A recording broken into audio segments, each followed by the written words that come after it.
Let me see.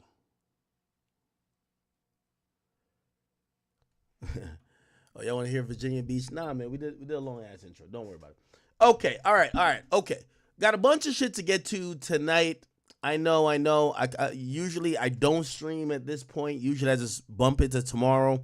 But I know tomorrow, I already talked to a few people. We're going to have a lot of news tomorrow. So there's going to be a lot of breaking stuff. I always tell y'all, in media, for anybody who cares, the two most important days are Friday and Monday. People, PR companies, other things break on Friday to control the news cycle for the rest of the weekend. And then Monday morning, you get a lot of things because, it's the beginning of the work week. It just naturally happens, right? So we are going to get a shit ton of things tomorrow. So I wanted to get to a few things tonight.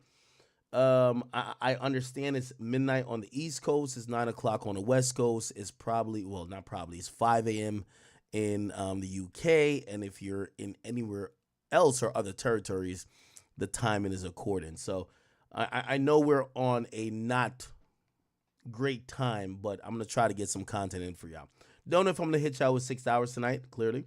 But we're going to try to do as much as we can, and whatever we don't get to tonight, we'll get to tomorrow, okay? All right, perfect. Welcome. I see the Academy page is back up jumping. I see the Academy page jumping. Shout out to people that's viewing on Meta. My Twitch people in the building, and even Rumble. Rumble should be good. It's 11 in Houston, right? Yes, yeah, 1 hour behind. Is Rumble on? Let me just make sure Rumble is on. Okay, we good. All right, perfect. Okay, first and foremost, a lot of things to discuss, right? So there was a few things that we didn't fully touch on last stream. Some things that you guys wanted me to touch on, which I didn't stream yesterday, so I get it.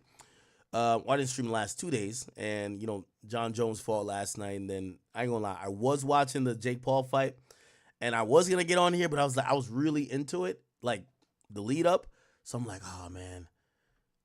Let me not stream it. Let me watch it. This shit was... I'll give you my commentary on it later. Okay. So, from last stream, y'all were telling me I should talk about Fortnite. And does the plays for the songs that are now in it. There's a lot of hip-hop songs. You have Youngboy songs, Ice Spice songs. I was just playing Fortnite before I got on here. Like, you could get a Ice Spice skin with like, her damn near her full music on there. Does it count towards streaming? That's a good question. We'll talk about it. Somebody says 600 Breezy, Vlad, YB sending goons. I guess y'all were saying that was proof that maybe Quando was lying to me. Okay. J-Main O-Block video. We're going to watch that and react to it. Tim Westwood, we'll talk about that slightly. And the DDG and Boston Richie song did come out. I don't know what you guys want me to say about that. It looks like people like it. What do you want me to say about it? Anyway, beyond that, we did have a slew of other topics. And obviously, you guys can see by the name of the stream, there is a Diddy topic that's kind of like, looming above everybody, and I'll get to that. That's kind of our lead story tonight. But I'll give you the rundown real quick. So we have the whole Diddy running the jail situation. The feds are now clapping back with why they believe that he should not be let out of jail. They're giving out more details. And again, Diddy and his attorneys are entitled to discovery before we get to trial. But we're getting a little bit more about what the feds are doing. And I'm not going to lie. I have a really complex view in how I'm going to, again, I don't know Diddy. I don't give two fucks about Diddy. But I do want to be accurate and be fair in how I'm going to break down what I've seen so far. I have an interesting take. I hope you guys stick around for that. Okay. Drake, he cut his hair. He's back on timing. Drake back on that 2014, 2015, 16 mode. Maybe that's that if you're reading this, it's too late era. Going into more life in Scorpion. We will see what's up with that. Meg Thee Stallion. Apparently there's some huge update. Rock Nation's really pulling their strings. Rock Nation's been on a win streak. If you don't know, I posted on my Instagram. I'll get to that later if we get to it. The feds. It's clear why the feds haven't jumped into the YSL case. I'll give you some more details on that. The feds, number one, they don't like Fulton County, period. I don't know what's going on in Atlanta, but Atlanta is like a God-forsaken place. It's cursed. the feds don't even like them. The feds, rather than jumping in and helping out these DAs with the cases that are supposedly, they've been crying out saying that, at one point they claimed Young Thug was responsible for like 100, not 100, but like dozens of murders, right? And to let the guy you claim that was responsible for dozens of murders off with time served is embarrassing, right? Now, they're going to take the L accordingly, but the feds are still looming. The feds don't want to touch this YSL case. They haven't touched it, and they won't touch nothing with Fulton County. Actually, they did some action that was against the entire Fulton County. Not the DA's office, but they basically were investigating the jail system, and they basically said Fulton County's full of shit. Okay? So, that's good for Thug, though, right? Anyway, got some shit about King Von baby moms and his child. I don't know if that's that important. Shine is still on the PR tour talking about he took the fall for Diddy. Nobody listened. I guess we'll talk about Jake Paul, Mike Tyson. Wack 100 went in on Jay Prince. What the fuck? Is this beef still going on, bro? NLE Chopper had to address in a recent magazine if he's homosexual or not. And, back to the YSL case. Apparently, they're expecting to rest tomorrow, okay? I'll actually, let me start with this. Y'all good? Yeah. Kodak and Wallow. Okay. Let me add that too. Kodak, Wallow. Ooh, shit. Sorry. Kodak, Wallow. All right. Let me try to get as much. So the goal of everything tonight is let me get as much topics done as possible. I apologize for not streaming as frequently. Yo, I've looked at the stats for November. We are lacking. Okay, so we did 111 hours last month, and we're past the halfway mark this month, and we haven't gotten to 40 hours.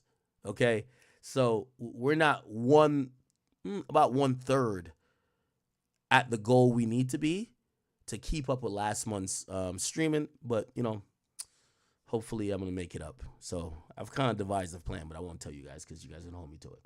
All right, we can start with the Diddy stuff. You want to start with the Diddy stuff? If I start with the Diddy stuff, I'll bring up the paperwork. I'll just kind of read through it. It's kind of cut and dry a bit. You want me to do that? I know some people keep saying Kendrick's friend. Relax. I'm going to get to it, okay? Somebody says my lazy ass. Well, you got to realize I went to Savannah. I went to Texas. I gave y'all vlog content. I got some interviews. I know. But you're right. It's still lazy, though. I'm going to get to it. All right. Someone says, what do you expect? You're always late, you motherfucker. Okay, and then J. Cole. J. Cole that nigga wrote so much, I thought he was writing writing like a suicide note. I ain't gonna lie to you. I was like, what the fuck is this nigga writing for that long? Well, I'm gonna get to it, though. All right, cool. I got J. Cole on it, too.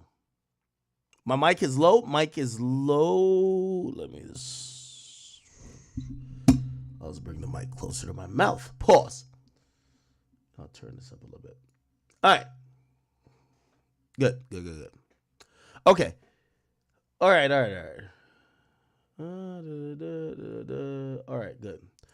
All right, people. Let's get quickly. We got so many topics to do. I think we should just start off with the lead topic, right? Let's not linger with it, right? So there's a whole thing. So the feds filed something, and let me just bring this up. Oh, actually, it's right here. theakademy.blog. If we go here, okay. No, that's the Fulton County stuff. No, let's go here. Bingo, got it. All right, people. So, I wanted to give you guys the update, and do we have it here? We have the whole thing. Great. So, essentially, let me make this a little bit. Ooh, my email being shown in the back. I'm an idiot.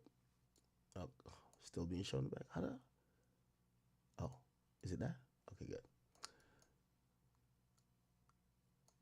All right, here we go. Sorry, I'm just making it smaller. All right, chat. Okay, good. So the big topic that we're kind of leading off with is that the U.S. prosecutors are claiming Diddy's run the jail.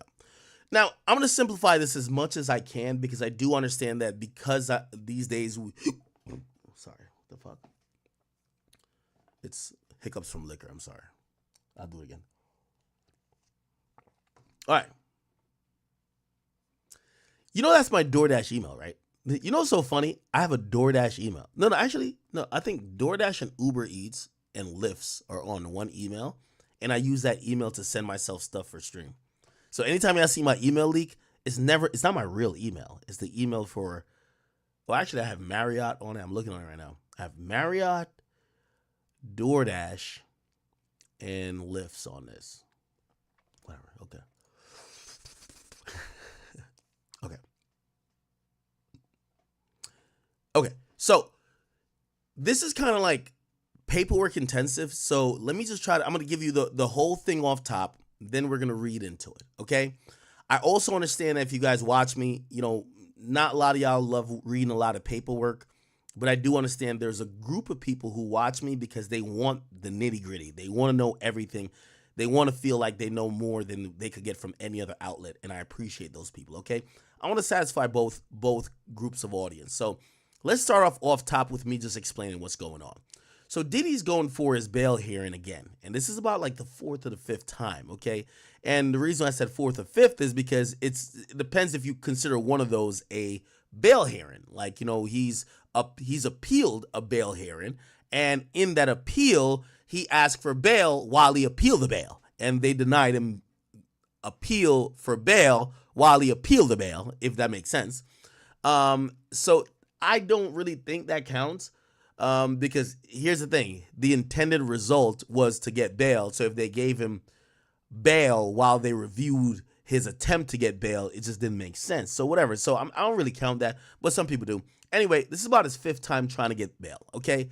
Diddy is trying to get bail. Okay, now, this is going through the district judge. I've explained the whole legal process when it comes to federal court a lot. And essentially, every time you could submit as many bail applications as you want, but they have to be very different, right? They have to have some significant difference from what you've submitted before if it's been denied. Now, Diddy, and I read this before, that, he was putting up, obviously the houses, and he had more restrictions on himself. I think we could even pull that up. Let's pull that up real quick. This was Diddy's latest attempt. And by the way, if you guys are on theakademy.blog, you guys will be able to find all of these for yourself. Okay, so this was his last attempt for bail, right? So he's motioned for bail again, and then the supplementary or the memorandum for him, and let me make this a little bit bigger. Chat, I'm not trying to bore y'all. I get it. We're late. Some of y'all are tired. Y'all might be in bed, and I know. I'm sorry for that. So let me just get to the main things that he was saying. Essentially, he kind of said that, hey, I'm adding a lot more things to this. He's saying that I'm down to move to New York rather than live in my mansion in Star Island, which is in Florida. I will do whatever. Just give me bail, please. Okay. He's also said, hey, listen, there's so much evidence that the prosecutors have claimed they got on me. Remember, the prosecutors claimed they got terabytes of evidence from when they went into his house and took all these electronic devices. Now, we don't know if these evidence is valid for what they're going to use or just evidence that they have. Regardless, all of that is available to Diddy. And Diddy came back to say, well, if I'm locked in a cell and y'all have terabytes of evidence, it's going to take weeks, months, years to go through. I should have at least a computer in here to be at least be able to try to help prepare my lawyers. Diddy doesn't have a laptop per se. And that's one of the reasons he's saying, yo, give me a laptop. And or I guess his point in the bail hearing is saying, since y'all won't give me a laptop, let me go home and I could be able to prepare from home better, right? Diddy offered to restrict all visitors. Basically said that he wouldn't be in contact with anybody who's a victim or a witness, and basically said that they would consent to pretrial services to have random access to his residence. That he would surrender his passport, which he already did, along with all the girls and the boys. I think they have to renew their passports, so they won't. Whatever. He says he'll still sell the plane. Basically said he would do a little bit more. He said no woman would be around him. And he's saying that if need be, he'll come to New York and be in an acceptable place, that he could be monitored at all time, that whatever things that are making the judge feel like, I think bail isn't good for you, it could satisfy that, right? So now, with every bail hearing, you have the prosecutors. No, you have the defense submitting something, but the prosecutors get a chance. So the prosecutors submitted some shit, and they submitted it like 2 days ago. And I ain't gonna lie to you. Everything that comes out gives more and more details about what they have on Diddy. Now, I'm going to be very fair and very clear up top. So, again, before I get into the documents, let me explain I wanted to fully explain. So, I've explained what Diddy wants, right? He wants to get out on bail. So, he's giving a little more and say, hey, you could take whatever from me. You could do random drug tests. You could do random searches. I don't care. You can make sure I don't have you could do whatever you want. I just want to get out of jail. Makes sense. Nobody wants to be in jail. Got that. Diddy's coming back. No, the government's coming back to say, that still won't work, right? Now, I'm going to tell you the takeaways that I have, and I'm going to tell you off top. And once we read through it, I'm not trying to taint your view, but I want to give you some knowledge on why this case looks a little weird. I'm going to tell you why, right? So the government essentially reveals in this document that they filed, and we're going to get to the document. It's on this page. They revealed in this document that Diddy's still under investigation. Now we all imagine that, right? Like, you don't think Diddy's not under investigation. But they claim that they're listening to all Diddy's calls, and they've been like cataloging whatever. And that was a little bit alarming. I'm going to tell you why. Usually when the feds come in, their case is already done, right? Except, we get it, they don't want him to get bail. But they're claiming that they're still trying to listen to jail calls to make a case. That's a little bit weird to me. It says they're still investigating, and they're investigating things that he's saying and blah, blah. And I'm like, well, if y'all already have a case, why y'all... I get it, y'all don't want him out, but that was a little weird. That's a little odd to me. Because the feds usually come with their T's crossed and their I's dotted. Now, I'm going to tell you why that's interesting as well. Diddy's lawyers, in their bail proposal, right, they also said... They said they got 23.5 terabytes of discovery. They said they got some of the discovery, and they said one of the big things that's important, they said that the feds claim they have a second victim. We know the first victim is Cassie. They said the feds claim they got a second victim, but they said, and you'll see it here, they said despite the government's claim, the woman is not a trafficking victim. The defense has learned the government has not even spoken to her. So they're saying that essentially this whole case against Diddy is one victim so far. Now, granted, they might be working on a superseding indictment. We don't know. But it's only one victim so far. That's kind of shocking. What the fuck? The government filed an entire racketeering case against Diddy with only Cassie in mind. Now, granted, they're still working on it. But if everything they've turned over to Diddy so far doesn't, at least according to them, doesn't suggest there's another victim, and there's no proof of another victim yet. So that looks weird. Okay. Now, granted, I do believe there's a superseding indictment coming soon, but currently what they got on them is, y'all tell me that y'all going to convict this man of a crime that carries up to life in prison for Cassie? With all due respect, got no problem with Cassie, but it's like, I think a reasonable person could say, did he take advantage of her? Probably did. Did he beat her? Probably did. But was she with the shits with him at times? And was she in cahoots? Did she recruit other niggas to come be a part of their freak-offs? Probably sounds like that too. So if Cassie is the only witness that they're going to put against Diddy, I don't think that's going to finna work. I'm going to be honest with you, right? So I guess when they got the discovery, they're like, wait, Cassie's only the witness? Well, we got mad things to say to that. Cassie tried to extort us for 6 months before she filed, and we paid her. And by the way, here's the thing that also came out. The government opened up and the government opened up their investigation on Diddy days after Cassie's lawsuit. So really, it's heavy on Cassie. So again, that's just more evidence to what Diddy's saying. Yo, why am I locked in here when y'all don't have nothing y'all claimed y'all had? Now, again, I'm just trying to be fair. I don't give a fuck about Diddy. I don't give a fuck about really any of these people involved. I'm just trying to call a spade a spade. If I'm a defense attorney, that's actually, if I get the discovery and it's being described like they described it, kind of looks good for us. You know why? We kind of knew the government was a little bit on bullshit because they put out the baby oil story. There's no crime for baby oil. Why y'all not talking about crimes? Y'all shaming us for kinks. Yeah, Diddy's probably a nigga who used baby oil to get fucked in his ass. I don't know. But who knows? So what I'm saying is that wasn't a crime, though. So his lawyers are saying, we got the discovery, or some of the discovery, and right now it's only saying it's Cassie. So the Lil Rods, all these other women who are suing, by the way, they might get eventually put in a lawsuit. They might, or not lawsuit, they might get put in this trial as witnesses. The government are probably like trying to talk to them, trying to figure out whatever. They're probably getting put in front of new grand juries. But currently, apparently Diddy, the lawsuit filed, or not lawsuit, the criminal indictment against Diddy is solely because of Cassie. And I do believe if it's only that, I think Diddy has a puncher's chance of beating this shit. Okay. So I've kind of given you the context of that, right? Again, I'm not trying to taint what you guys think, even though that's why I hate giving my opinion up top. Here's the thing, too. So, okay, cool. So Diddy said, yo, y'all case seems like bullshit. And they're coming back to say, oh, our investigation's not done.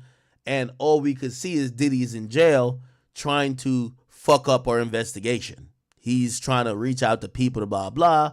He's trying to have his kids plan stuff in the media to change the narrative. And I'm going to be honest with you, and this is the last thing I'll say before I get to the documents. It's very funny with the feds and even the government, right? Well, the feds is government. Remember when they were like your sources that are federal investigator sources were saying blah, blah, blah, blah, blah, blah, blah. Diddy's lawyers tried to say something. And by the way, the judge did put a gag order on that. But it feels like the feds are more mad that Diddy's trying to do his own propaganda. Yeah, you're going against the government, but Diddy's a billionaire. Yeah, Diddy's probably paying off some whores. He's probably paying off some niggas. Probably paying off some niggas who sucked his dick. He's telling his kids, yo, post my birthday shit. Have the youngest daughter singing it and lighting a candle. It'll make people feel bad for me. Yes, Diddy's trying to, and again, here's the thing. This is such a popular case. You're gonna see they're accusing Diddy of trying to taint the jury pool. But you don't think the feds tainted the jury pool by leaking the video with Cassie?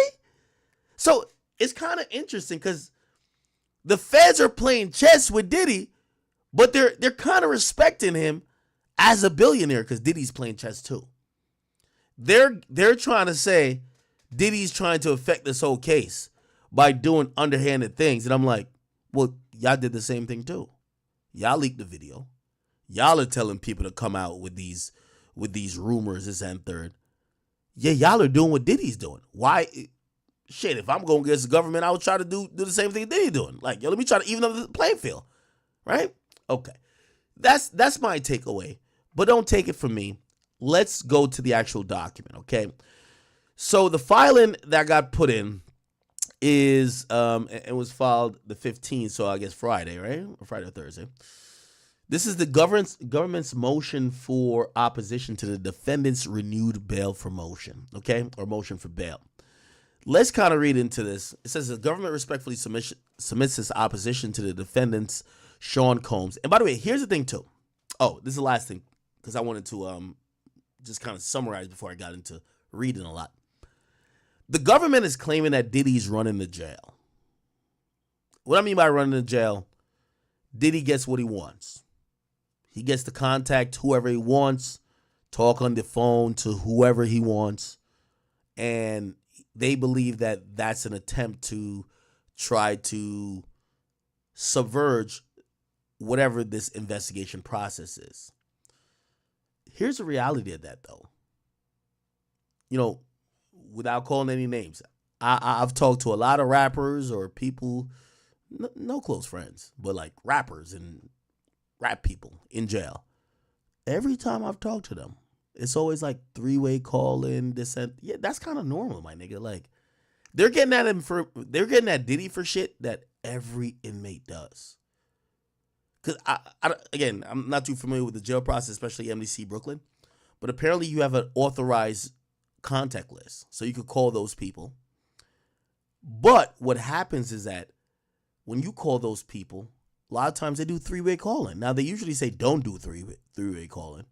But come on, bro. You know what I'm saying?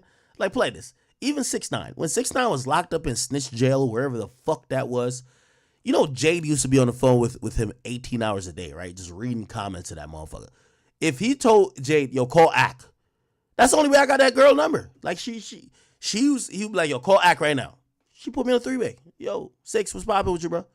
Yeah, I'm just chilling here. Nigga, I'm about to get out. Nigga, I'm about to go fuck some more bit. Now, you couldn't say that because she's listening on the call, I would imagine. But, yeah. So, this is kind of normal. And I'm not saying normal like it's legal or it's allowed. But they're trying to get at Diddy for shit that every inmate does. And then they're claiming he's running the jail. Yeah, anybody with money and power that could pay for other inmates to do shit. It's not running the jail. You know what I mean? Like, it's not like we're hearing the COs are bending to his knees. We're hearing that other inmates are giving up calls and trying to make sure he's comfortable. Kind of makes sense. It's not a Diddy privilege. It seems like a rich nigga privilege. A nigga gonna fill your commissary or have his people send money to your people, right? Anyway, the government is making it seem like Diddy is some villain in jail, okay? Let me read through this real quickly. I know this is 30 pages. I will not be reading 30 pages. I'm going to skip through it really quickly. Here we go. The government respectfully submits its opposition to defendant Combs' renewed motion for bail. The defendant's motion for bail should be denied.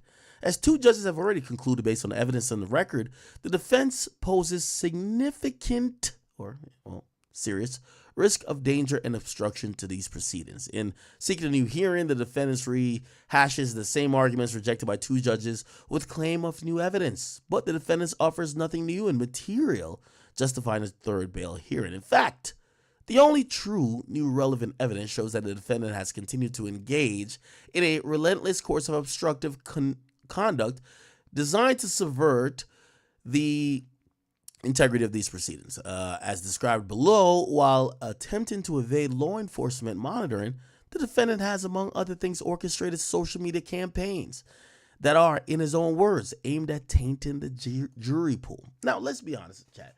This is what I'm saying. This is a little bit unfair. Y'all leaked a video of him beating Cassie's ass. We all think he's guilty right now. Why can't he put out a birthday message? That's what they're talking about. Him telling his kids to like put out things to make him seem human. Yo, have y'all sing happy birthday to me type shit. Yeah, have my youngest. That's what they're saying. So you're saying that what y'all did, which is on the low, is cool. But him trying to make himself seem human is bad. Whatever, cool. It says made efforts to publicly leak materials he views as helpful to his case. Again, I don't find a problem with that. And contacted witnesses through 3rd parties. Now, that's a problem, okay? For reasons the court should deny the defendant a bail hearing. Okay. So his motion ignores significant evidence provided by the government on prior hearings that the defendant is a violent serial abuser who uses vast wealth and position in the entertainment industry to conceal his illegal conduct and prevent victims of and witness to his abuse from coming forward. Okay, let's go down a little bit. So here we go. Indictment and arrest, defendant remand. This is a little background. This is the argument that uses applicable law. It points out right here. It says, then the discussion. So the court should reject the defendant's attempt to reopen a bail hearing based on the same information he presented to Judge Carter. Okay? And then it says he's rehashing the same personal attacks he made against victim 1 before Judge Carter is not new information, which means that, you know, Diddy was saying that Cassie was trying to shake him down. The defendant claimed that the communications between defendant and victim 1, which were recently produced in a discovery as part of the defendant's electronic devices and accounts, constitute new material.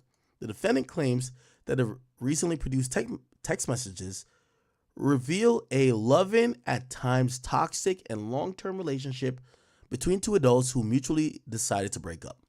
This claim is nothing new. Defense counsel made these exact points previously and even referred to the text messages and communications. At the September 17, 2024 hearing, after noting that he had looked through more text messages and email than he cared to, the defense counsel observed, this is a 10-year relationship. This This sex trafficking is a 10-year relationship. These two people are in love. That will be made abundantly clear by the way they speak to each other, by the way other witnesses describe their time together, and by circumstances of how they broke up. They were in love, but Mr. Combs wasn't always faithful. At the end of the day, there was mutual philandering, and victim number one ended up marrying the trainer that Mr. Combs got for her and had 2 children. That signaled the end of the relationship. They're saying there's nothing about the content of these text messages. Okay, cool. Let me get to some more interesting stuff for y'all, okay? So they're basically trying to debunk that the reason why Diddy's locked up is because Cassie tried to get some money, and they told Cassie to fuck off, and then Cassie filed the lawsuit, even though they paid or settled afterwards, right? Cool. So it says the court should reject, this is the next thing. The court should reject the defendant's request to open a bail hearing because the defendant disagrees with the government use of the term victim. Ooh, that's interesting. So basically, Diddy's saying, yo, Cassie wasn't a victim. We was getting lit together. We was getting high, getting drunk, fucking. We was freaking off. We was doing everything together. How's she a victim when we was both having fun? We were having the time of our life. So the defendant next accuses the government of misleading the court to the nature of certain of the defendant's communication with another victim, victim 2. The government did no such thing. The defendants, no. They're not talking about Cassie, victim 1. They're talking about victim 2. Victim 2, we don't know who that is, but it's someone who Diddy claims is not a victim, right? And also Diddy claims that the government has not spoken with. So let's see if we get some insight who that is. The defendant's primary point of contention appears to be the government characterization of this individual as a victim. In quibbing about how to label victim 2, an individual whom the defendant continues to pay a significant monthly sum continues. Ooh. Oh my God, who's that? Diddy's paying victim 2 right now? Let's look at this thing. Bank records show the defendant payments to victim 2 as recently as mid-September 2024. The government has requested and awaiting updated financial document. So this person who's victim 2, so Cassie's victim 1. She got her settlement. They're saying victim 2. We don't know who that is, but maybe Diddy, hollered at her type shit. I'm like, yo, let me pay you off real quick. Okay. That's interesting. So Diddy keeps paying this person. So the defendant does not present any new information or grapple with the actual evidence. These messages are recorded between the defendant and victim 2, on which the government relied at the initial bail hearing, are clear on their face and consistent with the government's representations. The defendant was leveraging significant financial benefits to cause victim 2 to adopt his narrative of their relationship. Whether or not the defendant agrees with the characterization of victim 2 as a victim, for the purposes of this criminal case, the communications highlighted by the government indicate that the defendant used financial coercion. Oh my God. Paying a chick off? They're basically saying he thought paying the girl off means she's not a victim, but she's still a victim. Okay. Financial coercion to attempt to feed victim to a narrative that was consistent with his defense theory, a theory at odds with I can't say the word. What the fuck? Contemporaneous? Yeah, I think I got it. Text message by victim 2, sent by victim 2 to the defendant and others. The defendant just threatened me about my sex tapes. Oh, I guess victim 2 said this. Diddy just threatened me about my sex tapes, where I'm heavily drugged and doing things he asked of me.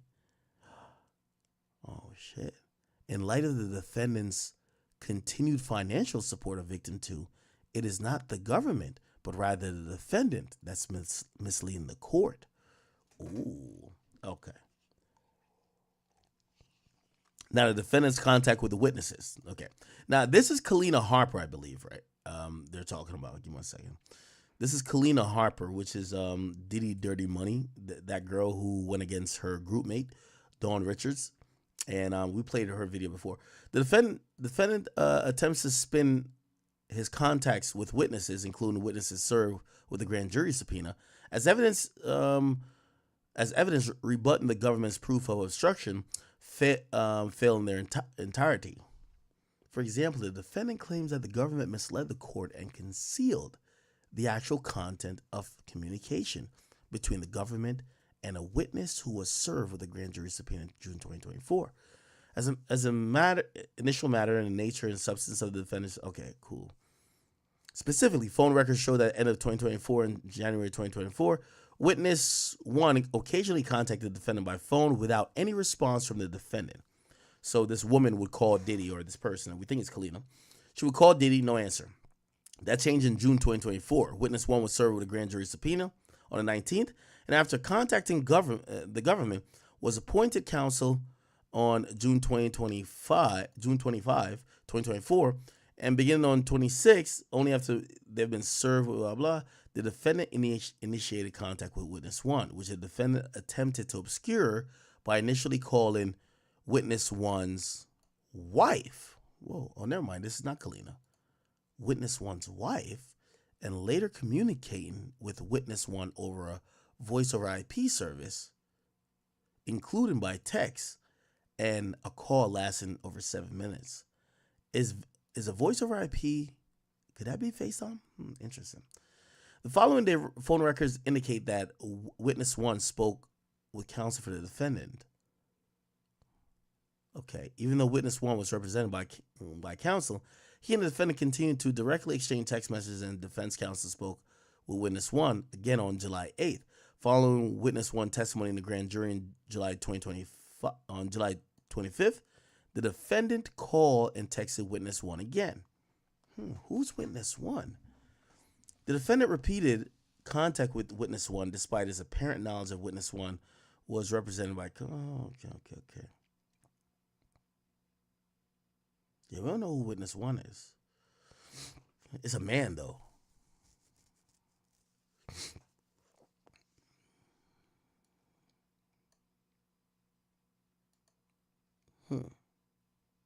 Interesting.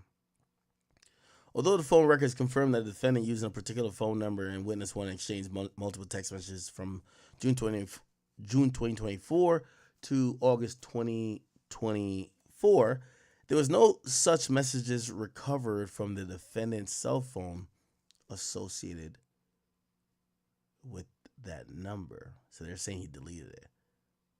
Witness 2, this is Kalina right here.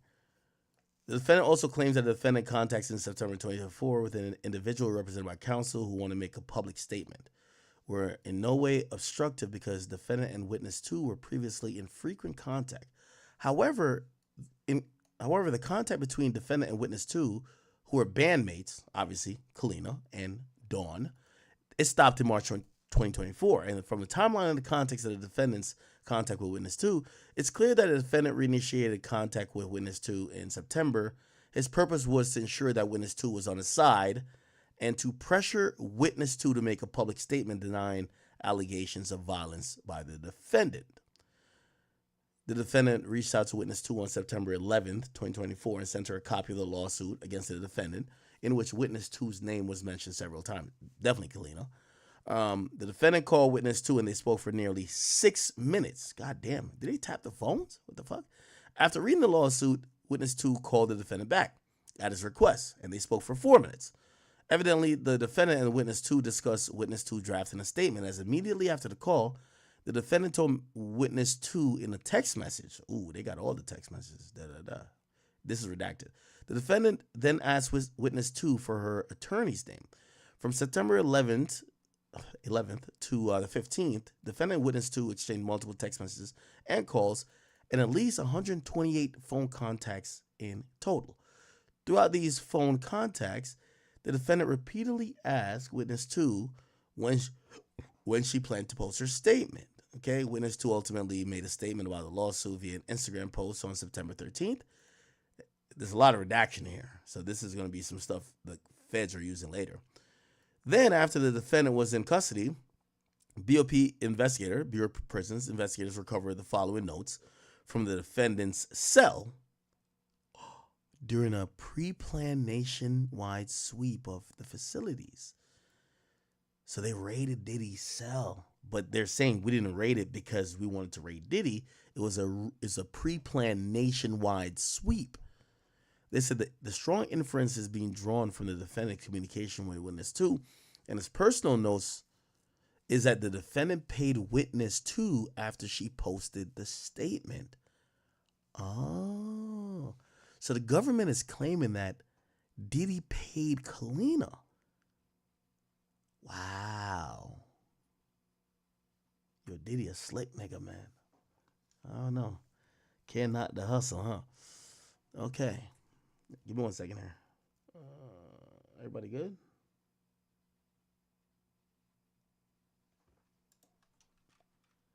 Give me 1 second. I'm just trying to make sure everybody is.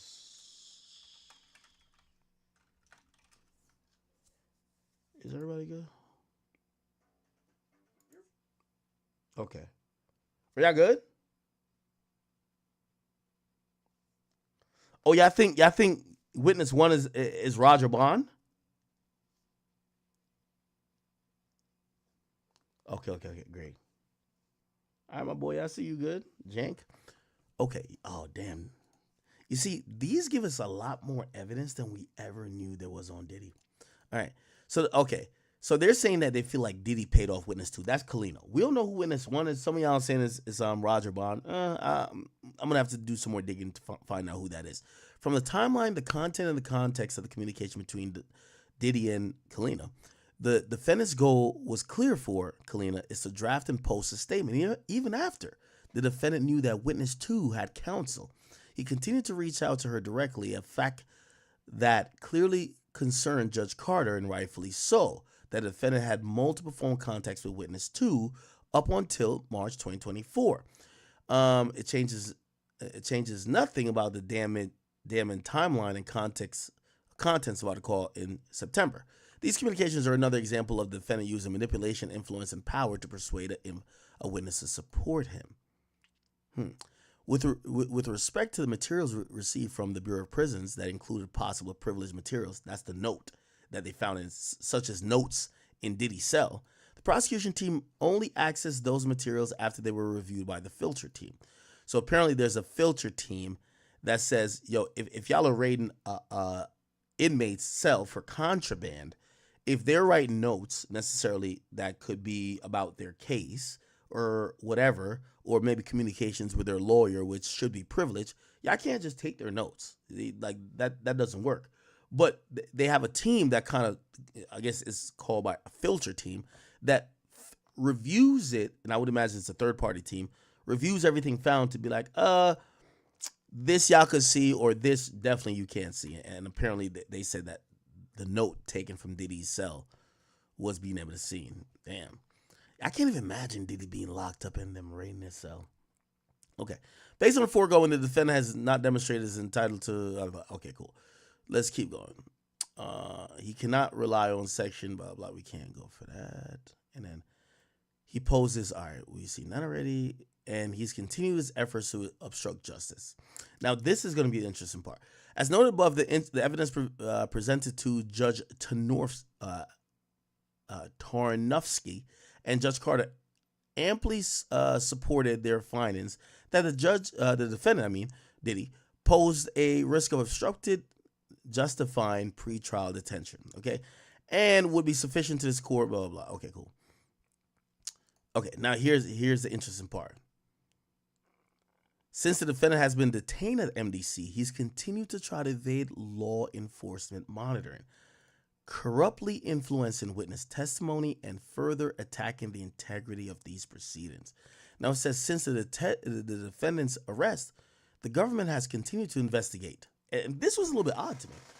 So he says, since he's been locked up, they've been continuing to investigate him and his obstructive conduct, and began receiving recordings of the defendant's calls from prison in October 2024. These calls are in their entirety will be produced to the defendant through a filter team prior to the bail hearing scheduled for November 22nd. The government did not previously disclose these recordings due to its ongoing investigation. So they're saying that previously they were listening to all his jail calls, trying to still build a case. kind of like feels like they're still trying to get a little bit more. Now, again, they haven't played all their cards yet, but they're still reaching and digging for more. The government did not, but is doing so now given the recent escalation in the defendant's efforts to influence the jury pool in this criminal case, set out in detail below. Now, this is one interesting part right here that I think, let me play Lawyer for Workers, my guy right here. He spoke about this, and he said this is a little bit odd about this whole filing with Diddy, because why y'all saying he's obstructing justice, he's influencing the jury pool, he's contacting witnesses, but you're not charging him as such? Hear this. Last time that I checked, witness tampering is a federal and a criminal offense. So if I'm witness tampering, charge me with witness tampering. What your claims of witness tampering without an actual charge of witness tampering has to do with bond is beyond me. And I bet, I mean, just a safe bet that that's going to carry the day. That, oh, government said you witness tampering? Sorry, no bond. But like, charge me with witness tampering. Don't talk about that at my bond motion. Charge me. Last time that I checked. Yeah, I'm going to be honest with you. I think these are weak claims, but you know, Diddy's not entitled to a bond. So the government has a lot of tricks to keep him locked up, right? Okay. And for everybody who doesn't give a fuck about the Diddy stuff, just give me about like 10, 15. I'm going to get through this. Okay. So we're going to get into some juicy shit now. So this is what he's doing supposedly in prison. And this is why people think, or not prison, but MDC Brooklyn. This is specifically while in custody.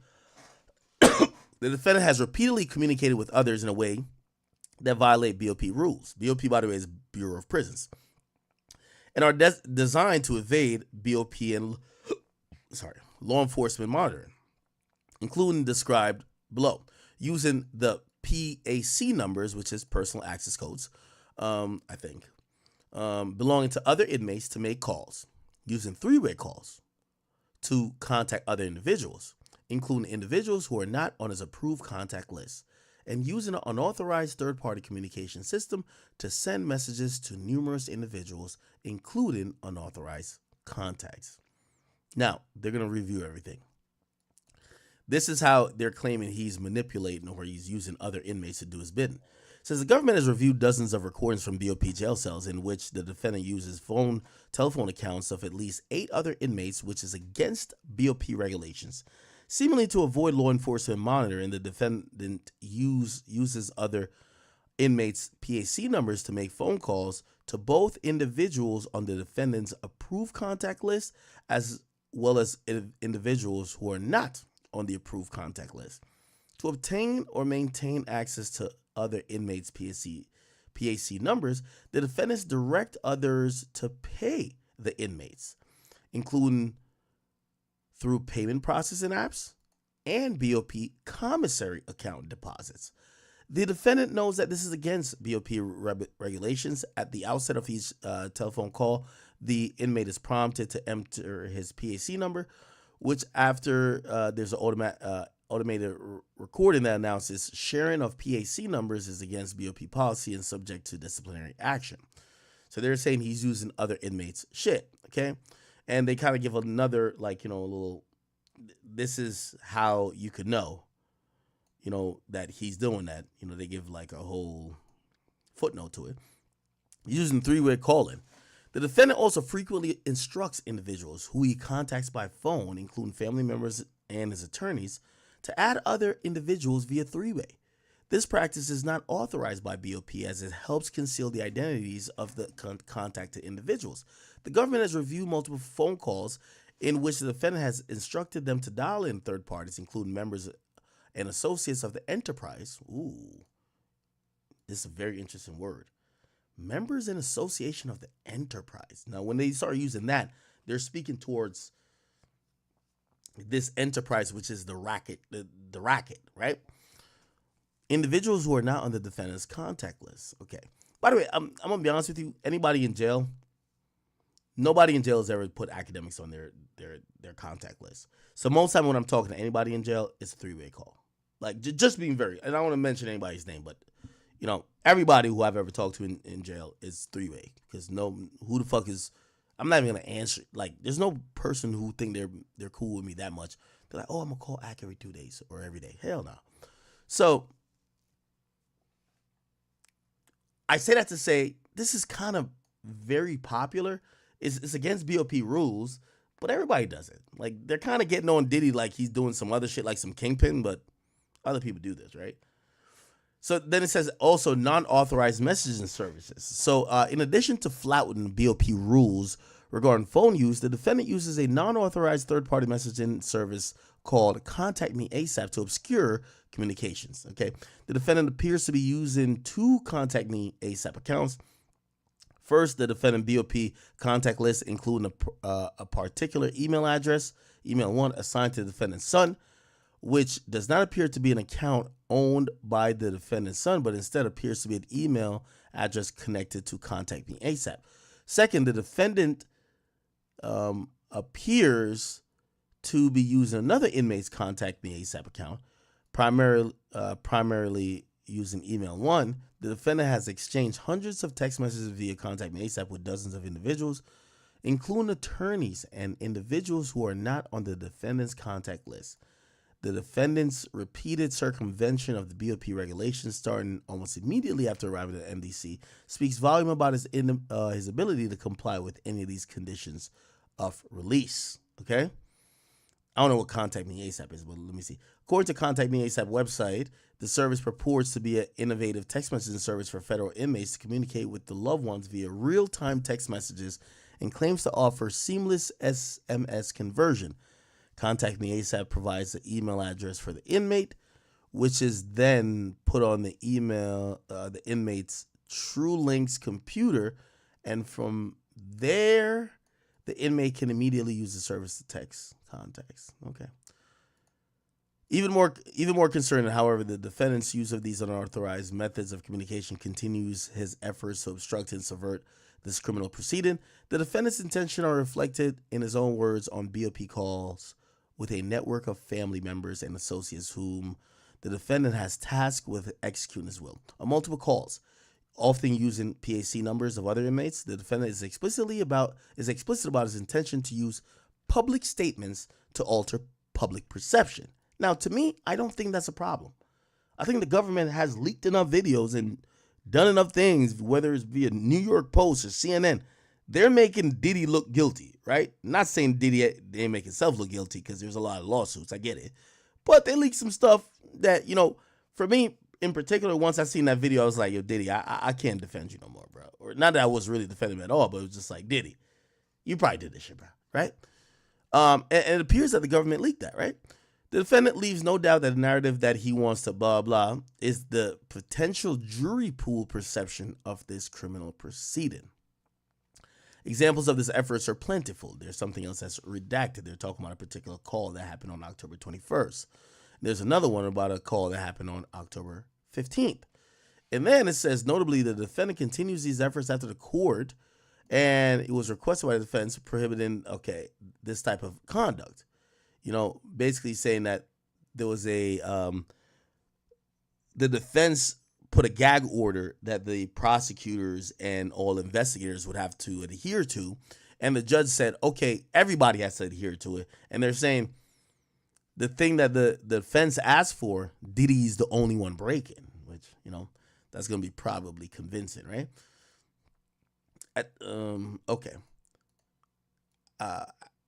After the court entered the order, the defendants enlisted family members to plan and execute a social media campaign around the defendant's birthday with the intention of influencing the potential jury pool in this criminal proceeding.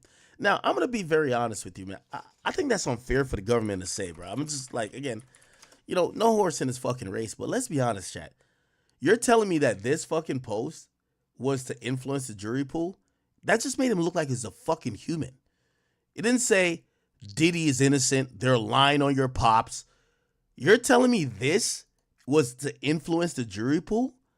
Nothing spoke about the case. All it showed was that he has multiple kids that love him, and maybe he's not the person who's as maniacal and evil as everybody's saying, because right here we're seeing a room full of love. All right, sing happy birthday to Daddy. Happy birthday to Daddy. Happy birthday. Keep going. Happy birthday to Daddy. Keep going, Go. Happy birthday to Daddy. Yay! Yay! I love y'all so much. We love you too. Love you, Pops. We miss I you. can't wait to see y'all. Yeah. Can't wait to see y'all. And Yes, I just sir. want to say I'm proud of y'all. I'm proud of y'all, especially the girls. I mean, all of y'all. But just for being strong. Thank y'all for being strong, and thank y'all for being by my side and supporting me. I love y'all. I got the best family in the world. My birthday, I'm happy. Thanks to y'all giving me this call. Thank you very much. I love y'all. We love you more. Too. Can't wait to see you in a couple of days. I'll see y'all in a couple of days. Say it again. What you say? I love you, Daddy. Yeah. I love you too, baby. She eating, yo, Pops. Hi, we're right here. Chance right here on the phone too. Pops, love eating all your cake, so you're not gonna have none left. She's literally digging her face in it. Yeah. We're gonna have to buy you a new one. Yo, she's face down in the cake right now. Say hey, Chance. Happy birthday to Mom. We love you. Chance is right here too, if you can hear. On the phone. One more time. Hey, Chance. Happy birthday. Thank you, baby. I love you. Love you too. Miss you. See you soon. Okay. Alright, sing happy birthday to Daddy. Yeah, I'm gonna be honest with you. I don't think like humanizing a nigga is not tainting the jury pool. Like everything we're seeing says this guy's a monster. You get what I'm saying? Okay, so at the defendant's carefully curated direction, the defendant's children posted a video to their respective social media accounts, showing the defendant's children gathered to celebrate his birthday. Defendant from within MDC then monitored the analytics. Oh, it says, oh shit, Diddy is in the jail cell looking at the analytics from the post. The engagement and explicitly discussed with the family how to ensure the video had his desired effect on the potential jury members. Ooh, okay, all right. Maybe I spoke too soon. I don't know how we could think that video is going to just affect jury, but okay. So there's a November 4th call on that, and then there's something on another thing on November 4th. It's telling you the time period in the call. I guess 1 minute to 2:15 and 3:15. Besides flagrantly violating the court's order prohibiting this kind of interference with a fair trial, the defendant's own words make it clear that its intent is to improperly influence the jury pool. Oh wow! There's a lot of redacted stuff that I guess they're gonna either bring it up at the hearing, or they think it's gonna be for the trial.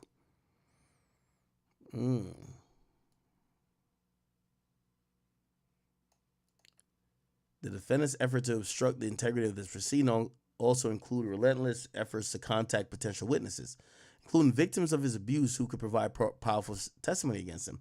For example, on October 4th, a call involving the defendant and one of his adult sons, the defendant says, it's kind of interesting how they're saying this, because if they're talking about witness tampering and things like that, if y'all really think it's so cut and dry and y'all have all these phone calls and y'all think it's so obvious and blatant what Diddy's doing, why don't y'all lock up his sons and charge Diddy and his sons for doing it? Like, why you only coming with this as supplementary evidence for bail? Okay. Anyway, they come back with the same thing about defendants a danger to others, and then they basically take aim at his bail package, saying it was insufficient. Okay. Then they have a bunch of exhibits. Most of them are redacted, and then they kind of show a bunch of transcripts of the previous bail hearings to say, yo, everybody operated as they should have, and he was denied bail, and that's what the ruling should be. So we'll see if he gets bail. I don't think he's going to get bail. I'm going to be honest with you, bro. Yeah.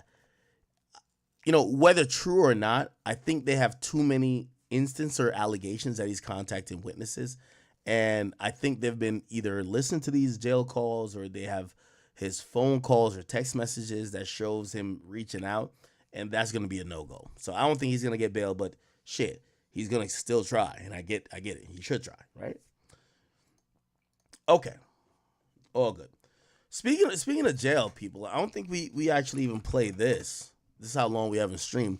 So Lil Durk, who's now locked up, and by the way, if you don't know, Lil Durk is arrived at MDC Los Angeles. I think we did that before.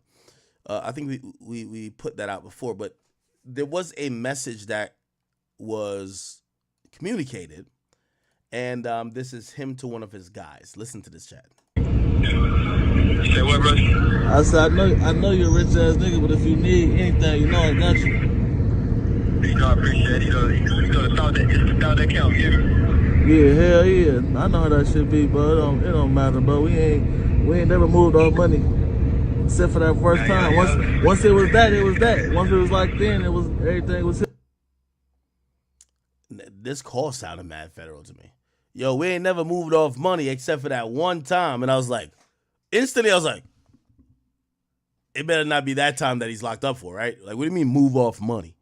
Like, I'm going to be honest with you. So my first impression of hearing a jail call from Smirk is, hey, with all due respect to whoever 900 brother is, again, with all due respect to you, the guy's fighting for his life. I get it. Maybe for whatever reason, which I still think would be a dumb reason, let's say that Durk wants to address the people.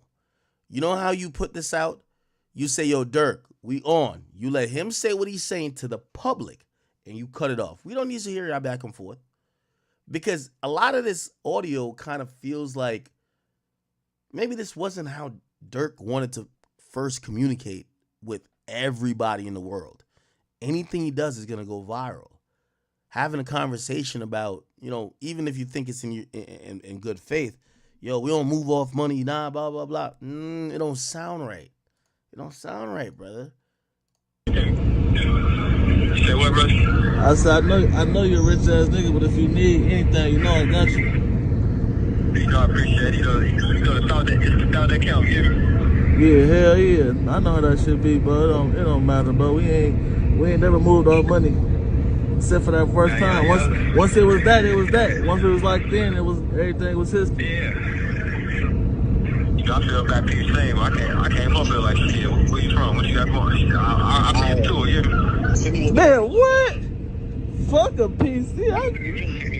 Hey. I thought they thought a computer, you hear me? So I guess Durk, which, you know, obviously I think we could probably realize now that unless you're somebody that's super hated, you probably just don't want to be in PC. And I talked to Tory's people. I talked to Tory himself. And Tory was just like, hey, listen, I don't want to be in protective custody. The reason why is that when you're in protective custody, the way how they protect you in jail from everybody else is to isolate you from everybody else and to give you limited privilege from everybody else. So everyone has some social time. They're around each other. You know, again, you're in jail. A lot of that is just passing time. And if you can't talk to nobody and you're just like in isolation, just left with your own mind, shit, that could kind of get some people to go, you know, they could get a little mental with that, right? Or that shit could kind of really fuck them up. Most people prefer to be in general population, unless they got to like, it's some violent shit that's going to happen. But they prefer to be around people to socialize. And from what I've heard, when you're in PC, it's just harder to do. So I would imagine that Durk, you know, he don't got no beef in Cali, even though people might be like, well, you know, you were trying to kill Quando. Quando was a Crip. You know, if, you know, in MDC, Los Angeles, you would think, you know, from what I heard, like in LA, it's Bloods and Crips, man. There's not much BDs over there. But clearly, there's no static like that for Durk. So Durk is probably saying, nah, I want to be in PC. I want to be kind of regular here that I can have some, you know, socialization time. So that's why they bring up the whole thing about PC. And Durk makes a joke. He says, when I heard they said PC, I was just like, I thought they were talking about a computer. I'll play it again, the whole thing. said, what, brother? I said, I know you're a rich ass nigga, but if you need anything, you know I got you. You know, I appreciate it. You know the thought that count, you hear me? Yeah, hell yeah. I know how that shit be, but it don't matter, bro. We ain't never moved our money. Except for that first time.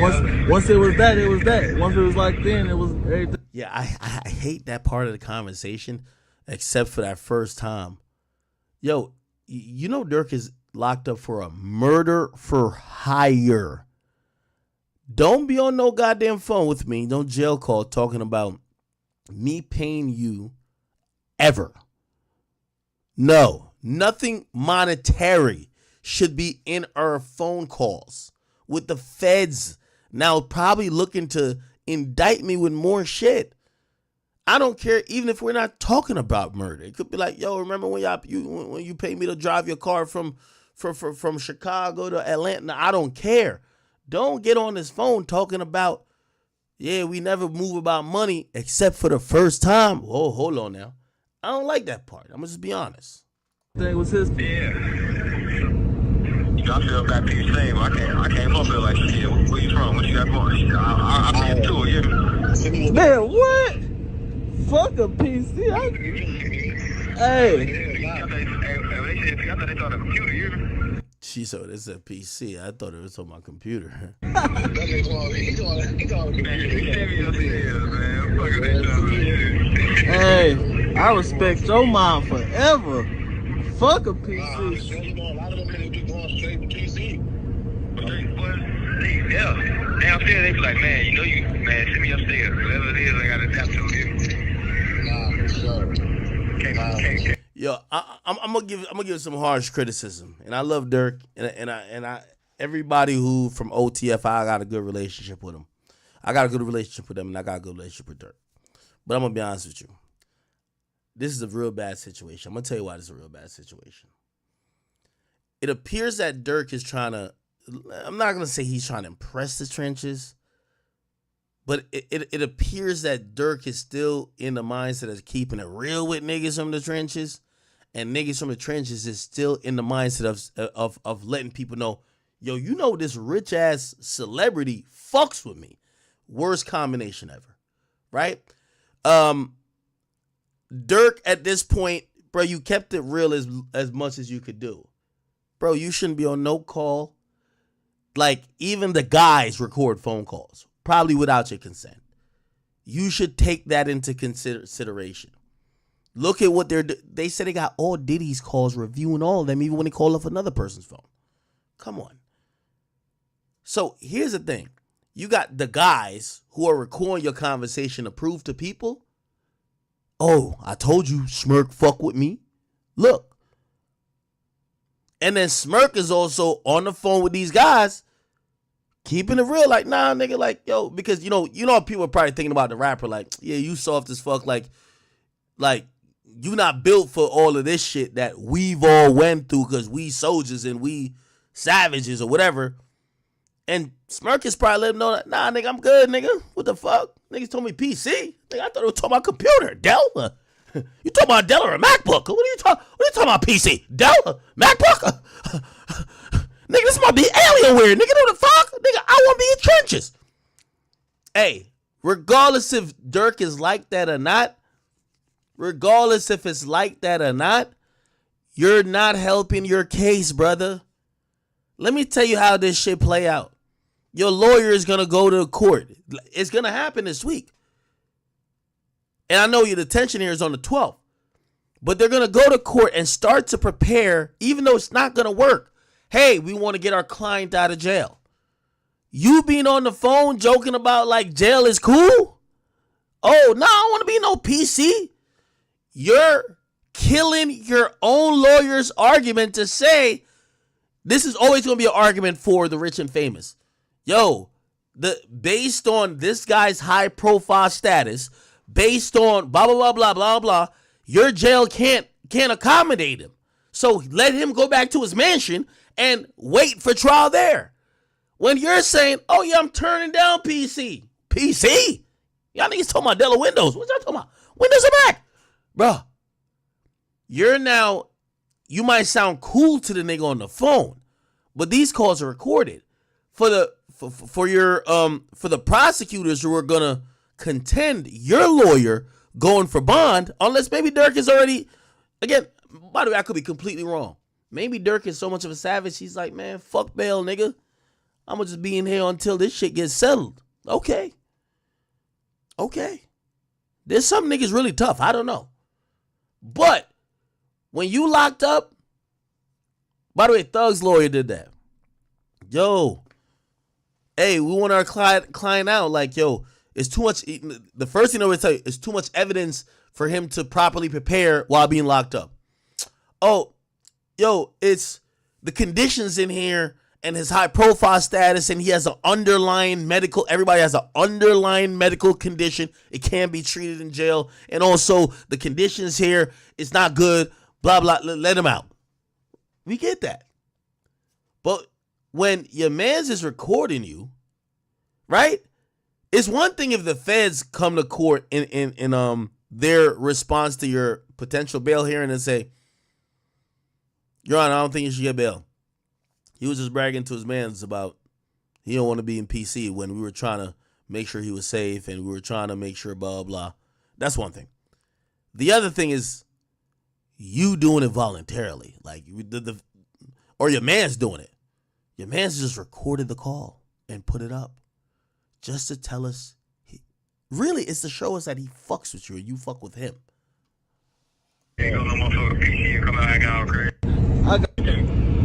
Okay. Now, there's a caption with it, and I made sure to repost once I got the caption with the joint. Where's the caption? Didn't I? I thought I had the caption with it. I'm almost certain.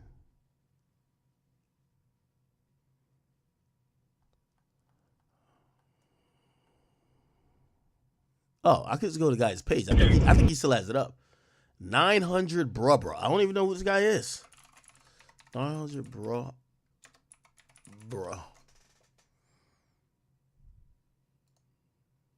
Okay. And he said, just got off the phone with my brother, Lil Durk. He in good spirits, staying positive, and we fighting to get back home to his kids and family.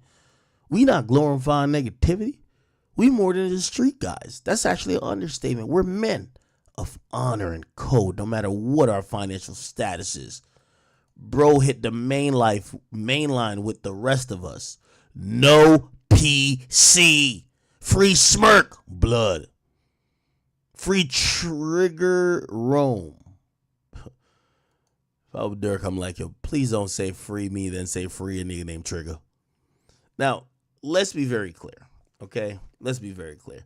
This is why when it comes to like the freedom of us black men and people who are indoctrinated with certain type of environments, here's the reality. Bragging about how real you are and that you don't need PC doesn't help your case when bragging that you shouldn't be in jail. Because you're almost, it almost is saying, yo, I'm so built for this shit, I don't need y'all to protect me. I could just survive in here. It doesn't help your argument eventually when you go to the judge to say, hey, judge, I shouldn't be in jail. All these conditions are fucked up. Look at the charge. Da-da-da-da-da-da-da-da. Let me go home. You know what they're going to say? Bruv, you're on the phone with your man. Okay? Y'all are men of honor and code. You hit the main line, right? So, again, I don't like the fact that he was recorded. This call is from a federal prison. Say what, bro? I said, I know you're a rich ass nigga, but if you need anything, you know I got you. You know, I appreciate it. You know, it's all that counts, you hear me? Yeah, hell yeah. I know that. Now, Durk, I'm not saying this about 900 bruh. He's probably a real one, a real member, a real friend, real guy, whatever. I'm not talking about him. Durk, I'm gonna give you this advice right now. There's gonna be a couple of people who think that you're fucked. And while you're incarcerated, they're gonna get their last ounce, pause on the motion, their last ounce of clout out of you. Remember that. I'm gonna tell you why. Maybe you ain't never given the clout when you was out now. But if it comes in them showing that you call them on the phone when you in jail, you still co-sign them. Maybe it's like you talking to him, talking to whoever, and they say, yo, I just dropped this song. You want to hear it real quick? And then Durk just be like, yeah, that shit hard. That shit hard. They going to take that, try to send to the blogs, post on their gram. Be very careful, Durk. Because in a lot of situations with niggas, if they can't use you, you're of no use to them. Okay? And there might be some people thinking, yeah, this nigga's cooked. But while he's still in that mode of fighting it, let me at least try to soak up some of his clout by people now looking at me as, oh, you rolled with him, you held him down. Again, I'm not speaking about this guy particularly, but people will take advantage. And I think y'all should know that, right?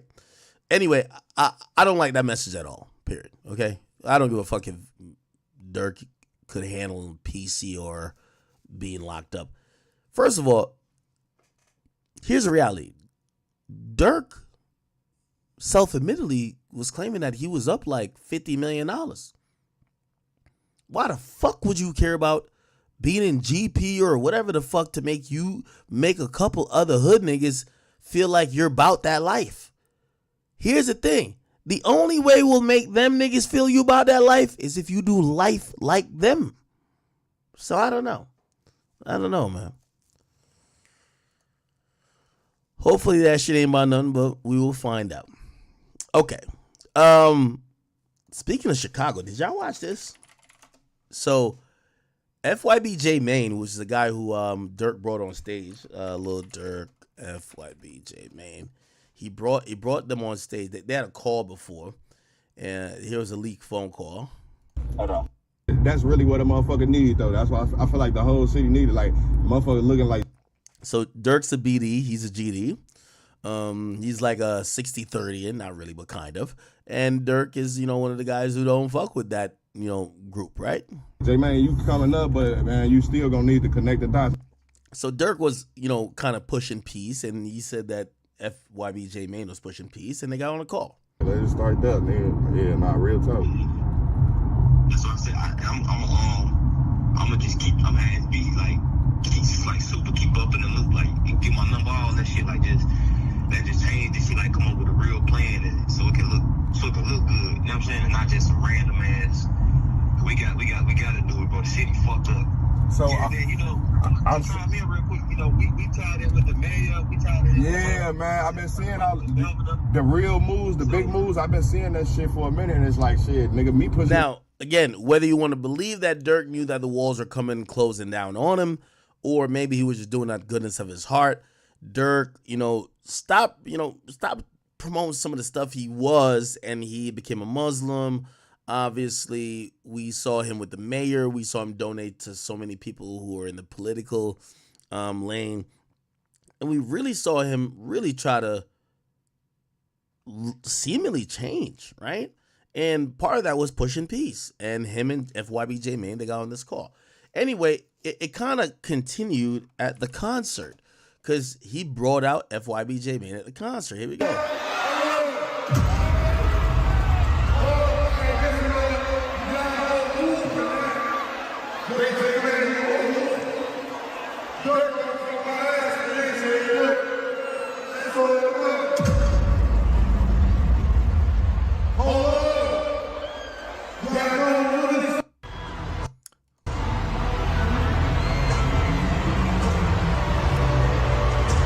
And that's when Smirk came out and I ain't gonna smash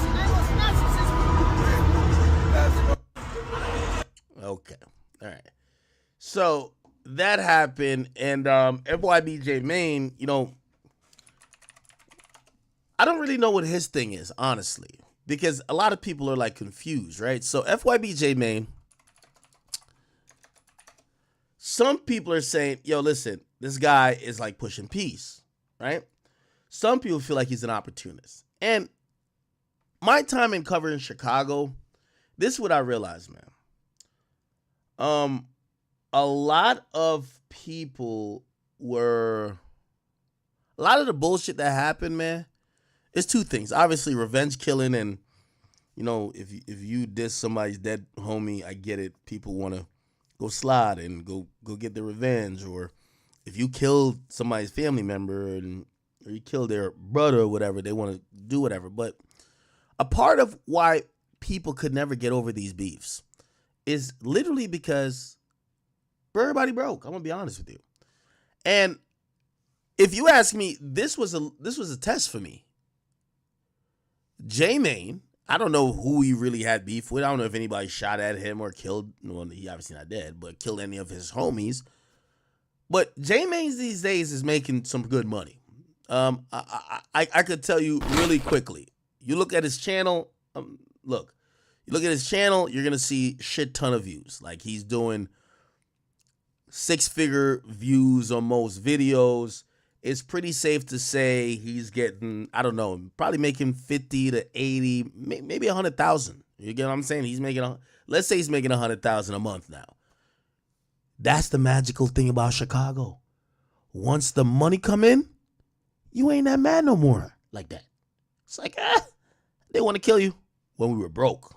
But now I'm rich. It's kind of like even with Durk still. You know what I mean? Durk did operate while rich for a long time. Like, fuck these things. But once he got to the peak, squash some beef.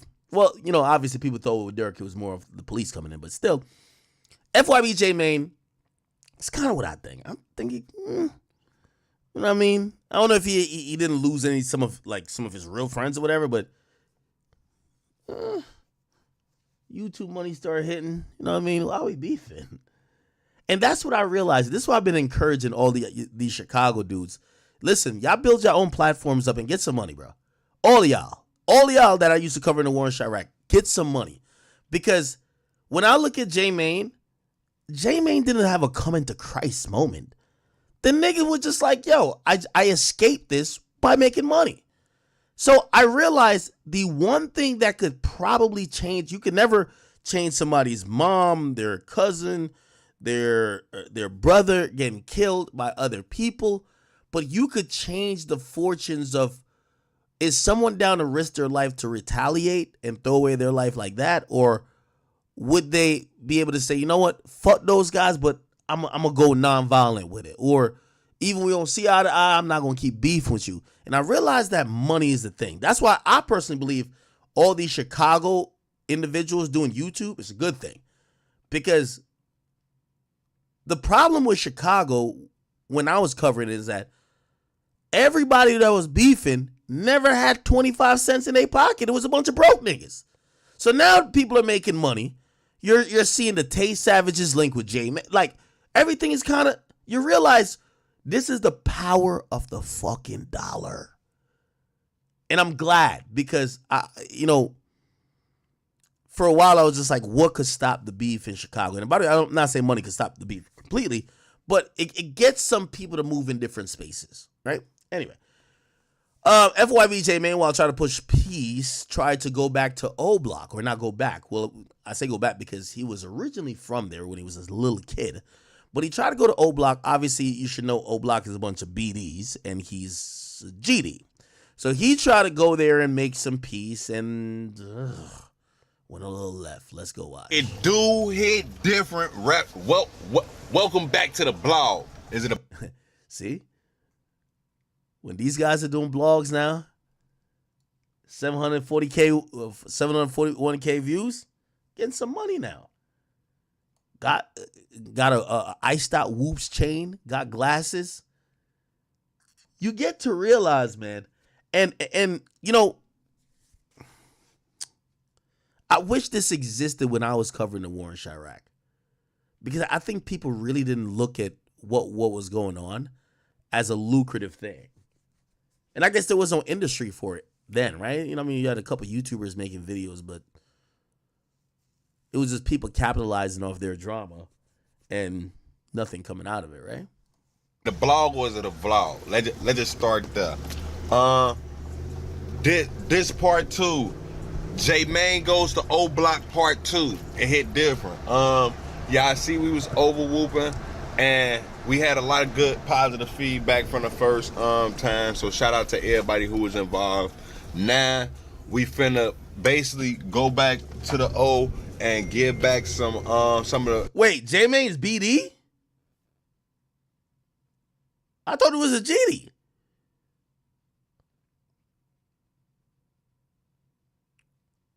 So how is he so cool supposedly with the 60-30ins? I'm so tight. I'm over here calling people old blockians and 60-30ins. The whoops that I created. Let's just start though. Y'all seen the last video. Y'all seen DQ tried the whoops. I let DQ try the whoops. Hold on. I thought he was a BD, then he went to GD. Yeah, and I was panicking after the last shot. I ain't gonna lie, y'all right. Now I'm linking with another upcoming artist out of O Block by the name of Ike Munna. So do y'all homework on Ike Munna inviting J-Main to O Block. So what we gonna do is we in a black bulletproof truck right now.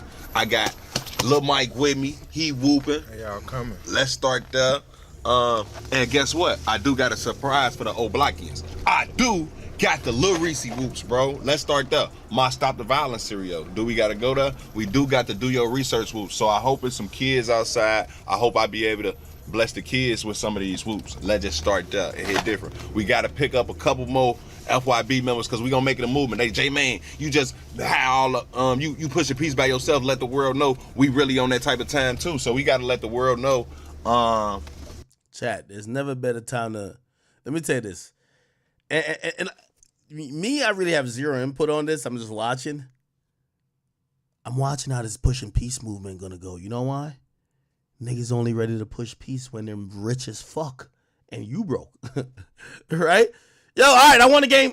Yo, it's like a nigga like playing you like he's cheating, he's doing all type of shit. But as soon as he win, he be like, all right, I'm done, I'm out of here. You good though? Like it's easy to do that. Okay, anyway, so he pulls up.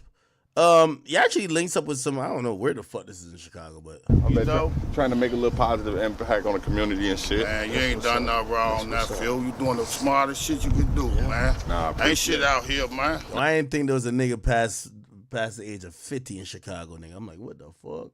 I appreciate it, real talking shit. Ain't We shit out here. We finna go to Parkway and push the piece over there and do you know I got my shit. Y'all know I got the whoops too.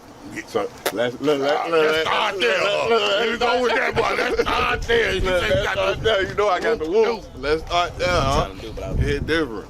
No doubt. Trying to do all the positive shit. Okay. Trump. Meet up with a couple guys, all right. Before we left. Long live. Then I see there's some kids money. somewhere. Let's start there. They say So met up with a Muslim brother. And he's also like doing some stuff with the kids. What's up? Can I push a beat? Yes, we push a beat. Let's start there. Hit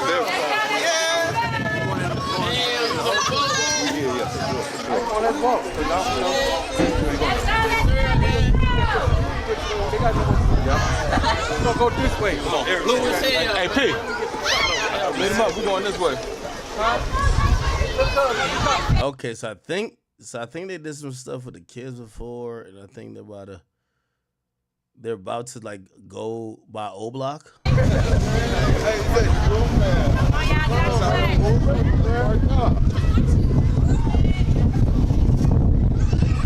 Give me I need a box of wood.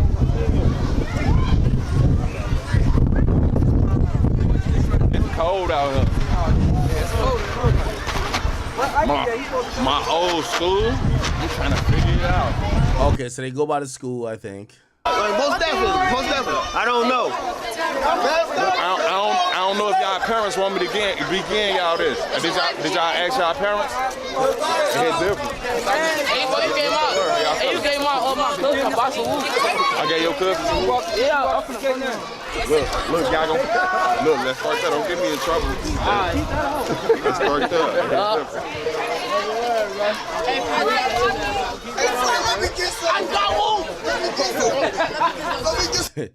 You know what's so funny about like the Chicago block? Everybody in the video looks shiesty.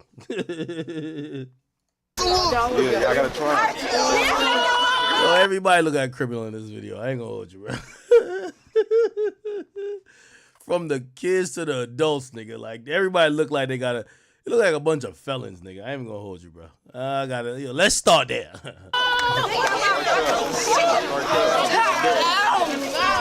back at Dallas.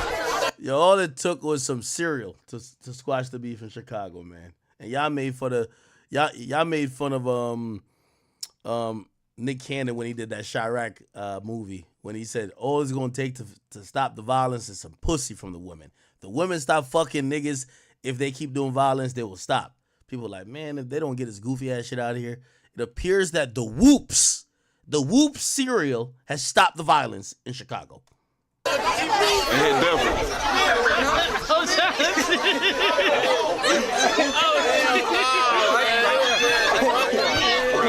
me the Whoop. I never did that from. Hey, what happened? What's going on? I think it's Ike Money? Muna? I'll be fucking with the names. Hey, listen, the brother's trying to make peace. Alhamdulillah, represent that Muslim mag. You know we Muslim. Now, he has the O-Block chain. I don't know if you can see it. Was he one of the original people that Vaughn gifted the O-Block chain to? But he has an O-Block chain. About peace, right? Yeah, for sure. If I want y'all to do what they mean, don't lock it up. Make peace right here, man. That's how we come. Cool. Damn, you big as hell. Okay. They dap it up in front of the school. First of all, I gotta start there. Ike Money. Look, Ike Money, I'm right here with these roots. I got. Now, I'm gonna be honest with you. Ike, I don't know who you are, brother, but this does seem a little fake. I'm gonna tell you why, because you're gonna see later. He dapped the guy up. He looked like he's trying to get some cereal. Looked like he's asking for the soy milk. And when they get into O-Block, he switches the energy a little bit. He starts kind of calling out J-Main. You should call him out when you dapped him up. Don't dap the nigga up and act like it's all cool. Bring him into the Lions then press him more. You dapped him up outside the Lions then. They're not in O-Block yet. I got Come on, let's get in the street. They tripping. Come on, let's go to the street. Via, what bro number? Hey, what's that, Knock? How you coming? Okay. Leave it there. Get us in. Start there. They go Gleesh right there. Okay. So now they go. I didn't even know there's a school next to O-Block. This is kind of crazy. Is this a school next to O-Block? So they're going into O-Block or something like that. Oh, that's the style I used to do. I had my first fight right here. Nigga different. I gotta go there. I had my first fight at the. What's up, bro? How y'all feeling? Y'all want some whoops? Who got milk over here? Look, we finally got the Lil Reese whoops at O-Block. Man, what's these real whoops? Don't do. Okay, so supposedly this is in O-Block? I don't know. Don't do that. These is real whoops. These are real whoops. Can we get back out? Can we get back out this gate? Let's start there. Once we come in, Ike Mana. Now can we get out? Let's start there. They go Gleesh right there. Straight up. Okay, let's start there. Cereal to O-Block. Hilarious.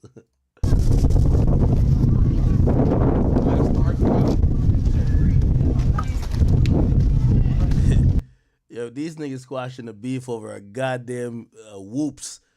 Shit, I bring some Frosted Flakes. There'll be no violence. Chicago for 25 years, nigga. Them niggas, it took some whoops for y'all to stop the beef and the violence? Man. Nigga. Some Honey Nut Cocoa Puffs would have fucked up the whole situation. Oh, hell nah. Here we go.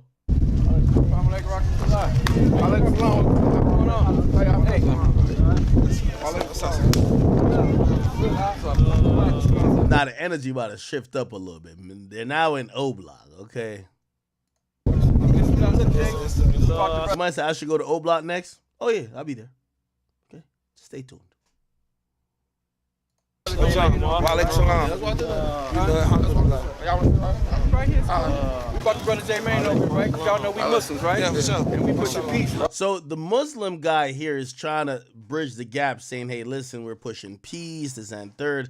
Now, I didn't know that J-Mane was a BD. I thought he was like a GD. I ain't gonna lie to you. But anyway, J-Mane has been a part of dissing, you know, a bunch of people who, you know, were slain on the BD side. So that's why there might be some tension, and we're gonna see it manifest in a second. Right, bro. You gonna lock me in and push me for the brother, man. That's cool. Alhamdulillah. Alhamdulillah. You gonna bring your brother. We represent Muslimatic. That's what Muslims do, right? Now, I will say this, right? I do think J-Mane is coming from a good place, but that, you know, I still don't know if this push and peace thing is a content thing or a real thing. Because push and peace is not making content to show that you could go in O Block. If anything, it makes niggas look in O Block like they're bitches. Right? Like, oh shit, a nigga come here with cereal and willing to dap us up, and we just accept anything. Part of pushing peace is not only public apologies, de-escalations. These are groundwork and boots on the ground things to mutually bring people that probably doesn't involve the camera, at least at first. So I understood why this turned out like this. And I guess I'm giving away some of what's gonna happen, because like if I'm watching this video, I'm like, so you telling me this whole time I'm doing a war in Chirac, if niggas had just bought some cereal from the dollar store, this beef would be over. Oh my God. Alhamdulillah. Doing it there for free. You know I had to bring the Lil Reese Woods over here. Please don't look like that. Don't look like that. Don't look like that. You know I had to bring the Stop the Violence Woods over here. Let's start there. Do your research. He not my cousin. He ain't different. Who made this box, man? Yeah. These Reese's Puffs. These ain't. Nah, these real Woods, but we ain't even Woods. Let me go to the main factory. We ain't even Woods like that.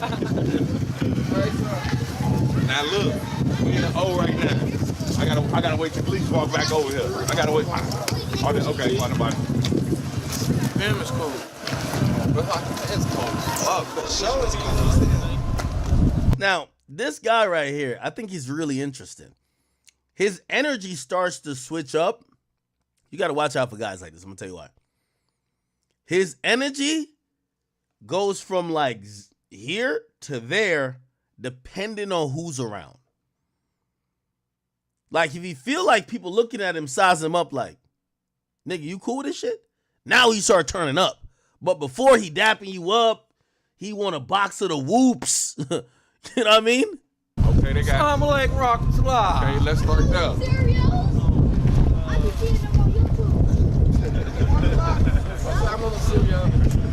Coming, man. Alhamdulillah. You know we Muslims, like we pushing peace, bro. You know? What's up, man? I got a bone to pick with you out there. Everything over, I got a bone to pick with you, my boy. No. I don't know why it look like everybody got a gun on him in here, man. I don't know. Yo, let me tell you this. This is how you know that. Yo, let me tell you this. YouTube money is good. But this, I could tell FYB J-Mane is new to money. This ain't worth the risk. Now, granted, he probably made a good 20, 30 bands on this video. Good for that boy. But listen, this ain't worth, yo, this looks like going to hell. Nigga, look like everybody got a gun on, him right here. This is O-Block, nigga. I'm gonna talk later. Wait, yeah. Nigga, the toddler over here. Watch. I'm gonna show you who look like they got guns. I'm gonna talk later. This nigga right here look like he got a gun, bro. Nigga, he look like he got a strap. She look like, nigga, this is O-Block, nigga. The fuck? Like, let me tell you this, content ain't never worth this much. Hell no. Wait, yeah. Watch it. You're gonna notice he starts switching his energy up a little bit. Yeah, I can show y'all How you coming, bro? Least chilling, okay. Yeah, we making history right now. Y'all feel it? We making history right now. What we doing? We taking our community back home. That's what we doing. We taking, the kids gonna be able to come outside. Y'all see all the kids out here whooping? Let's start that.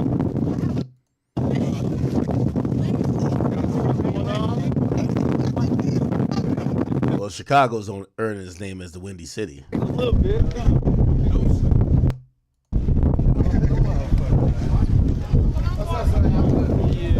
So they're trying to invade O Block. And I could imagine everybody in O Block looking like, so y'all niggas is really over here shook for some whoops. but it's happening.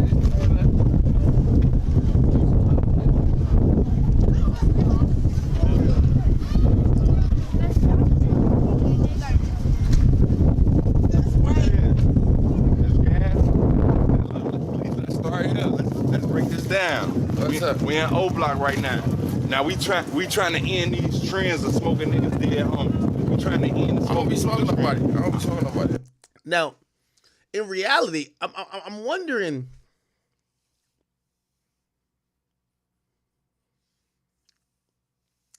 I'm preemptively saying stuff. I know you haven't seen the whole thing. Y'all probably watch it on your own though.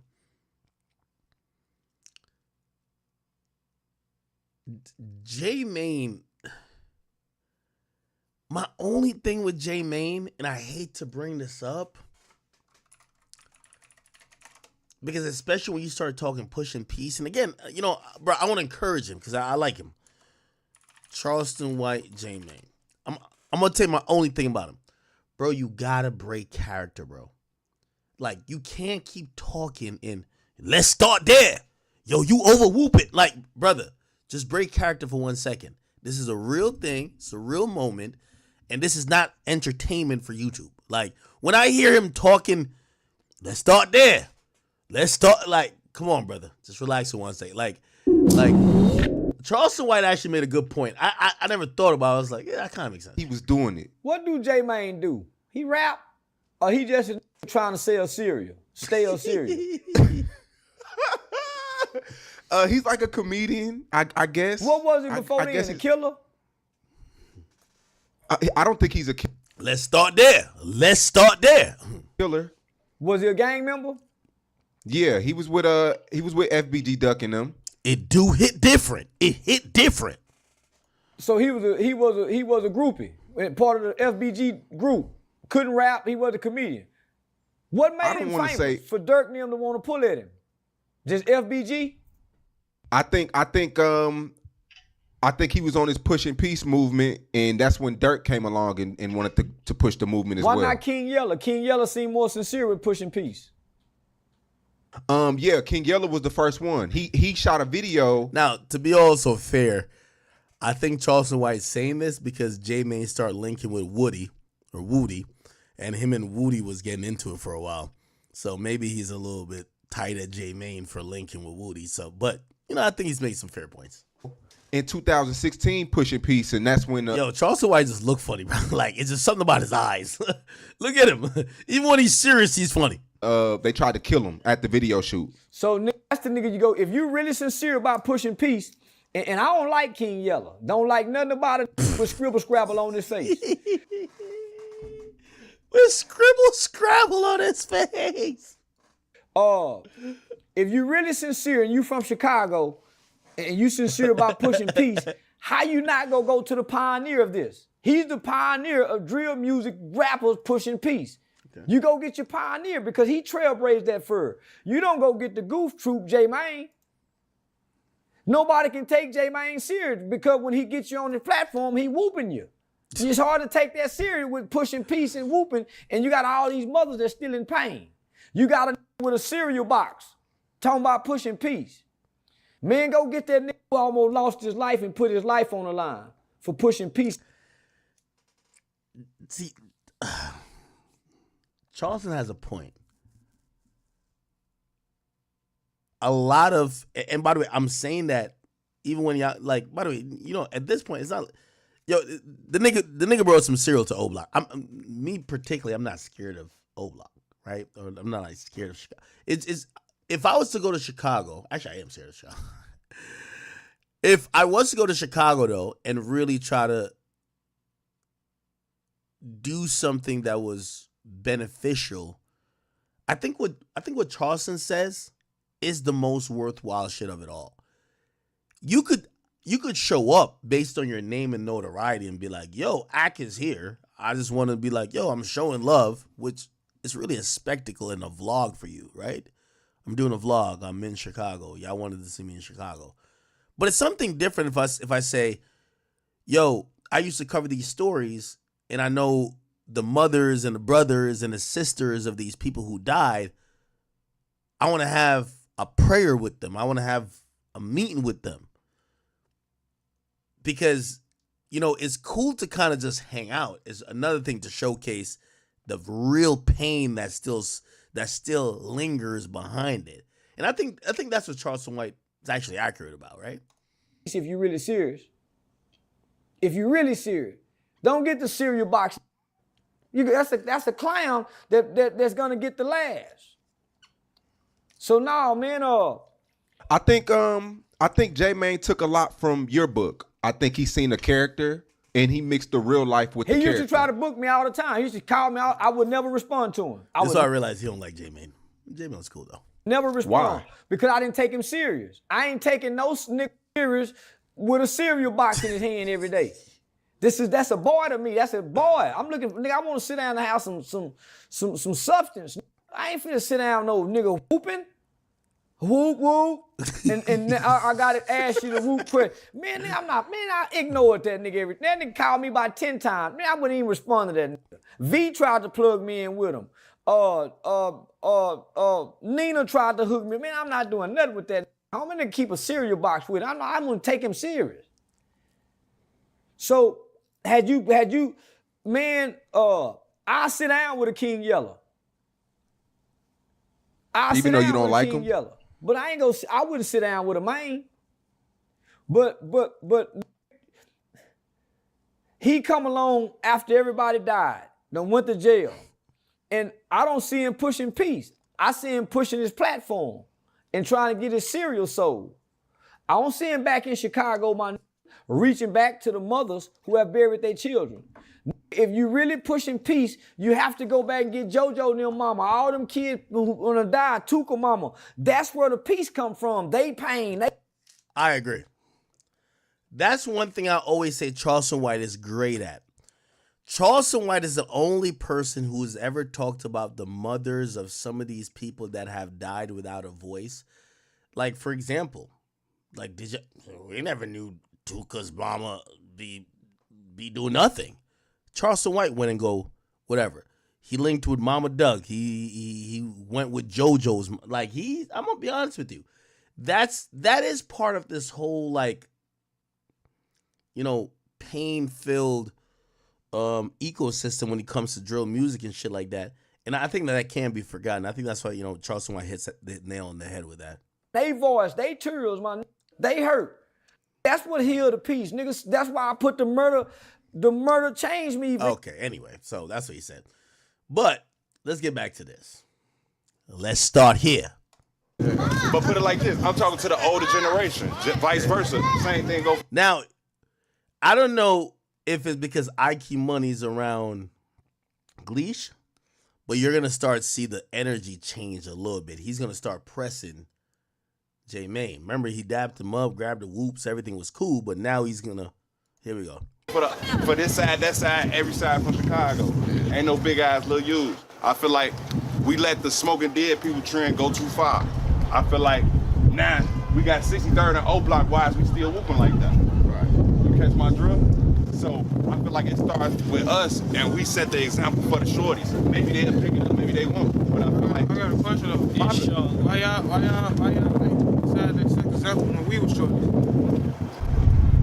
I take that. I take that. Like when we was shorties, like, you know, like all that, like the dissing and stuff, you know, them our people, like them, his cousins, our brothers and stuff, like, and it's stuff that you done said that, like, it's like, that shit is like, it's just some people that don't let go of shit, you see what I'm saying? Nah, real talk. But it's like, if you was gonna do it, I just feel like y'all should have been did it instead of doing it now, like, when the internet involved. You know what I'm saying? Like, all, like, the songs, all that, I feel like it should, if we really want to do it and, like, push it the right way, all the songs, shit, that shit gotta get deleted. You know what I'm saying? Like, we got homies that died young, and they moms might have heard you say something. It's a grown man. Now, so what they're alluding to and what they get to is that J-Mane used to be dissing. I don't know this because I only covered the music. everybody keep thinking I never covered J Mane in the War Chirac, did I? If I did, he must have killed somebody. Because I was covering the niggas who was the shooters and the rappers. These other people I never covered. And I never probably, unless you were like really popping on social media, I never, did I cover him? He has a song? FYB J Mane, 300 Ops? He don't got no song like that. No fucking way. Let's hear this. Hey, y'all already know how I'm coming, man. Don't talk to me, big FYB shit. Gang. I'm Big BDK, you ain't know it. 600K, bitch, you killing them boys. Long live Deuce, you know it's my boy. Smoking on Wallow with T-Roy. Fuck it, 100 rounds in an AK. We gon' drop a nigga like. You're lying. This is CGI.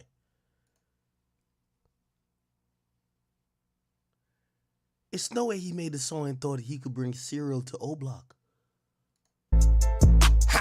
Hey, big FYB, y'all already know what the fuck is going on. Don't fucking talk to me. BDK, die 5, GDK. Y'all already know how I'm coming, man. Don't talk to me. Big FYB shit. Gang. I'm Big BDK, you ain't know it. 600K, bitch, you killing them boys. Long live Deuce, you know it's my boy. Smoking on Wallow with T-Roy. Fuck it, 100 rounds in an AK. We gon' drop a nigga like bro dead. HK, bitch, we don't play. Get you out the way. Baba got out, I got smoked in the same day. Bitch, I be sending blood money. Roll another corner. He dissing Blood Money? Ain't Chief Keef from O Block?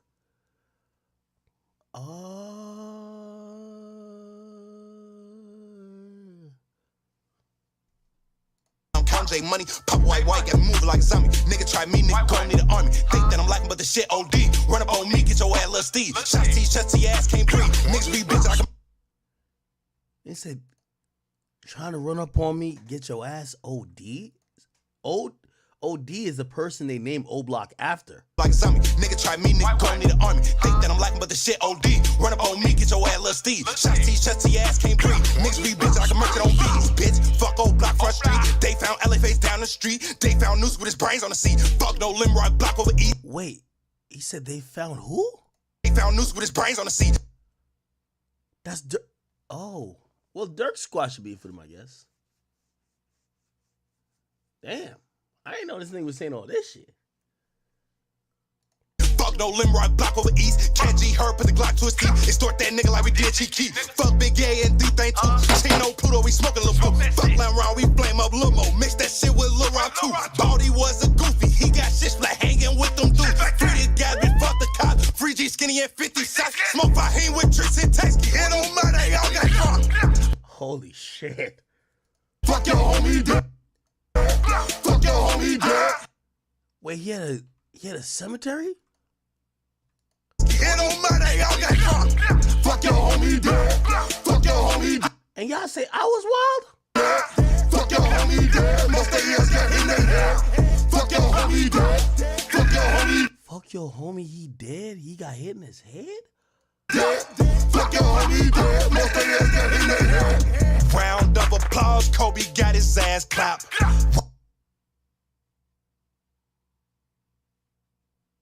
Right around town, Nooski got smoke with his strap. Oh my God, no way. No way.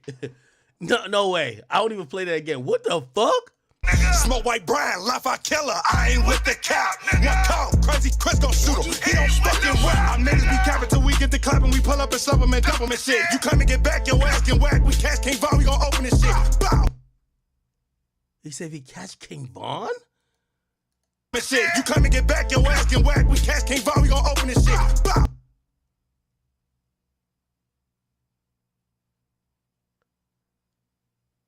He said all that and he back in O Block? Oh, it's crazy. I was lit. Yo, I gotta order some whoops. Our brothers and stuff, like, and it's stuff that you done said that, like, it's like, that shit is like, it's just some people that don't let go of shit, you see what I'm saying? Real talk. But it's like, if you was gonna do it, I just feel like y'all should have been dead instead of doing it now, like, when the internet involved, you know what I'm saying? Like, Ike Muna, or I don't know if I'm saying your name right. Let's be very honest. Pushing peace is basically pushing content. I'm sorry to tell y'all, all right? Niggas done got rich and is tired of dissing y'all and want to come. They're basically me. Yo, let's show Chicago while we rich now. Okay, this is where I came from. but I'm actually from around here. Okay. Like all like the songs, all that. I feel like if we really want to do it and like push it the right way, yeah. What I'm trying to tell them is that nobody's pushing peace till they get rich.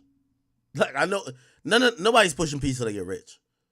That shit gotta get deleted. You know what I'm saying? Like we got homies that died young, and they mothers might have heard them say something. Damn, it's the grown man. My son was 18, 19. He died. Like, even though like everybody be doing what they doing, do they look dirty on their own, but it's like I feel like it's like when there's respect for like the mamas and shit like that, it should be like I feel like a public apology to like the parents or like even these people, kids and stuff. Oh, they're asking for the apology. Okay, let's start there. That should be like, that's real needed. On my kids, if they ain't heard me once, but this not my first time apologizing, I apologize if you ain't heard it, bro. I ain't never heard it, but right here in person, on phone number, I'm at O Block. I apologize to y'all for any. I ain't gonna lie. Leash got a look on his face like, man, where the back door at? Yo, this whole time, I ain't gonna tell you, this whole time his hand is in here, I could tell you, be like, man, I guess since Smurf fuck with this nigga, man, I don't fuck with this nigga, bro. Yeah, he's just here. You gotta watch a nigga like him. Any type of way that y'all may heard me speak, feel on y'all brothers over these years, bro. It hit different. We brothers at the end of the day. Yeah, so. And I feel like. Here's my thing. Y'all clearly not over the disrespect this dude did. Are y'all clout or money hungry that y'all let him up in the old block? This shit don't make no sense to me. Now, again, I'm not encouraging no violence. I'm just saying, why would y'all, like, there's some conversation that happened because y'all are the one bringing him here. He's with y'all. He didn't walk in by himself. He's with y'all. Unless this is all for content. Vice versa. It go both ways. Let's just start there. Sure. So just like how you. What? All your songs, that shit's on YouTube? Yeah, songs on YouTube. If you push a piece, take that shit down, brother. That's a. Ooh, you talking about these songs? Okay. First step. All this camera shit ain't about nothing. Take that. That's the first step, bro. The song, it should be vice versa on both sides then, yeah, right? for sure. That's what I'm saying. Like, all I'm saying, like, how old you is? I'm 30, man. I'm 20. Y'all had a chance to do it when we were shorties. Like, me and my people, we were shorties at one point in time. Y'all had a chance to, like, you could have, like, what made you do it now? That's what I'm saying. Like, why now? Like, you see what I'm saying? It's a generation. Because he's rich. Why are you asking dumb questions? Why now? Oh, I'm rich. And I'm from Chicago, and anybody else that would go to Chicago and show you this is going to be seen as a goofy. I'm the original, and and by the way, I do think it should be like that, except I think that J Mane should go into his own friendly territory before. Don't go into O Block if you used to diss them, because you're making them look like hoes. Wherever FYB is there a FYB block? Go to FYB. Go hang out there for like a week or whatever. You going to O Block, make them look crazy. You done dissed half of the people. Like King Von done passed out 100,000 in here. His chain is on this nigga's neck. His chain's on this nigga's neck too. Coming up with money, you. That's what I'm saying. But that generation under me done heard you say some stuff too. You see what I'm saying? Like these ain't no real little kids. These people that's been around, like we a family over here. Like Bimmer Bino, I'm not saying money solves everything. What I'm saying is that this would have not been created. Yo, I hate when I have stupid fans. Like I don't want to call it fans, but like people who watch me. I never said money solves everything. I said money's the reason why this situation's happening. If you ask me personally, FYB J Mane is doing this mostly part because his current career that's getting him a lot of money is dealing with content. This is great content. For these guys, I don't know why they were cool. I only say they look iffy to me because why not check him when y'all dapped him up outside of O Block? Why y'all walk him into O Block and then now y'all questioning him? Let's start there. This looks odd. You get what I'm saying? So money doesn't solve everything. But I do believe when you look at a lot of these guys, and maybe this is what you're speaking to, you get to realize, for example, J-Mane. Look at the video he made. He's talking about he want everybody dead. Until he became a successful YouTuber, he's down to squash beef. Why do you think that is? That's money. Here's the thing. When it comes to war, it's easy to squash beef when you've won. That's why, as much as I love Durk, it's easy to say I forgive all my ops when I'm up 55. Half of everybody you know that could be nearly popular is dead. And I'll just acknowledge a couple of y'all niggas, and I'll put their face up on the screen. It's easy to squash everything when you've won.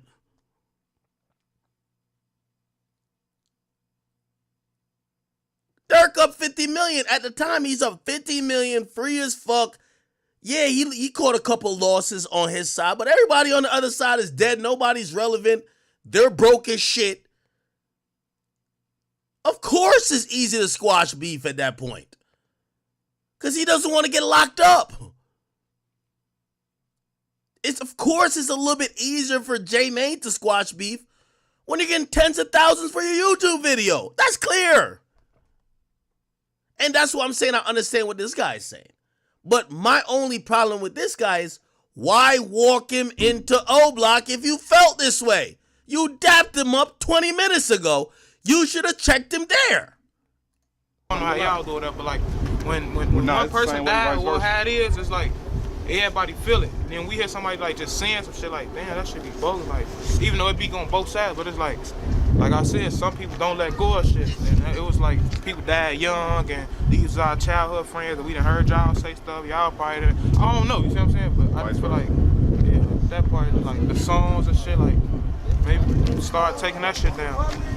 Doing that shit, then I agree with that. I can take songs, put it like this. Any song dissing any black brother the way J-Mane coming right now, any dissing, tarnishing black image. I don't know if y'all ain't been following my movement, but I don't even like play shit. I don't even really be playing that type of shit no more. Like, don't get me wrong, I like the beats, I know I can rap, catch my drift, and I know it's a million other motherfuckers in the world that like it, that's why they was playing that shit. But at the end of the day, I was degrading black people at the end of the day, so that shit not what we on right now. And to change the narrative on For Them Gray, I'm with it. Fuck them songs, gang. Fuck them songs. Them songs ain't about shit, bro. Yeah, so with like then as far as like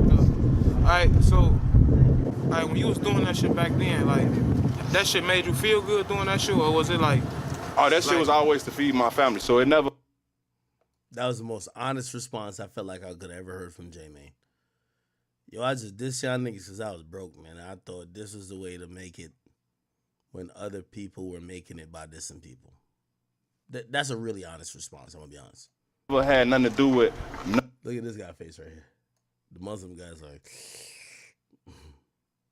None of like the person. Some people I was dissing, bro. I didn't even know who they was, to be honest. See, like that's what I'm saying right there. Like this part, what I'm saying, like it's people that died young. So it was goofy shit. Yeah, like you see what I'm saying?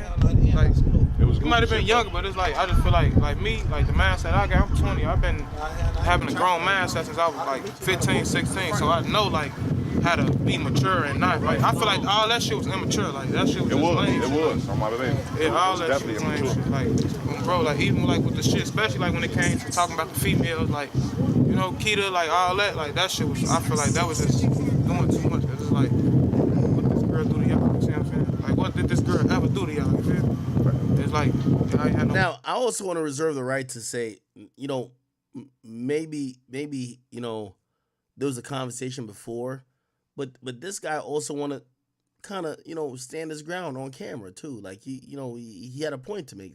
And I've done that before where, you know, me and an artist have, you know, kind of spoke privately. But like when we get on camera, he don't want to look like no hoe. So he want to restate what he want to state or be like, yo, no, I at least said that. I get that too. So maybe that's what it is, right? Like you probably doing that shit to get laughs, get views, get money, but it's like you could have did this shit and still been the same way. Fuck this and all that. You could have pushed Pete from the start. If you would have, I'm telling you, like when all your guys were alive and shit back then, I feel like if you would have started pushing Pete like, that shit probably would have been bigger than what it is now. Like, it probably would have been, like, way, like, damn, he stopped this shit early. This shit bigger than J Man. You know what I'm saying? Yeah, it is. I catch all the blame, but put it like this. This is why I tell people, you though. don't catch all the blame. It was just like, you one of the main ones that, like, like when and I get it, though. I get it, though. On my baby, I get it. And he here right now trying to settle the peace, though. We got to give respect where respect is due, right? Whatever been going on, whatever. Because how many niggas done did this, even tried to even... He extended his hand to try to settle the peace, and us as Swiss, we're going to accept his hand. You know what I mean? Palms up, we're going to accept his hand with palms up. And I appreciate y'all for letting us coming over here. You know what I mean? Different. So again, like you said, you spoke what you had to speak. That's your truth. Ain't nobody gonna take that from you, huh? You know what I mean? But at the end of the day, we gotta start somewhere, man. So we gotta start somewhere. And if we gonna start right here. We all from the same community, bro. They always try to divide this shit, bro. I went to Dulles too. Let's start there. All of us as Muslims, we got a lot leading us, right? So with a lot. Yeah, this is a very pivotal conversation. Again, great content because we always want to see shit like this. This probably shouldn't have been caught on camera, though. You know what I mean? If you wanted to, let's start there. You want to have the conversation. Bro, you could tell this guy feeling away. He feeling away. Whether it's people around him looking at him like, nigga, you brought these niggas in here, bro. Like, he's feeling away. And you want to deal with that without cameras being on where everybody feel like if I don't do nothing, I'm getting punked. Victories are short. Allah said you just obey the message, and I handle the rest. You see what I'm saying? Allah gonna put it together. It ain't on us. This is what Allah want. So, alhamdulillah, you definitely got what you offer, and you have every right to feel the way that you feel. Take your time with your feelings. But at the end of the day, you gonna still be men. So I got a question. And we still hold on now. We gonna be men, all right? You know? At the end of the day, we're gonna be men, and we gotta still look for the kids that's still out here. Right. We gotta raise them the right way. It's gonna have to start right now. So why can't it start with us right now? With all the little brothers right here, right now. Let's make a peace. Let's make a point right now that we don't stop. Brothers that's agreed to everything that you act. Ego is such a big thing, man. That's why I say you gotta do this off camera. Because I'm gonna be honest with you. Man, if J-Man run up in O Block, get his way, do whatever, blah, blah, dropping whoops, feeding kids, bro, gonna look like O Block a bunch of bitches. I'm gotta be honest. Like, again, y'all, I'm so detached from this. I don't want nobody being no beef or no arguments. But come on, like, let's just be very clear, bro. That's why I said there should have been some off-camera shit before. Because it at the point where if they just let it happen, be like, damn, all these O-Block niggas, they really hoes. My line?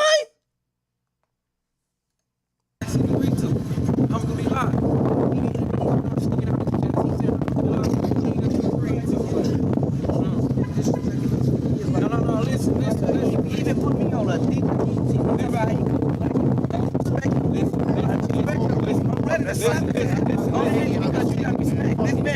Because he got me on DJ. Y'all gotta move on. He can't do this shit. Oh, he already dipped. Yeah, he dipped. So some guy came and said, yo, he got me on DJU TV. I should slap his ass. Got no say so. I ain't got no respect for him. I love you. He with me though. I love you though. He with me though. You should think he did it. But you doing it for me though. Turn the cameras out.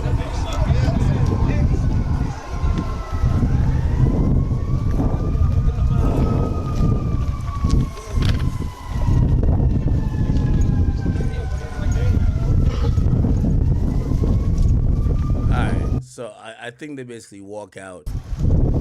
Yeah, it pretty much ends there.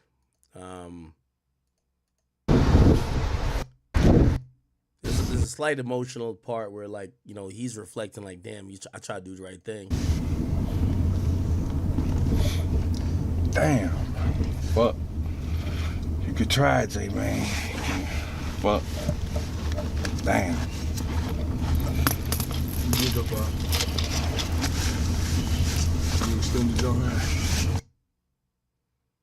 Okay. All right.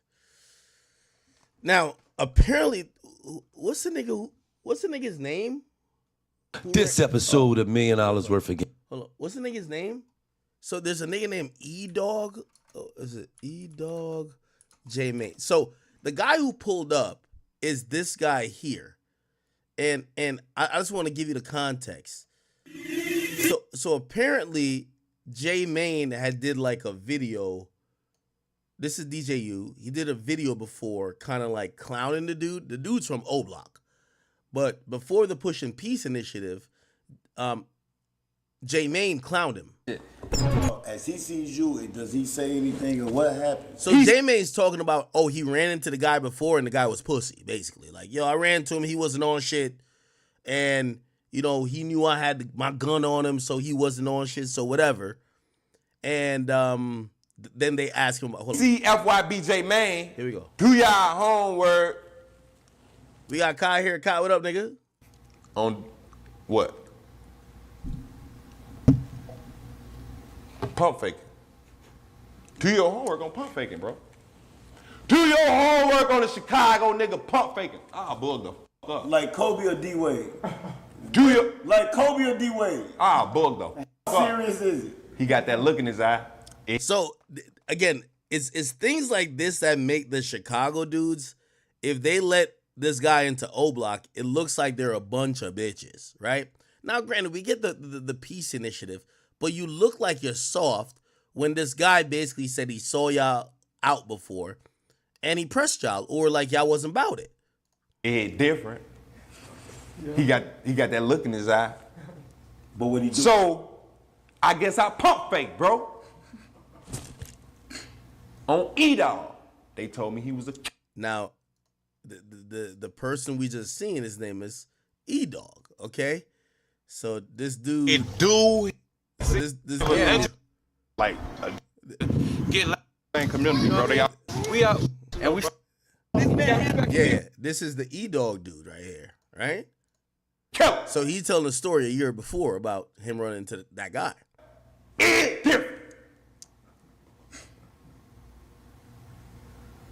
I gotta be aware of him. I gotta keep my eyes on him. If you see him, J Mane, they say he on that. He on that. So I had to pump fake. So what's he on that? E-Dog seen J Mane. He ain't want no smoke. Why? Cause I upped that bitch. But did I really hide that bitch crazy? I ain't hide that bitch crazy. The Pokemon one on you? I never had my what?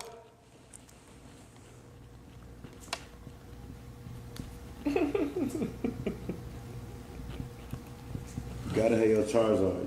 No Pokeball, bro. Gotta have your Charizard. No Pokeball. It hit different when I ain't got my Pokeball on. And I see an old Blockian at this time period in my life. It hit different. On the drove, and you acted crazy. So he should as J Mane got on your ass. Getting his whoop.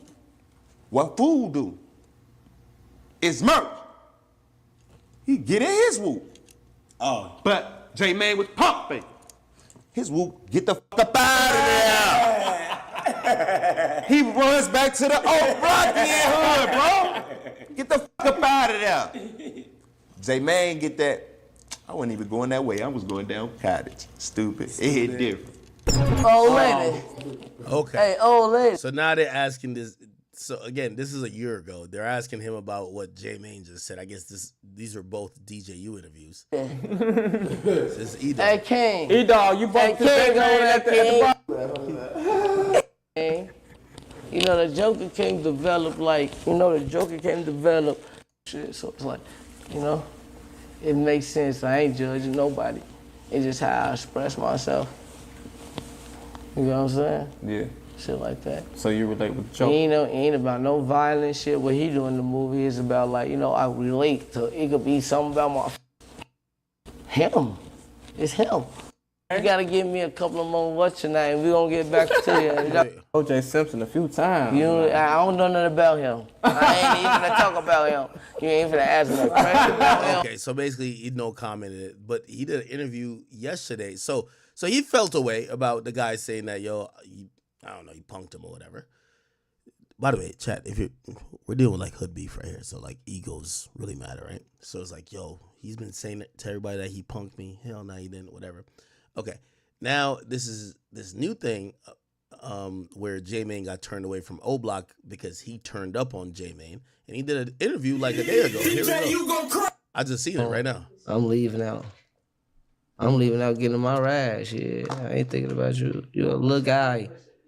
You're a little guy. I'm always pushing positivity around here. You know, lose to who? Oh, yeah, for sure. For sure. For sure. Yeah. But it's like, it ain't nothing. It's like how you do it. You know, you respect yourself first. Such like I know, so you know what I'm saying? Mm-hmm. Come on, man. Yeah, I think when you spoke up, he did probably become a little uncomfortable. You know what I'm saying? Cause yeah, type shit. So yeah, he definitely turned around and got up out of there. Once there, we could still talk though. Right. You made it seem like we put you out. Come on, bro. You know that was off your alley. That was off your alley, man. But you ain't finna disrespect me or disrespect my people around me. You made an interview about me. Come on, man. And I ain't even thinking about you, bro. Yeah. You came right here. Look, ooh, oh, what? All right. It's cool. Type shit. Yeah. Well, E-Dog, Ben reached out to me and okay. Your Back Again track just hit 1 million. Okay, cool. So essentially, you know, this is him addressing him confronting J-Mane. Again, if you care about the Chicago stuff that much, it's an interesting time for Chicago. For a lot of things that we know, there's always killing and beef and whatever going on in Chicago. But, you know, obviously so many people have attributed this to me, like in terms of like where they're like, yo, IQ, you covered this like historic time. Okay, cool.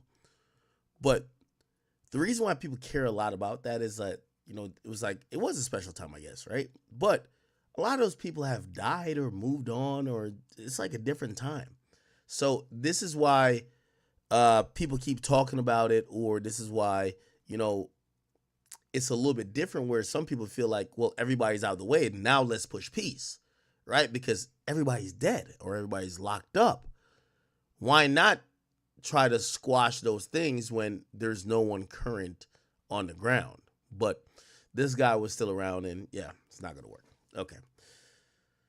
All right. That's my little J-Mane portion right there. Was that the only Chicago thing I had? Oh, Wack 100 want me to call him. Before I call Wack 100.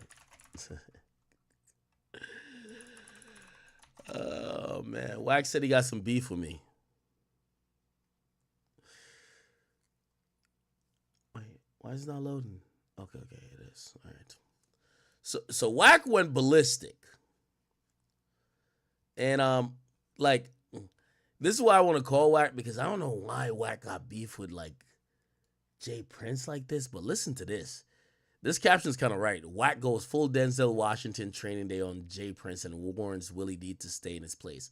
It's actually Jay Prince and Big U. Listen to this, chat, and then we're going to call him.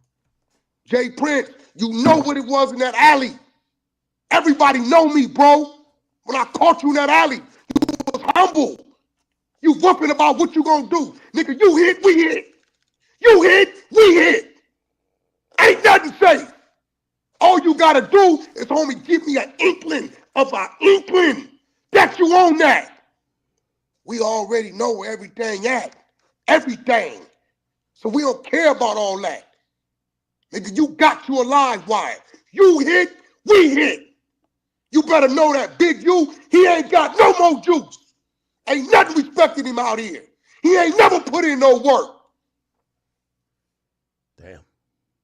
Got real respectable rolling 60s who they told me the stories of y'all went on missions, went to jail, and they guns empty and your gun is still full. You don't do that. I ran with you for 17 years. You sat on this couch in my house right here with your head down, asking for assistance and help. When you beat your kid damn near unconscious and DCFS took your children, the Paru Court helped you get them back. Boy, you better leave me alone, homie, because you ain't like that.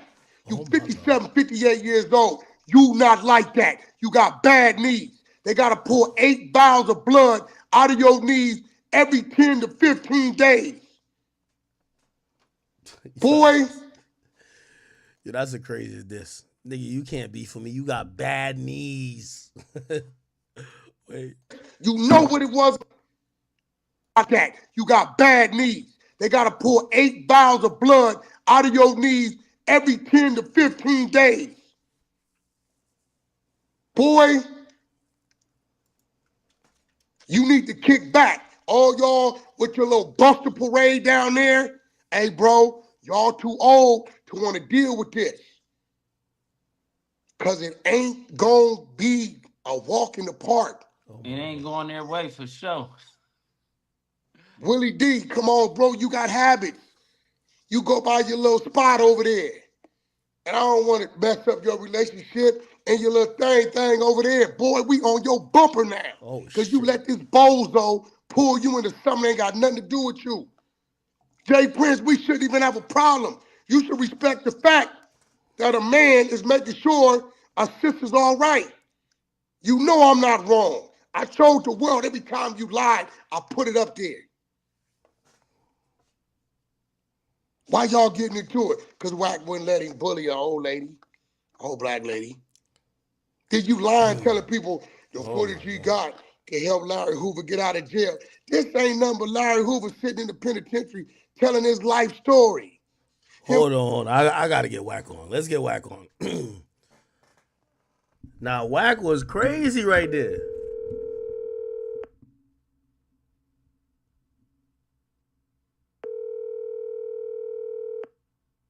Now, Wack might be in a squabble right now. Yeah, I think Wack is in a squabble. Okay.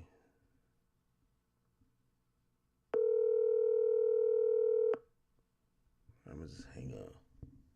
I think this is his new number. I never had this number before. Let me just save it as Wack 2. Then I don't accidentally leak his number like Brick Baby did me. Okay. Let me call one more time.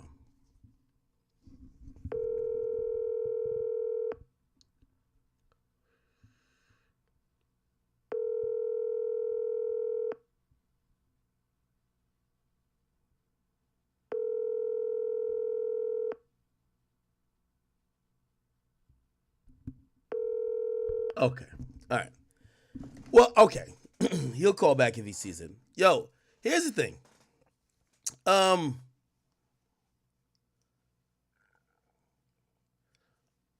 feel like Wack has these like really deep-seated beef that I think those people hate him because he's really tapped in with the media and they're not. Like Jay Prince has a perspective, but I think Jay Prince just doesn't know how to deal with media, right?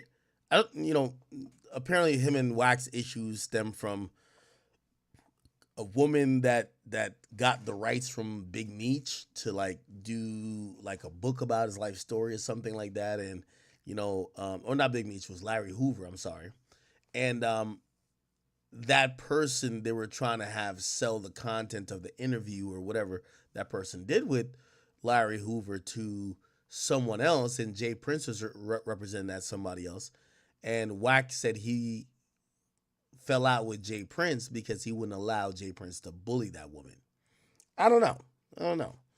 Let me see. Wack just hit me. I don't know why he didn't answer. Anyway.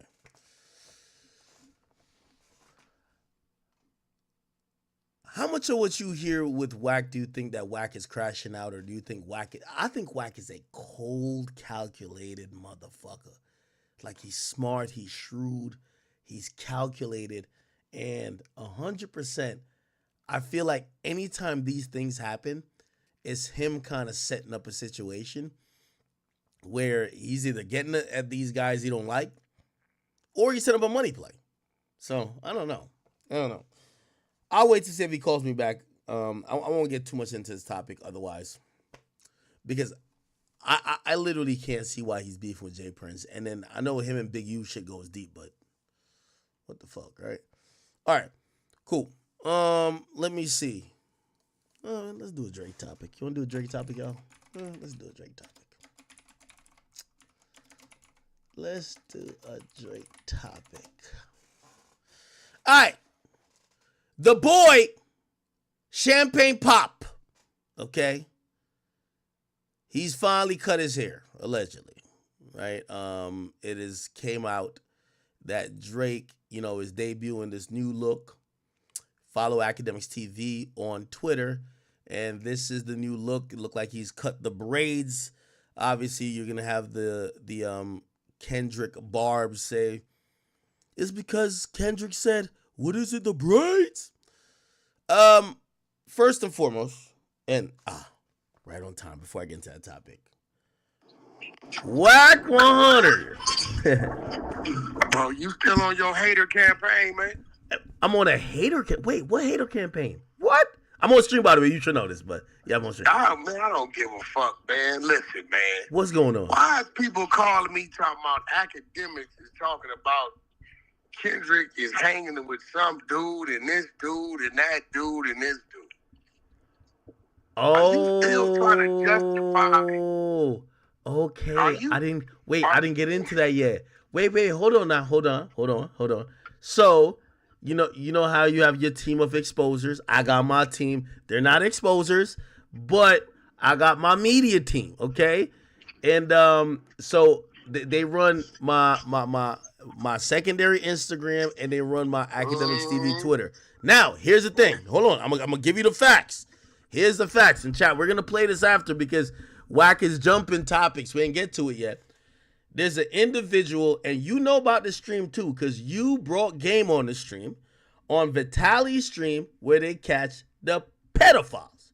Apparently, they're saying that there was an individual that got caught up. He was trying to meet up with an underage individual, and when, obviously they have the individual there, they're trying to figure out what type of time the guy's on, blah, blah. I guess they realize this guy was, has pictures with Kendrick, this and third. By the way, chat, I'll click on it. It's here. They're saying that's my point. Has pictures with. You trying to line that up with the Drake dude that works for Drake every day and had a situation. That's a different thing of a fan that shows up to your events. When we get overseas on game tours, it's faces I know because no matter how long it been, they're waiting for us in the front. And it got to a point, I'd be like, come on, homie, I know you want your picture. Because every year ends, rain, sleet, or snow, they standing in the front. Now, I'm going to be in agreement with you, Wack, because, listen, we live this life, we get what it is. But we also do have to be honest. You know why this is even a thing? Again, me particularly, I wouldn't pinpoint this. I don't know why it's a thing. No, I'm going to tell you why it's a thing. So me particularly, I wouldn't pinpoint this and be like, oh, whatever. But I understand why my media team pinpointed as a thing in terms of Kendrick. I'm going to tell you why. Because Kendrick is the one that made it a situation to say, Baca has a weird case. Why is he around? That's a dude that's with that dude, part of his organization, on his payroll. Yes, you're supposed to know everything about that dude. We don't know everything about a fucking fan that pops up every now and then at our events. We don't know if this dude got a job, if he married, he got kids, he been to jail, ain't been to jail. But somebody that travels with you, that's with you, that you doing business with day in, day out, that you're paying. Yes, you're supposed to know about that individual, bro. Okay, now, here's the thing. And I agree with you. But that's why the question comes up. Here's the thing with Ken. You see, you're answering for him. Kendrick don't answer a lot. We don't know. We're looking at pictures. He ain't got to answer. What you mean you don't got to answer? Y'all not been you don't got. Did Drake answer? He damn near basically did. Point. He basically did by saying, that's my man. I fuck with him. I don't give a fuck. So whatever you thought about, and by the way, the thing with Baca is very different than with this. This was by the way, it's a random 38-year-old guy. Kendrick don't know nothing about that shit. Who's from Compton, who allegedly. He ain't a gang member. He ain't from no set. Yeah, but you don't gotta be a gang member if you're from Compton. He tried to sleep with a 15-year-old. Bro, we don't. People don't pay attention to little Eddie over there, who he just live over there. Ain't no obligation to that dude. Let me ask you a question though. Right? So, and I'm piggybacking off another topic that was said by Skepta. Don't you believe that once we get hip hop to a place where we're Me Tooing each other, now the people who try to do that, you gotta be very, very clean, and everybody around you. Even I don't gotta be clean. What you mean? I gotta be clean with my immediate. I don't have to be clean with the motherfucker that wash my cars or my gardener, bro. The nigga just pull up and whatever in the driveway he wash, and I cash app him. The gardener comes, whether I'm there or not, and he cuts the grass. I don't gotta do background checks on these people that I don't have a personal dealing with, bro. Okay, and by the way, I actually agree with that. I do agree with that. So I agree with that, and I feel like you're speaking for Kendrick because we don't know who this nigga. We don't know if maybe this is a nigga who Kendrick played PS5 every day. Come on, bro. We don't know. We have no idea about Kendrick. Y'all know he not a Baka. Well, we don't know. How do we know? The nigga from Compton, he got a couple of pictures. We don't know. You know who Dave Free is, right? Yeah, but Dave Free is How do you know who Dave Free is? Yeah, but Dave Free is an organizational person. Baka has, by the way, Baka has no job that Drake relies on. That's a homie. That's just a homie. But he with him day in, day out. No, he not. He on TikTok. You heard the weekend. He the shooter on TikTok. He doing his thing. Bro, listen. If that was the case, it wouldn't have been no big deal. They'd have just said, hey, bro, this dude, this associate. But no, he said, that's my man. Okay. Why? Let's bring this back a little bit. Because I'm agreeing here a little bit with you. Okay, we're going to be one thing with you and one thing with me. We are definitely fair people because we understand this industry and how crazy it could get, and sometimes fans don't get it. Let me ask you this, though. I think people start, put it like this, right? If I said, like, you know my favorite show to watch? You know my favorite show to watch? What? The Wack and Adam show on No Jumper. Because you on there. Yeah, listen. So I'm watching it, right? And suppose I take away from that show. And I said, okay, Wack likes to do A, B, or C with his lady, right? And then I basically go into some perversion, like, not to make a long story. If I do, like, don't you think the Me Too part of what this, like, rap battle turned into is not good? Because once we start accusing each other of doing certain shit, you know where it goes. You know what I mean? And I think, again, I didn't dig this up on Kendrick. This is part of, like, the team that works for me. They seen this around, and by the way, they're not the first to report it either. But I mean, what Kendrick bringing this, Kendrick saying taking pictures where people act that we don't know nothing about. Hold on, but don't you think that Kendrick calling Drake a pedophile invites this? Because I don't think we're here unless we get into that type of conversation. You get what I'm saying? Well, here goes the thing. Why did he call him a pedophile? Because he wanted some type of substance to win the rap battle. There's no proof behind it. You know that. You know that. Hey, bro. You know that. Wack. You know that. Hey, bro. First of all, him calling Drake a pedophile is not what won the rap battle. What won the rap battle is he had the hotter song. Okay. All right. I'm conceding for the sake of the argument. But don't you think that was fishing? It's just like when Drake mentioned Whitney. That's fishing. You're fishing. But again, no, because he had real content of Drake on stage doing something that doesn't, in the court of law, support being a pedophile. But when it comes to us as the people, it can be questionable when it comes to if it's a little out of order. Okay. All right, Wack. So if you see a wait, female, Wack. Hold on now. No, I know what you're saying. I know what you're saying, but hold on. I get what he was doing, but I want to get what you think. So what I think is the minute that young girl, listen, the people bringing her up is not out of line. Drake complimenting her is not out of line.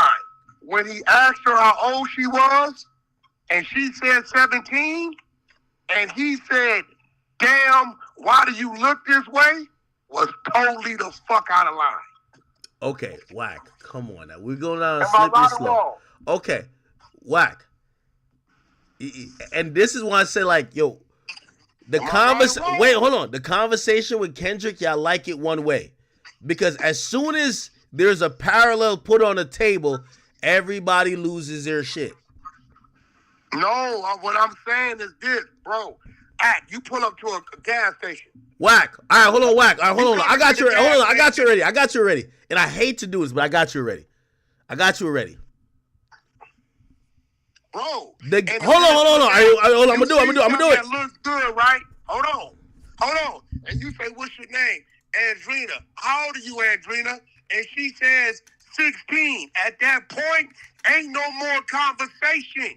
You walk away. Okay. You don't say, hey, hold on. Baby, All right, hold on. Now, again, because I love this person so much, I hate that I got to use it for argument's sake. And I got to say this before, because I'm just using it as an argument's sake. So what if I then counter with, well, there was mad stories and viral videos of your client, the game, with 17 or 18, I don't know what age it was, India Love. Bro, and I'm going to tell you this. India Love finger banging her in a park. Here goes the difference. What's it? Right? How old was she? Some people say 17, some people say 18. No. Fuck all that. We got a date of the video, and we know a motherfucker's first, last name, and they're lightweight or celebrity. You could pull their birthday. If they say 18, I don't want to talk to you about it. All right, okay. We saw Drake on stage. Ask the girl, how old are you? 17. Hold on. Me and you both know at that point in time. Okay. He shouldn't have said nothing else. Okay. I'll concede that. You don't agree? No. I'll concede that. Here's what I'm trying to say to you, though, right? You don't think part of people saying Drake is creepy or whatever is because they're saying he fucks with a lot of women, not women underage, but even women newly 18 or 21. They're saying Drake, you're 37, 38, and you're fucking with a 21-year-old. But in your so what? There's nothing wrong with that. Okay, so you're defending that. Okay, all right. 57. You can be 57 fucking with a 20-year-old. Ain't nothing nobody could say, bro. It's not illegal. Okay, all right. Are you keeping? Now I know that you're keeping it consistent. Okay, all right. So if you're keeping it consistent, I'll keep it consistent too. Yeah, I don't think that interaction on stage. I don't think that should have went like that. I get that. And I bet he wouldn't do it again today. Soon as she said, "Look, now if Drake would have called wait, hold on now. Hey, what's your name? Look, and Drake said, "Hey, what's your name?" She said it. And he said, "Oh my God, your daughter's so beautiful." And he did a rap song, and she left the stage, right? And later, after the fact, found out, I'll be like, "Nah, that ain't on Drake." But he asked her, "How old are you?" She said 17. At that point in time, he was not supposed to give any more type of gestures or compliments in that lane, bro. Okay, Wack. So are you now claiming or assuming that, because in my opinion, that video has been around for a long time. I don't believe that's why. He was like 21. He was like 22, 23. He wasn't the age now. Okay, I hear you. But hear what I'm saying. I don't believe that's why. And the only reason why Kendrick is saying that, you know, he had a song, Meet the Grams, where he says, Drake is a sick nigga that should die. I don't think he's talking about just that one incident. I think he's talking about, and he's alluding to, putting out there that Drake likes women, not necessarily underage, but maybe 15 years younger than him, and he's 37. They might be 22. There's nothing wrong with that. Zero. I got a 20-year-old daughter. If she start dating a nigga 40, there's nothing I can say, bro. You wouldn't have a problem with it. I wouldn't have a problem. That's her fucking business. Okay. All right. My job is to be her father. That ain't my fucking business, bro. All right. So let me bring it back just a little If that's the case, we should all go revote and say you got to date somebody within 10 years of age, no matter how old you are, until you get to age of 30. So if you're 20, you can't go over 30. When you get to 30, you can date a nigga 100. Until we doing all that, bro, I'm sticking to the 18, bro. Okay. All right. Okay. Hey, listen. I'm just here to call you on any type of, non-consistency. Hold on. Let me ask you a question. It could be distasteful to some act. No, hold on. Let me ask you a question, though. So, people have long wondered whether Jay-Z started dating Beyonce when she was underage. Fuck Beyonce. Let's go to Aaliyah. Okay. We could go there, too. What do you, because if you're saying that it's justified for Kendrick to speak about Drake like that, what about the other people in the culture? They say Beyonce was 18 though. What they say? Well, that's what they're saying, but the math don't math. I mean, you with R&B right now. Are you saying that the moment you saw her, y'all were together, or maybe I talked for like a little bit before, right? We talk exactly. So when you listen to the Jay story, it only makes sense if the time that they're trying to say the relationship happened is when they start talking, because otherwise she was probably 17. Like, it's reality. Can you prove when they start talking? I mean, you both know in this industry, then you don't know when they're talking until they let you know they talking. So can you prove when they start talking? Anybody got any? Okay, let me ask you a question. Russell Simmons then. I got a lot of examples. All these niggas are on this shit. Russell Simmons. What about Russell? Russell Simmons, him and Kimora Lee. Kimora was what, 20, right? You sure? You want me to Google it? I'll Google it. Pull it up. Because this was a topic on the Hunter side. I believe she was like 20, 19, 20, something like that. Are you talking about when they got married, or are you talking about when they met? Well, we can only go on when they say they met. We don't really know when they met unless Kimora comes out and tells us he met me at 16. No, it was said that they met at 17. Now, again, this is a slippery slope. When did they have sex? Did they have sex when he was 35, she was 17? Did they have sex then, or did he wait a year? Did we know he even was talking to her at 17? Where's it at? Where does that say that at? No, that's publicly known. That's publicly no. He didn't. Where does it say that? No, he didn't marry her at 17. He married her when it say they met at 17. Where does it say that? I mean, I'm looking on Google right now. I'm pretty sure. Hold on, here we go. They met when they were 17, and this is according to Business Insiders. Even according to court documents that detail their relationship, they said that they met at 17, but they married later on. Even though Russell said, were they in when they met? Which, by the way, Russell says he never started dating her until she was 18. So what do you think about that? He met her at 17. He's 35, but he says he don't start dating her until 18. It's like he redshirted the pussy. Okay, now watch this act. I just met a dude. I met a dude 2 years ago. Yeah. Right? I seen him last week. Mm-hmm. Wack, man, I'm still trying to get on. What's up, homie? Last I saw you, you said you don't like to sign minors because you got to deal with the parents. I'm 18 now. I met him when he was 16. Okay. Now, I might start doing business with him now that he's 18. So if he met her at 17, God knows where, I don't know, a model show, whatever the fuck, and didn't start dating her until 18, what's the problem? Hey, let me ask you a question. Because I've heard you say this multiple times when I'm listening to your Clubhouse replays. I went back and I think I was comparing the Diddy case to R. Kelly case. And I'm going to be honest with you. The R. Kelly case is a sick case. I think I've heard you say that he was not jailed for having sex with minors. Brother, That man was. He wasn't. He beat that case. You forgot? R. Kelly is in jail right now. I'm gonna tell y'all this, and this is a slippery slope. No. Listen. He's in jail because you're lying now. The feds. You notice the state dropped it because the state law in Illinois is 17, as it is in New York, 16 in Jersey, legal age of consent. But the federal law across our land is 18.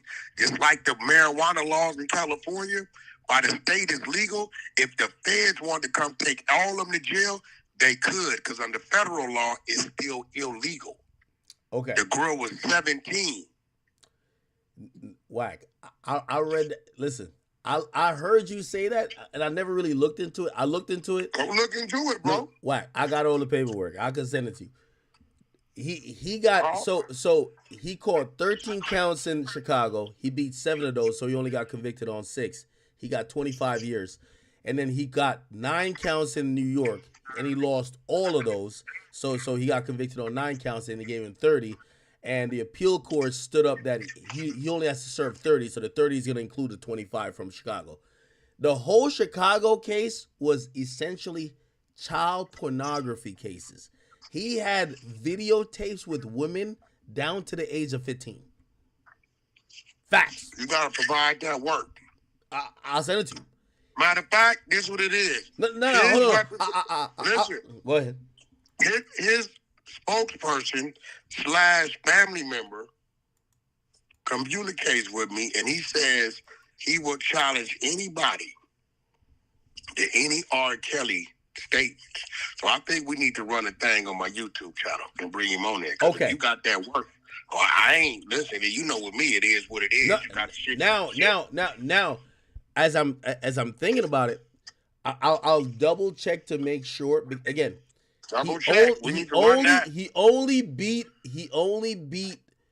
counts in Chicago, and all of those were sex tape charges. He had like 7 counts on sex tape. You telling me he didn't? You said he didn't beat none.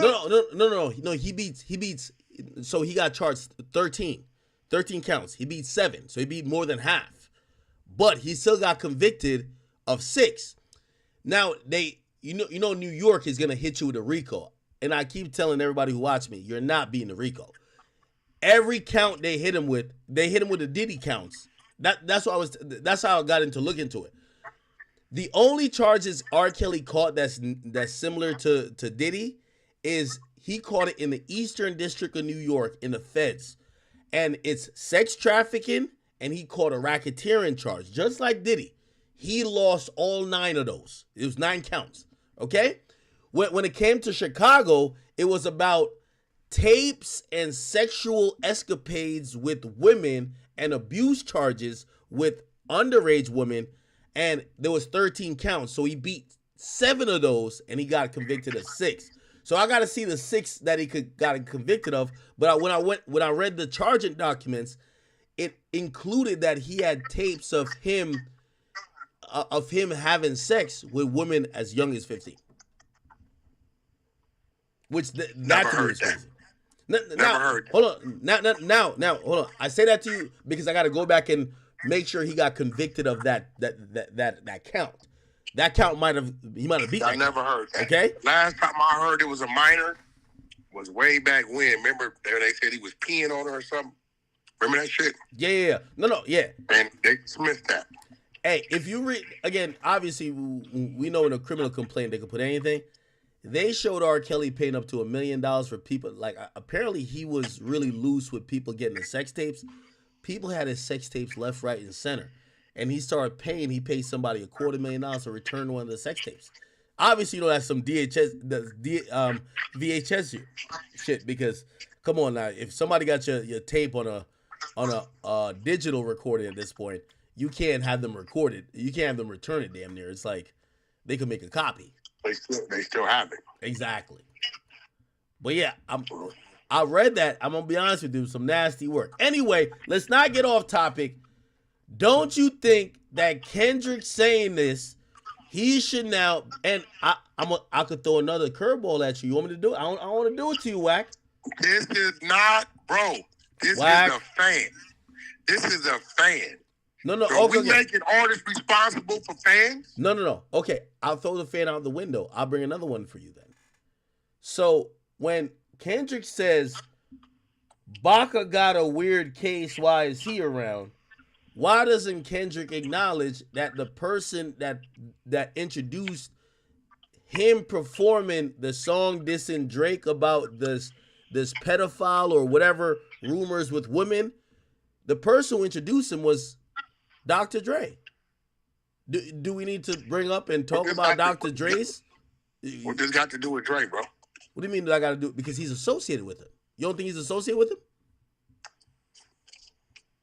Yes or no? You don't think so, right? Let me show you something real quick. Watch this. No, I'm asking you. Hold on. Let me pull something up. Because I like this when y'all go to reach and this shit is crazy. Hold on. Okay. By the way, why are you doing that? Hey, I only bring this up because I think that what Kendrick did is that you bring it to a slippery slope. We in hip hop. We in hip hop. Watch this, bro. Go ahead. Kendrick Lamar is 37. Okay. Dre is 59. That means Dre was 22 when Kendrick was born. 32 when he was riding the bike and throwing football. Okay. And by the time Kendrick was 15, Dre's 37. Okay. Whatever you talking about, I can almost guarantee you that shit had already been tucked and swept up under the rug, because I don't even know what the fuck you're talking about, and I'm 47, 10 years older than Kendrick. So, if Kendrick Lamar is going over here, he met this dude to produce some fucking beats and do a song in the studio, right? Mm-hmm. That's all he knows the dude for. He ain't never been signed to Dre a day in his life. You're right. So I would agree with you back then, but then he brought out, remember, this is the Pop-Out show. He brought out Dr. Dre. So they had a whole documentary on Dr. Dre. Everybody know that about Dr. Dre. I know he know it. Why would he bring out Dr. Dre if he know Dr. Dre got some weird cases? Why is he around? What weird cases? So there isn't civil cases about all type of abuse and things like that. We could pull it up. You want to pull it up? Bro, I don't give a fuck about no female screaming abuse. Okay, then. So that's what I'm saying. That's insane. Tread lightly. No, hold on. We talking about females screaming abuse. Hold on. You didn't have females lie on you screaming abuse. Hold on. No, wait. No. Tread lightly, No. Here's my point I'm trying to tell you is that Kendrick opened up a can of worms that inevitably he was going to be a hypocrite. In hip hop as a man, in hip hop as a man, when you start trying to do the Me Too thing, you forget that every one of our favorite, even the most innocent celebrities, they have somebody, whether there was a money grab they were looking for or whether they were disgruntled, somebody has said some shit about them. You can't name one. And again, I've told people, you're still dancing. What this got to do with Kendrick? Because he's the one who started saying, you got niggas around that got weird cases, and it could be pointed out, well, Kendrick, you're no different. Where's Dre case? Dre ain't never been in the penitentiary. Hold on. Where is that?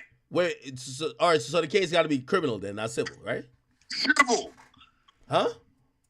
I mean, act. You can have bitches accuse you of lies. Hold on. No, hold on. I'm not saying that's not true. I'm not saying you can't have people accuse it. What I'm saying is that... Don't talk to me about nothing civil, because if it was that serious, you would have went criminal. They don't go criminal because they know it's some bullshit it ain't gonna stick. Okay, but what I'm saying is that Kendrick made it where people start looking at all that type of stuff and not being able to distinguish.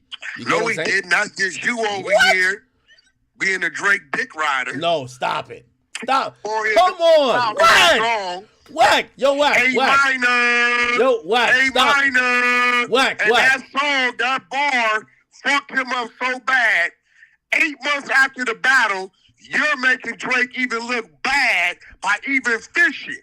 How? Drake had already licked his wounds.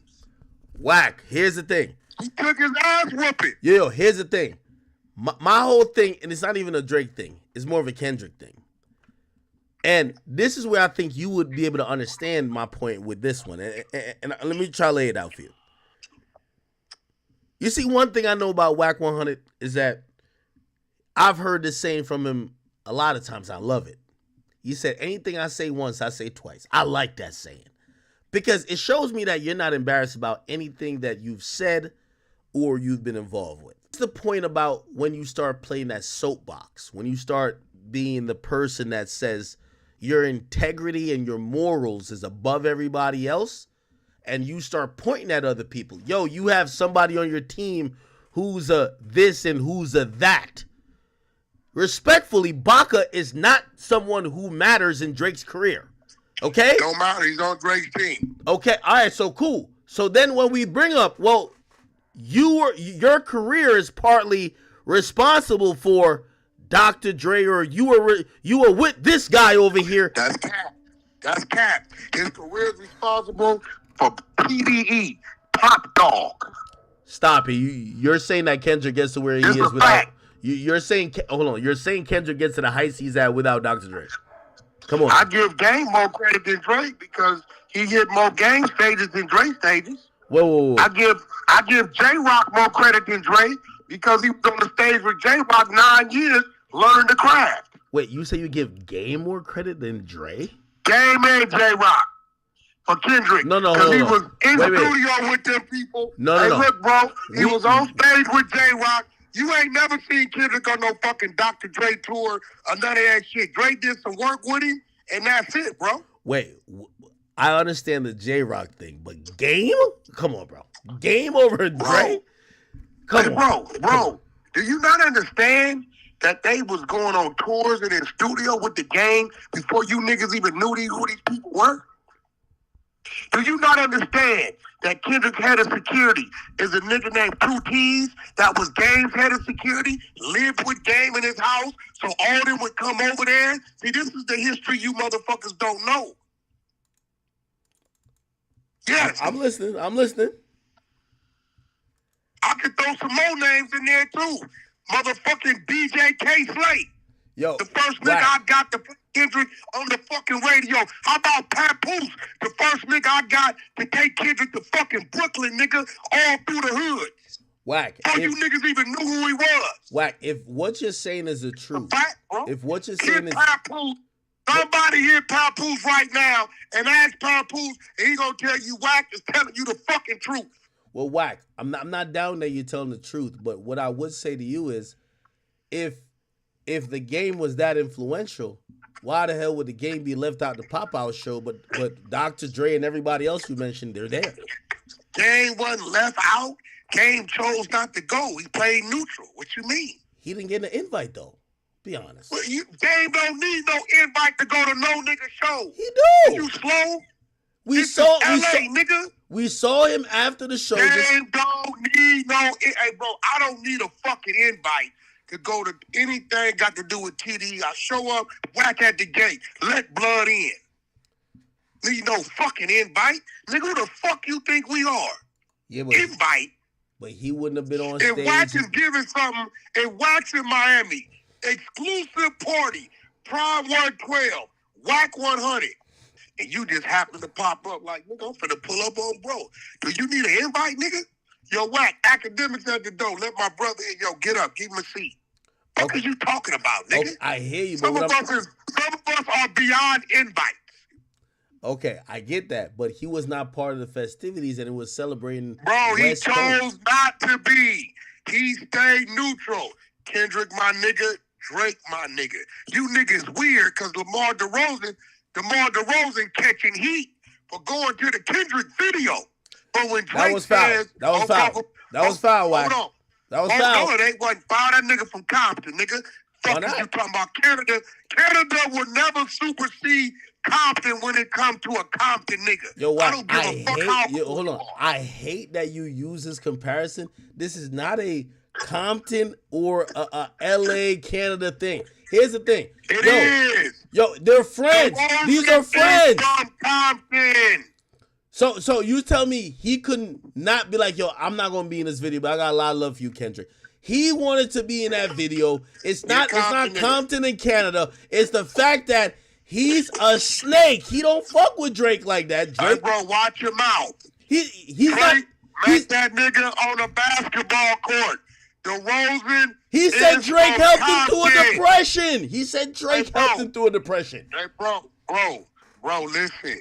He's a basketball player. Why is Drake getting emotional about what a basketball is doing in a rapper's video? But he said Drake helped him with a depression. We're thinking that they're that cool. Come on, Wack. You know that, man. What did DeRozan do? Did he say something in the video? He's in the video saying, I'm glad D-Rose left. By the way, that was a diss to the whole Canada, I think. I'm glad D-Rose left. Y'all didn't deserve him neither. Come on, and he's in front of them little containers that look like sex trafficking, like Drake is some perv. No sex trafficking. Fuck you talking about sex trafficking? Why do you think Kendrick shot the video at a place where there's it's like a port with a bunch of white containers? Come on, bro. Well, that's where he shot it, bro. You're your fucking mind at. You niggas wasn't thinking about. You think he would promote? Kendrick's not gonna be promoting sex trafficking. Get the fuck. You get your head out the gutter, bro. Yo, Wack. All right, let me ask you a question. Me and you are brothers. If you see me, I don't know. You got many people that don't like it. If you see me in a video of one of them niggas, and the video was saying Wack likes to fuck animals, and I'm in there, I'm dancing it up shit is I ain't saying nothing else, but I'm dancing in the video. Right when they're showing some animals in the background. Hey, bro, I'm gonna let you know. This what the world just learned. A Compton nigga is not gonna turn his back on the Compton nigga, bro. Yeah, but he didn't have to pick a side. Game is a rapper. Game is a rapper. So you know what Game did? I know you, Kendrick. I know you, Drake. Drake, you didn't look out for me. I didn't look out for you.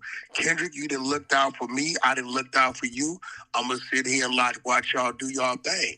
But then when he did that, y'all go to talk about what he wasn't invited to. Game don't need no invites to shit in Los Angeles, bro. Yeah, Wack. Kendrick don't bang with Drake. You know, no, not Drake. I mean Game. We not going to see Kendrick ain't got nothing against Game, bro. No. I'm not saying he got nothing against him. But we not gonna see no love from Kendrick to Game forever and always. It's gonna be like Dr. Dre.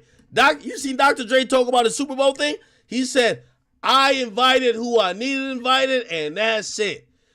Whatever reason it is with Game, some of them people on the West Coast, they stand on it. They don't fuck with him. I know you want to act like it's coincidence. First of all, did you see here go the problem, Mac. I had to pull your bust your bubble. Wait, hold on. Did you? It didn't matter back when the real politics was going on. That. Wait, but did you see? You didn't matter. Nobody knew who the fuck you was. You're right, but hold on. But did you see it though? This is why your reach, when it comes to history, only goes back to probably about 2010.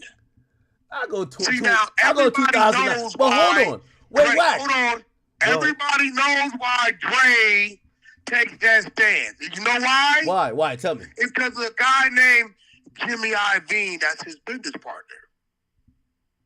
You understand what I'm saying? No. We know what that is. We know what that is, right? And we respect it because we know what's behind it.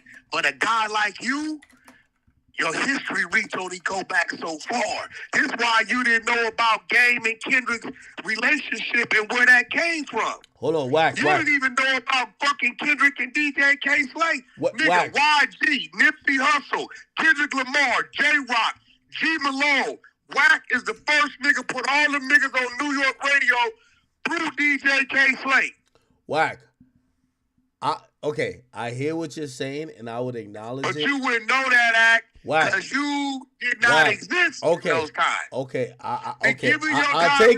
Hold on, you Wack. can't be speaking on shit you can't speak of. Hold on, Wack. I'll take that all gladfully, but I will just say to you. You only got 14 years in this game. Wait, Wack, hear what I'm saying? The Game himself used to obsess over the Dr. Dre cosign.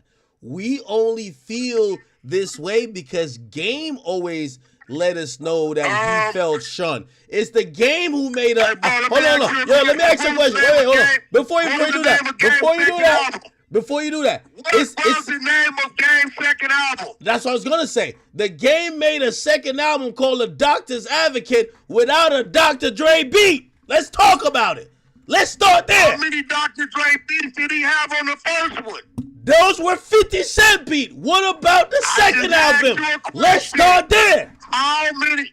Answer the question. Go ahead. How many Dr. Dre beats was on the first album? It was, I think, at least 6. Actually, it might have been even probably like close to 10. He had a lot, but get the fuck out of here. How many? You tell me. Come on, bro. No, you tell me. All right, hold on. I'll pull up the album right now. All I know is that I remember listening to Doctor's Advocate. By the way, it's my favorite Game album. So you know, I got to be tread lightly because I love the Game, okay? But the Game, he was really, like, there was a song, he's like super drunk and he's even kind of going up the, Dr. Dre stopped fucking with him. Playing drunk. Okay, he playing drunk, but Dr. Dre stopped fucking with him. That's the fact. Okay. And never showed him love since, and then did the Super Bowl thing and did not. What you mean he didn't show him love since? He was at the motherfucking album release party. When? For Jesus Peace. Dr. J was there? On my mama. He was with us there 3 hours. We did it at the fucking High Peak in Westwood. We rented out the whole movie theater and took over the whole lounge area. What are you talking about? And by the way, I'm counting. So we have 1, 2, It's 7 tracks. 3, 4, 5. Okay, 7. all right. Yeah, but Doctor's Advocate, how many was it? What you mean, bro? Did What you you not what I hear mean? What I said is that Here go the problem. from 2006, from 18, from 18 years ago. When it comes to hip hop historian, especially West Coast, by the time Doctor's Advocate had kicked, Game had already went his way, violating G Unit, pissed off Jimmy Iovine, my nigga. Well, okay, Jimmy Iovine, but what I got to do with Dr. Dre, who the Game That's his business. That's the nigga that saved Dre from the whole death row regime. What are you talking about? Okay, so let me ask you the question. But you wouldn't know that little guy. Hold on. Because you don't come from that. Hold on. So let me ask you a question. So why the Game go name the album? Dre Dick would have been in the dirt. Hold on. Why you gonna name the album Doctor's Advocate then? Because that's what he named it. He ain't had Nigga, it worked, didn't he? Yo, he ain't had one Dre beat on it, and he ain't had another Dre beat for the rest of his career. What you mean he ain't had another Dre beat? When? He been in the studio with Dre and all kind of shit. Yeah, he been in the studio. He never got another beat. And then and then Dr. Dre came out and said, because by the way, here's the thing. We wouldn't care about it if we could see the emotion. I love Game. So when I see Game go live after... Bro, listen, Game gonna play the media. End of the day, Game and Dre got each other's phone numbers. Dre shows up to studios. Game has been in the studio. Nigga that showed up But to no private songs. parties is not a problem. But no right? songs. But at the end of the day, right now, right? Mm-hmm. If they told me, hey, Wack, we want you to go sit down and interview on Lil Pump's podcast, I know him and Adam got a problem, bro. Adam, my business partner. Mm-hmm. I don't work for No Jumper. I work with No Jumper. Okay. You understand what I'm saying? Certain things I'm not going to do, and I'm only going to go so far with because of business. Mm-hmm. Period. Dre and Jimmy Iovine, that's his partner. That relationship with Dre comes before anybody. Comes before a Snoop Dogg. Comes before anybody. That's the nigga Wack. When Death Row put his dick in the dirt, who pulled him out, not only pulled him out, positioned him to win. Not only did he position him to win, when he flopped with the firm, gave him another budget and set him up to do $1 billion deal with fucking some headphones to keep him straight for the rest of his life. You goddamn right he only gonna go so far with certain things, bro. But do we got a problem with Game? No, we don't. Wack. I didn't see them, Wack. nigga. You're not gonna ever say the real about It's the this. truth. No, hold on. On my mama, No, Dre does not have a personal problem with the fucking Game. Hold on, no. I hold see on. them. Wait. Correspond. Okay, let me say this to you. Okay, maybe Dre doesn't have a problem with the game, but the game doesn't feel. He doesn't feel validated by that relationship, and I'm gonna tell you why. Game is validated by the game. He's been past that, bro. Game ain't So looking why for no does he go live? validation Why does from he go no live? Nigga. What is you talking about? Why bro? does he go live after the Super Bowl and then seem so sad, told my he not invited? You and a then, motherfucking lie, because I was right there. You want me to pull? We I can got pull our it own live. Super Bowl Hold on, party. Wack, I can That pull it. nigga said, hey, look, he said it was a great Super Bowl halftime thing. Boom, boom, boom. They did what they did all of that. Nigga wasn't tripping. And he looked He just. was in the backyard full of bitches and fucking Encino chilling. Yo, yeah, they have him on I Am Athlete. He said it hurt not performing in the Super Bowl with Dr. Dre and Snoop Dogg. Did that come out of his mouth or is that the caption? Oh my God. Really? Is it the caption? I don't believe them words came out of his mouth. All right, hold on. You want me to play it? I can play it right now. It's 2 minutes. Play it. All right, here we go. You got to catch Wack in the act. I ain't gonna lie. Wack is so. That's what I tell you. Bro, Wack I'm just telling you because listen, bro. I'm right there watching the motherfucking halftime show, shoulder to shoulder with the nigga. I'm looking at him. Of course, bro. Just like Wayne. Wayne gonna feel some kind of way when that fucking Super Bowl happens in February, right? Of course, when he wanted to be there. Of course, he's human. But that nigga ain't running around here.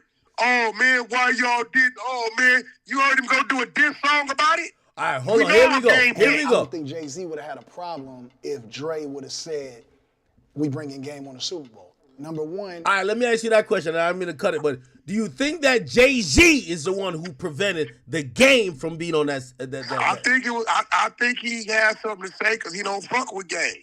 Jay-Z don't fuck with game, bro, at all. Yeah, he did. Wasn't that Dear Summer for Game when he did the Dear Summer? He does not fuck with game, bro. Jay-Z does not fuck with game. Well, you think he's a hater or like they got a personal thing? It's a situation. He don't fuck with it. We know he don't fuck with it. I think it kind of goes back to some Jimmy Henchman shit to keep it real. But he don't fuck with game.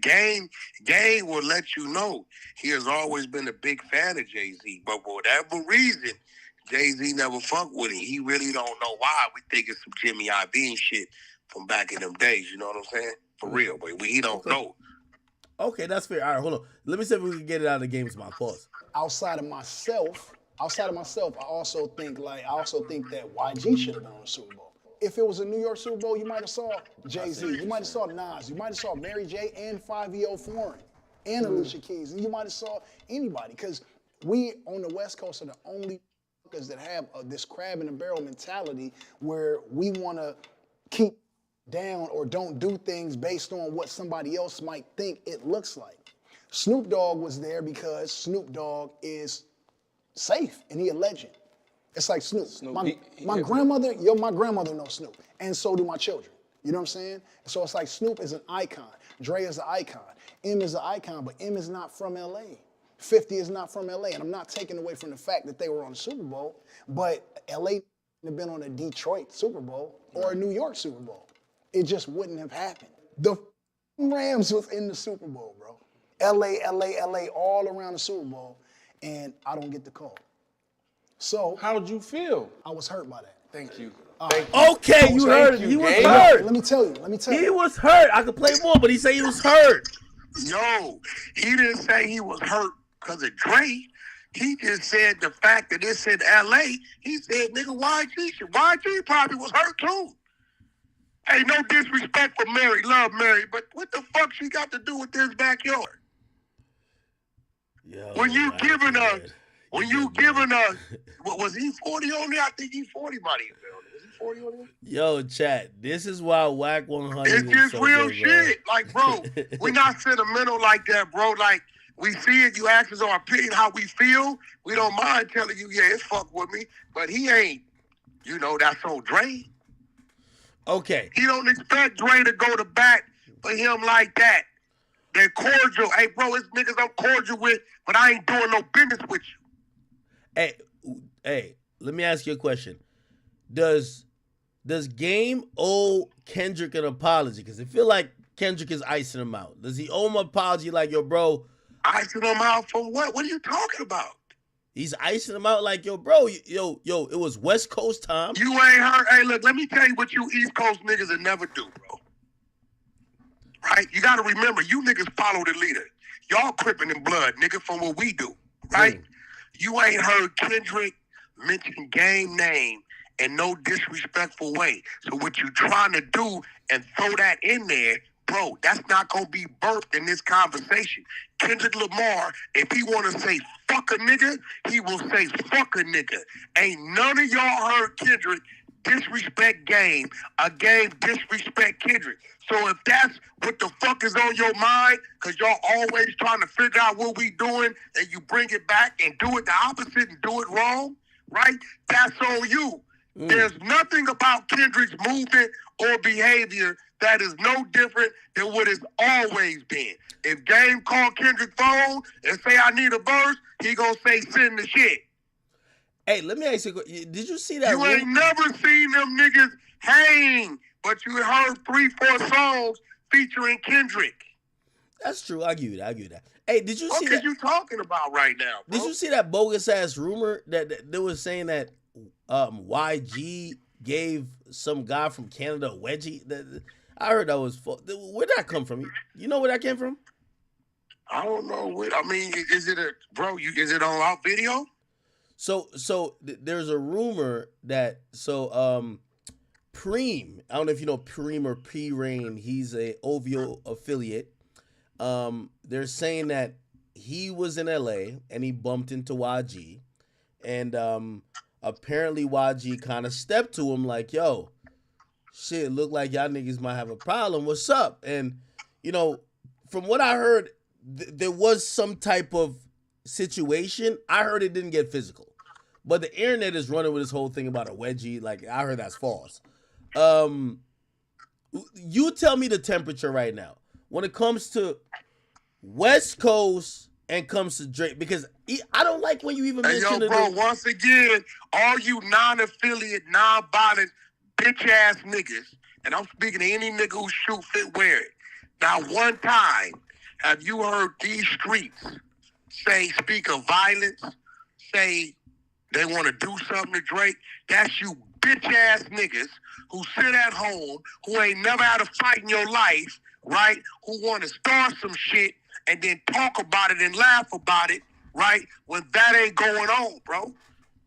So if amongst this bitch-ass community of cowards, if y'all want to act like it's something going on, that's on you coloring book-ass niggas. Ain't nobody out here said they tripping Drake, my nigga. Oh, okay. All right. Yeah. Nobody. Okay. Where the fuck have you seen we're tripping Drake? No, well, you kind of made it seem that way when you said, because I didn't. No. When you said the DeMar DeRozan thing, I don't look at that as him trying to get at a West Coast dude. I look at him being hurt over a friend. You know, like for whatever reason he thought that was his friend. Tripping, be hurt, but if he was to do something to DeMar, we'll fuck over him. We all love DeMar. That's the homie. I suppose Drake has slapped him. DeMar, we will fuck the city as a whole. Will fuck over dude. Wait, hold on. Come here. Wait, that's what I'm trying to say. That's a fact. Even if he slapped, I'm just telling you. Even if he slapped DeMar, even if you start some, hey, we love DeMar, all of us, Crips, Bloods, Mexicans, all of us, non-affiliates. He goes everywhere. He fucks with everybody. If something was to happen at one of them basketball games on the counter, dude, it's home. Yeah, but I'm telling you straight up. Yeah, but that's his friend. That's not like no gang shit. That's like, I wouldn't give a fuck what it is. If something like that was to happen, it's on. Other than that, we don't give a fuck about they back. DeMar ain't tripping. He a mild-mannered dude, bro. I've never heard that dude raise his voice in my life. Man, you're Wack. I'm gonna be honest with you, man. I can't wait till Drake and Thug are fully linked back up, man. You know what I mean? They're gonna get it right with. What does that mean? What does that mean? Because we all know LA is gonna be like, put like this. I think LA has Drake or Thug have no control of LA. What are you talking about? No, hear what I'm saying. If really the The plays ain't gonna have nothing to say about Kendrick, bro. No, not that. What I'm saying is that in Drake figuring out how to, respond, he just need Atlanta. He don't need LA. He don't need LA no more. There's no LA artist he needs. He already lost Atlanta. No, he got Atlanta back. What you talking about? He lost Atlanta. Hell no, Thug back home. Thug back home, he back. No, he back. None of them niggas that Kendrick mentioned in the song showed up for motherfucking Drake. Hey, Wack, I'm gonna give you some news. Am I right or wrong? A lot of them Atlanta dudes went crazy. They went bad over some XO shit. When it was time to show up, they didn't even retweet, repost nothing of Drake's. Show me one. But Thug back home. He back home. Yo, that ain't got nothing. Thug ain't got nothing. Thug ain't. Thug run Atlanta right now. Hold on. Kendrick shit. Yo, no, I'm not. No, Thug ain't gonna go. Thug ain't putting himself on in none of that. No, I'm not. No, Thug ain't gonna go. Him doing music with Drake ain't got nothing to do with Kendrick, my nigga. I agree with you. Him doing music with Drake. No, I agree with you. No, I'm agreeing with you. What are you talking about, bro? Thug ain't going against. You go again with your own civilian ass no. Wack, listen to me. Friction. Y'all niggas is weird. You niggas that ain't gonna throw rocks at a motherfucking. Wack. Listen what I'm saying. Listen what I'm saying. I'm not saying. Doing that shit. No. Wait. Hey, listen what I'm saying. Listen what I'm saying. Like this. Wack, you gotta hear me. Hear me. Hold on. Wack. Street wars, bro. Wack. Hear what I'm saying. This ain't Chicago, nigga. We don't play that shit out here. Wack. Your Okay. voice don't mean shit in these streets. If you saying some dumb shit, Okay. Drake doing business with Thugger has nothing to do with Kendrick. No. Hold on. I'm gonna explain to you. Of course, nobody from Atlanta. First of all, nobody's going against the West Coast. That's number one. That's a fact, right? Hear what I'm trying to say. In Drake having that control over the culture, that's why Atlanta matters, right? It's okay if he's not that well liked. Controlled in because they turned their back on that nigga. No, they back locked in with him. Trust. They back locked in, but when it matters, that means he's the sucker. Why you want to fuck with niggas who wouldn't fuck with you when you needed them to? Well, Thug was locked up, but Thug back out free. Thug ain't, bro, he mentioned about 5-6 names. Thug ain't got nothing to do with this, nigga. Thug just doing music. He not doing music against Kendrick. No. I'm not saying nobody gonna do music against Kendrick, but stop mentioning Kendrick and Thug and Drake doing music. No. That ain't gangster. That ain't we ain't gonna allow you to do that, bro. No, Wack. This has nothing to do with Kendrick. What I'm trying to say is that with Drake, it's like a politician, right? Yo, they trying to vote Drake out. Drake, you know what the swing state is? The swing state, you know politics. Swing state is Atlanta. Hey, bro, ain't nobody. Look, bro, when it was time for them to vote, they didn't give Drake the vote. It's over with, bro. Who you think they gave the vote? Atlanta ain't vote for no Kendrick. We're just talking about just musically. Hey, Atlanta, they didn't stand up for Drake. They ready now. He back. You ready now, bro? It's over with. That's like me watching you get your ass whooped in April, and then I show up in November talking about I'm with you now. Where you was at when I needed you, nigga? Shit, some people were not in action. Like top 5, he back out free. That's a fact. That dude ain't nobody, bro. He's a bitch. You know he's a bitch. You know that dude couldn't survive nothing. That nigga weigh 118 pounds. Fuck that talking. Hey, act. You know what this shit is down here, bro. No, I'm not saying. No, we're not saying that they're going against the. We're just saying no Canadians moving. No, bro, you know what this is down here, bro. Stop acting like, hey, bro. Wack. We ain't had a nigga come back in a body bag yet. Wack, I'm going to be honest with you. Just sent him out this bitch on Delta flights in the cargo area numerous of times. Wack, all right. So, listen, I'm agreeing with you. Nobody will ever go against the and be successful, okay? At least in the U.S. You're right. You ain't gonna come out here on the West, boy. Hold on. The only thing I'm saying is that I think talking about a top 5. Who the fuck? Come on, bro. Come on, bro. For real. Top 5 used to be in It's a LA, but bitch-ass nigga. Let me tell you something. I watched this bitch ass nigga get mushed and kicked in the ass. Act. I've been gang banging since I've been 12. I've been. he was a kid. He was like 8. He was 8. Were you an 8, Wack? That nigga was about 15, 16. When you were 8? He was 17 years old when he got mushed and kicked in his ass. Nigga, I was already in a penitentiary stabbing shit. So stop telling me about these fake tough niggas and say, oh, he was only 17, 18. Nigga, we was killing with bodies already. Fuck are you talking about right now? Okay, all right, huh, man, all right. Listen, Wack, this is what, because you know what I played right before I called you? I played your Crash Out versus, I think, Jay Prince and Biggie. Hey, listen, I was just in Houston, and I was down there. I was getting a couple extra looks from people. Everybody was cool, though. They showed so much love to me. But I still was just like, I know everybody know Wack 100 is my guy, and I don't know how Houston's feeling about you. How can we solve the you and Jay Prince thing? We gotta solve it because me and Blood got caught the nigga Sunday service at Kanye shit. Blood didn't want to get out on Palm Road. I called Blood. He was there to pray. Why would he want to get down? No, we in the alley. Blood is over with. They don't do no praying, and all Kanye them do is dance and sing. We in the alley. It's like, homie, what's happening? He with Deion Sanders' ex-bitch. Oh, Wack, we've been knowing each other. It's cool, all this so shit. I don't look, dog. Everybody could get it done. No, but that's not fair, though. Acting like I will wait, Wack, you ran down on him when he had a girl with him? That's not fair. I don't give a fuck about none of that. Yeah, but he got a girl with him. You see me with my bitch, get at me. Come act. You didn't see me with my bitch. I know y'all get active, but hold on, but like you might act. I'm not playing, never. With my bitch, without my bitch, walking my poodle. I'm not playing. No. Wait, what do you expect him to do? He's with his girl. Hey, bro. My girl done seen me squabble down many times. My girl done been in the middle of gunfights. What difference do it make? No, because Blood need to act like he's 60 and leave my crazy ass alone. That's what he need to do. Okay, but y'all don't need to. You don't think y'all need to get on the phone and talk or something? Because I ain't gonna lie. Fuck that nigga. I ain't did nothing wrong, act. Ever since I seen him do the live, he tried to extort an old black lady, and I didn't go for it. I seen him walk around for like a good hour, and I was like, "This is a good calisthenics." But I was like, "Why is he talking about Wack?"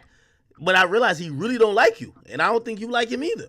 So that's what I'm saying. Y'all gotta get on the phone with a mutual. He don't like me because I wouldn't let him extort an old black lady.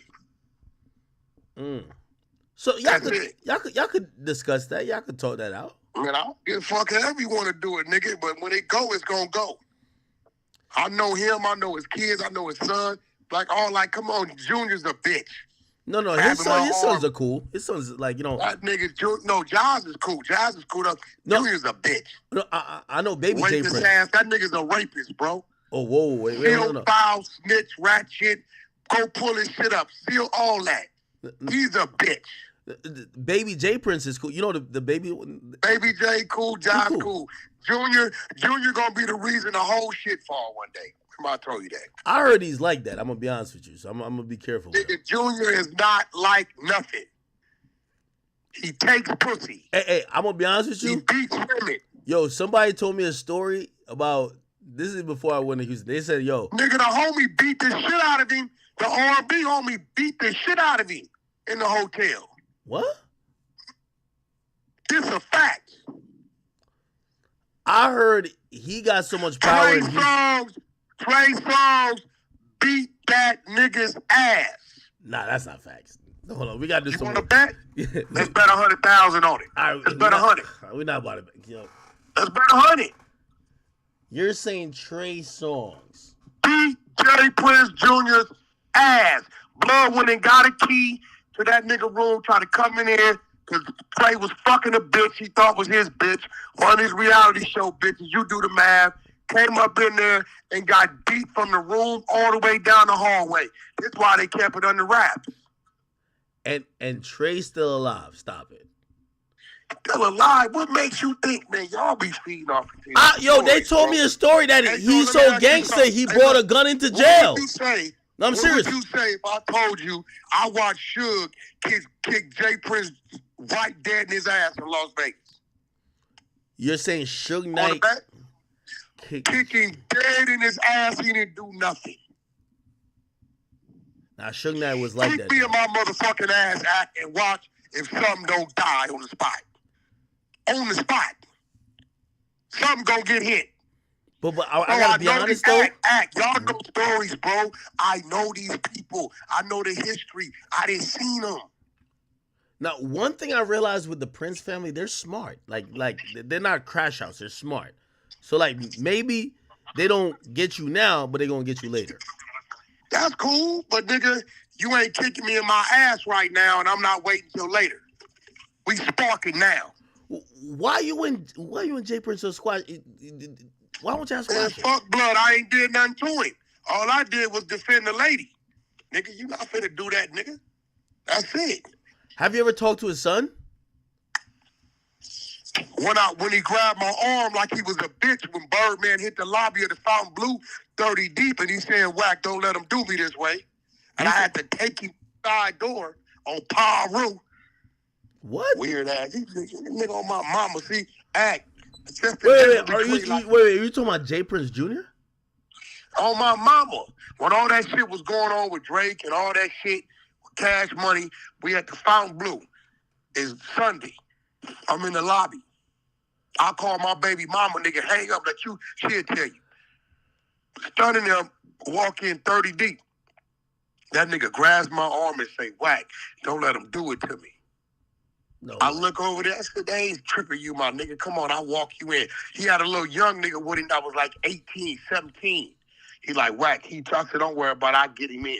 Took him over there to headline the mic, VIP, put Stunner upstairs in the VIP close to the DJ booth and enjoyed the night. Like, bro, these niggas ain't that. They talk that shit and all that shit. Jay Prince Jr., bro, weigh 118 pounds, dog. Blood to go to bed fast. Wack. Blood to go to bed. I'm assuming you're never going to Houston. You know when I went to Houston, you know who I saw? I don't give a fuck. Hey, bro, hey, listen, bro. You can't go to. You know you can't go to Houston and talk like this. Okay, you want to put some money on it?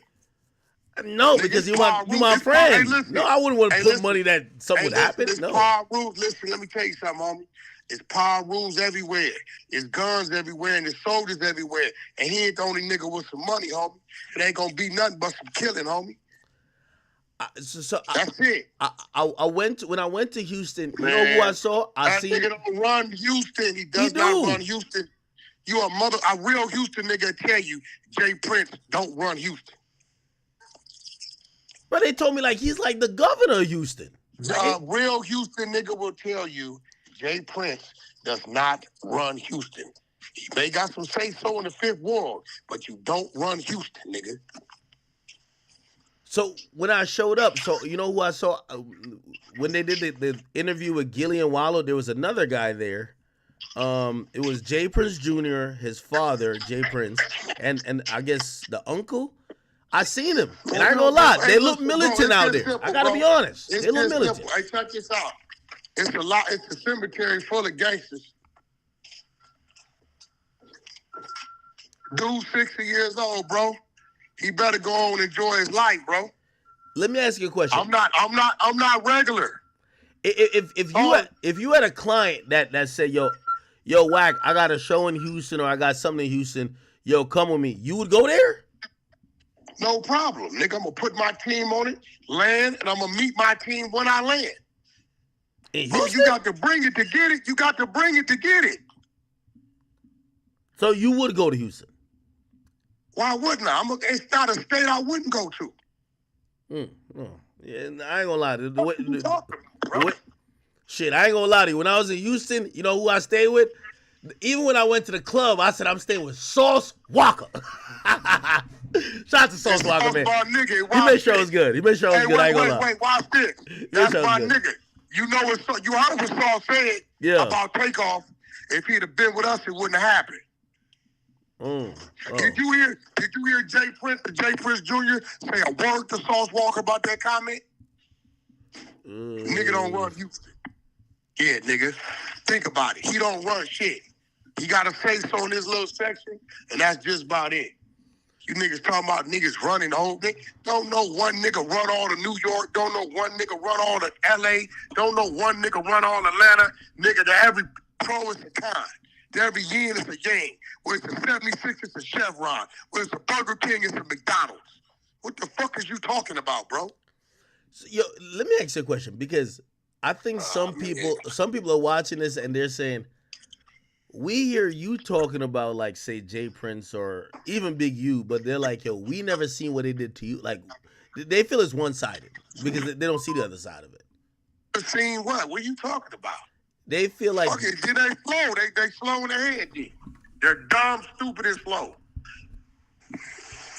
It's all on the internet, bro. I don't fuck with people that just fuck with people. It's all on the internet. And I showed the world he was a fucking liar.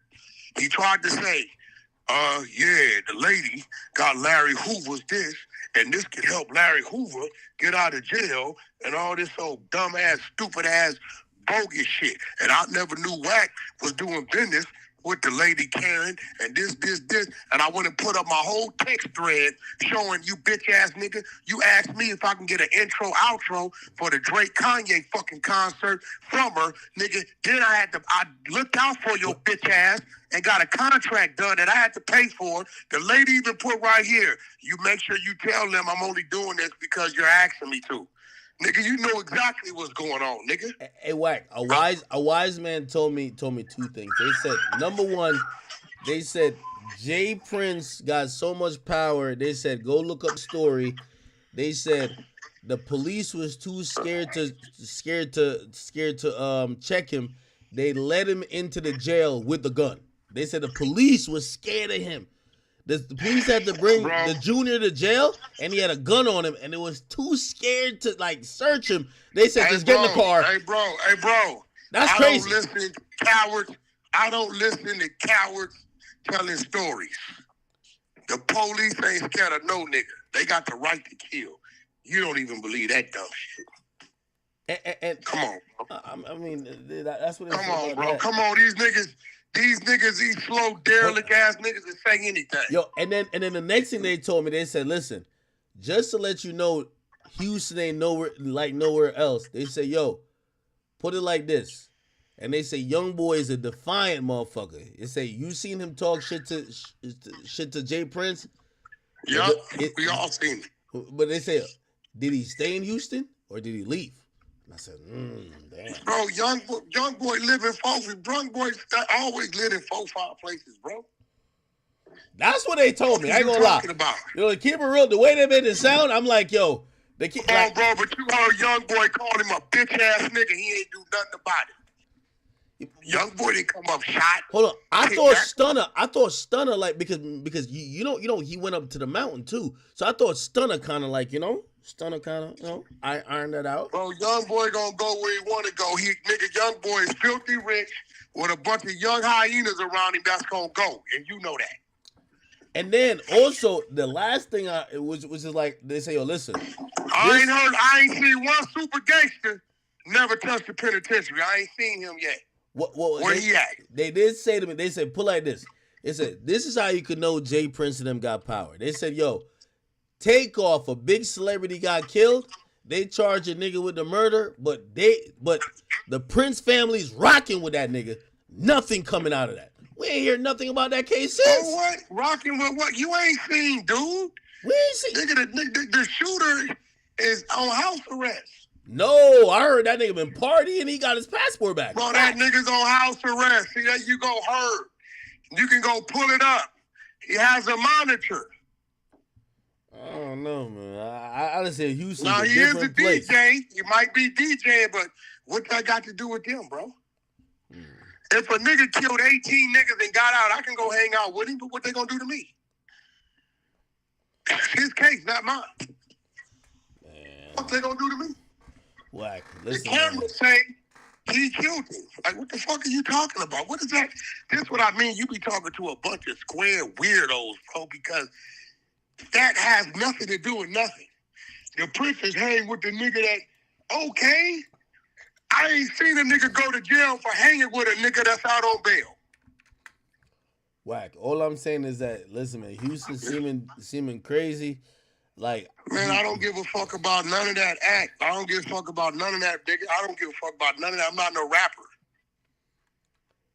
Listen, after I seen Jay Prince walk around for an hour, I said, yeah, he really don't like you. And I want y'all to squash it. I would like for it to be squashed.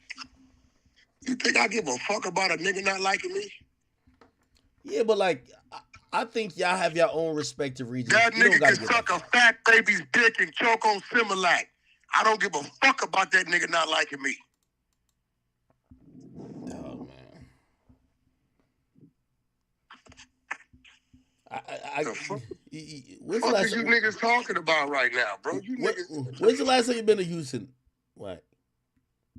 Probably about 18 months, 2 years ago. Yeah, man. I ain't gonna lie, man. From what I hear, man, they're moving a little different out there, man. This guy. Man, don't nobody give a fuck about Act.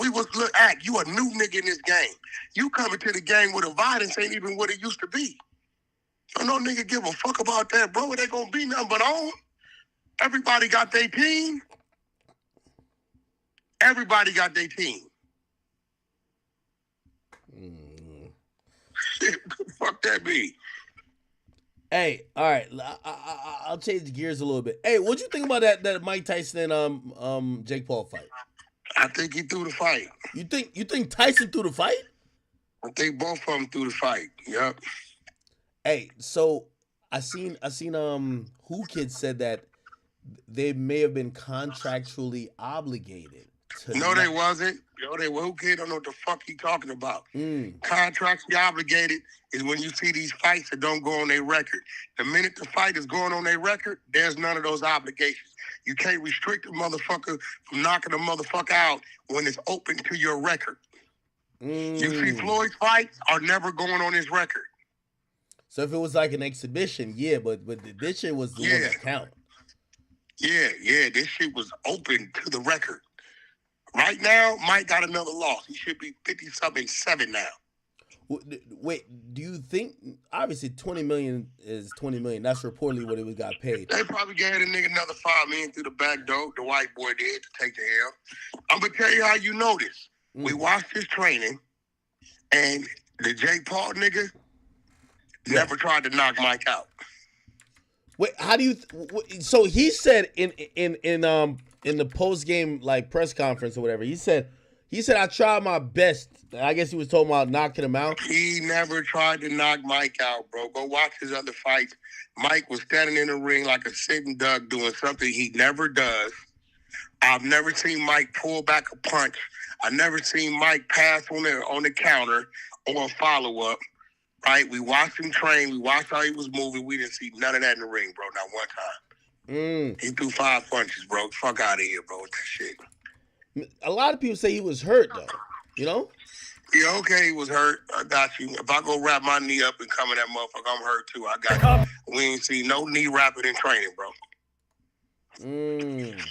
Yeah, I ain't gonna lie. Like, I was watching the whole thing, and I can't tell what's what and what's what. Oh, well, I'm cool. But it is what it is. You ever bet on these fights or not? Nah, I don't bet on none of these niggas. I bet on Floyd, that's it. Yeah, Floyd's definitely a win. Hey, when are you and Big U gonna piece it up, man? I think never. He called last night wanting to talk. Ain't nothing to talk about.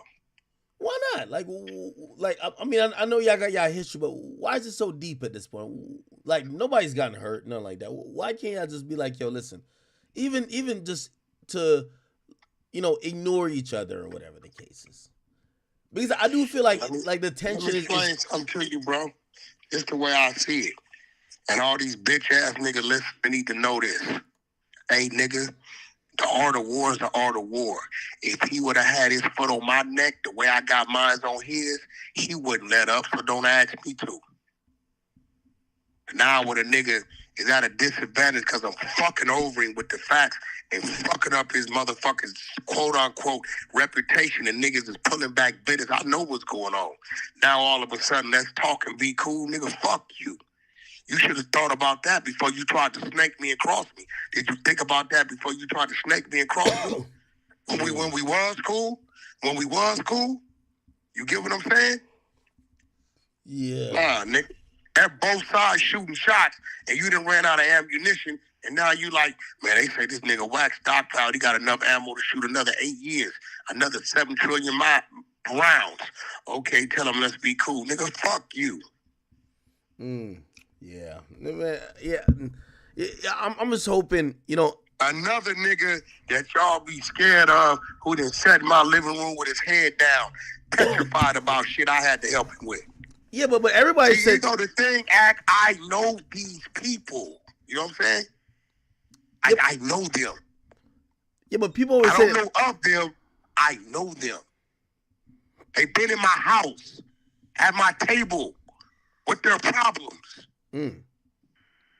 With confusion and dismay and fear in their eyes about whatever they was dealing with or facing. I know these people, bro. Yeah, but a lot of people always look at it like, you know, like the tension is getting too high. It's gonna get. Man, telling people mind their business, nigga. It's gonna be my life and my death, nigga, and I'm gonna keep it Paru all the way through, regardless. I don't know you. I don't know you for you to fuck what you talking about. What you mean to me? Well, a lot of people also look at Big U like as the person who, you know. Well, what? It's like a line. I put him on. He didn't put me on. I mean, he used to. Put him on. He didn't put me on. A lot of rappers, you know, used to be tapping in this and third, you know. And half of them come through Wack and Shiny Max. Hey, by the way, let me ask and Marty Malls. Hey, let me ask you a question. You can't tell me one accolade that nigga got. Hey, so I interviewed Quando. He didn't really say it directly, but what do you think? Do you really think that he got backdoored by? Hell yeah, he know he got backdoored. That's why he dropped that flag. Really? He know he got backdoored. That ain't he know that. Nigga know he got backdoored. Shit. Watch this, nigga. Watch this. I'm gonna send you something right now. I'm gonna fuck you up. Hey, by the way, why you send me that? Hey, what's going on with Ray J? Ray J told me he about to kill himself. What's going on? Where you get that from, bro? Y'all just be making up shit, bro. Ray J literally came out with it. He said he went on the pastor show, and the pastor said that. He said, man, yo, Act, you can't be that slow, bro. He's telling everybody, hey, pastor, don't put out that interview we just did. I don't want it to come out. Act, you can't be that slow. Okay. It's just... Come on. Act, you can't be that slow, Act. Come on, bro. Come on, man. Yeah, but Ray J got a lot of people that look up to him. You know, some people not going to be able to understand that he's not serious. Hey, bro. Act, you see what I just sent you? Let me see. Okay. What's that? Hey, bro. Oh, man. What the hell? Yo, Act, I'll be for real about it, bro.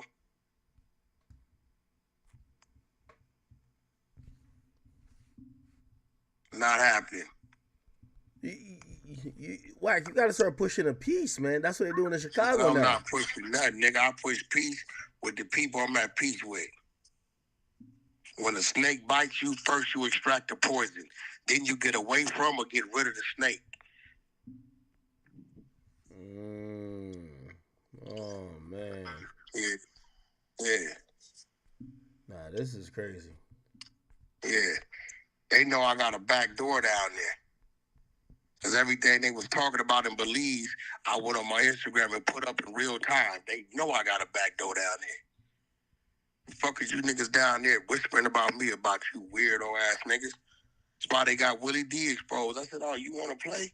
Willie D, you and CJ Mack go at him on the internet. Big U, man, nigga, how about this? I'm going to start it with you on it. Willie D, you's a rat. We got your work right here, nigga. You looking at 20 years, end up with 12 months in the day. You was selling fake iPhones, nigga, for 130-something thousand. See, now you getting exposed. Willie D does a podcast now, right?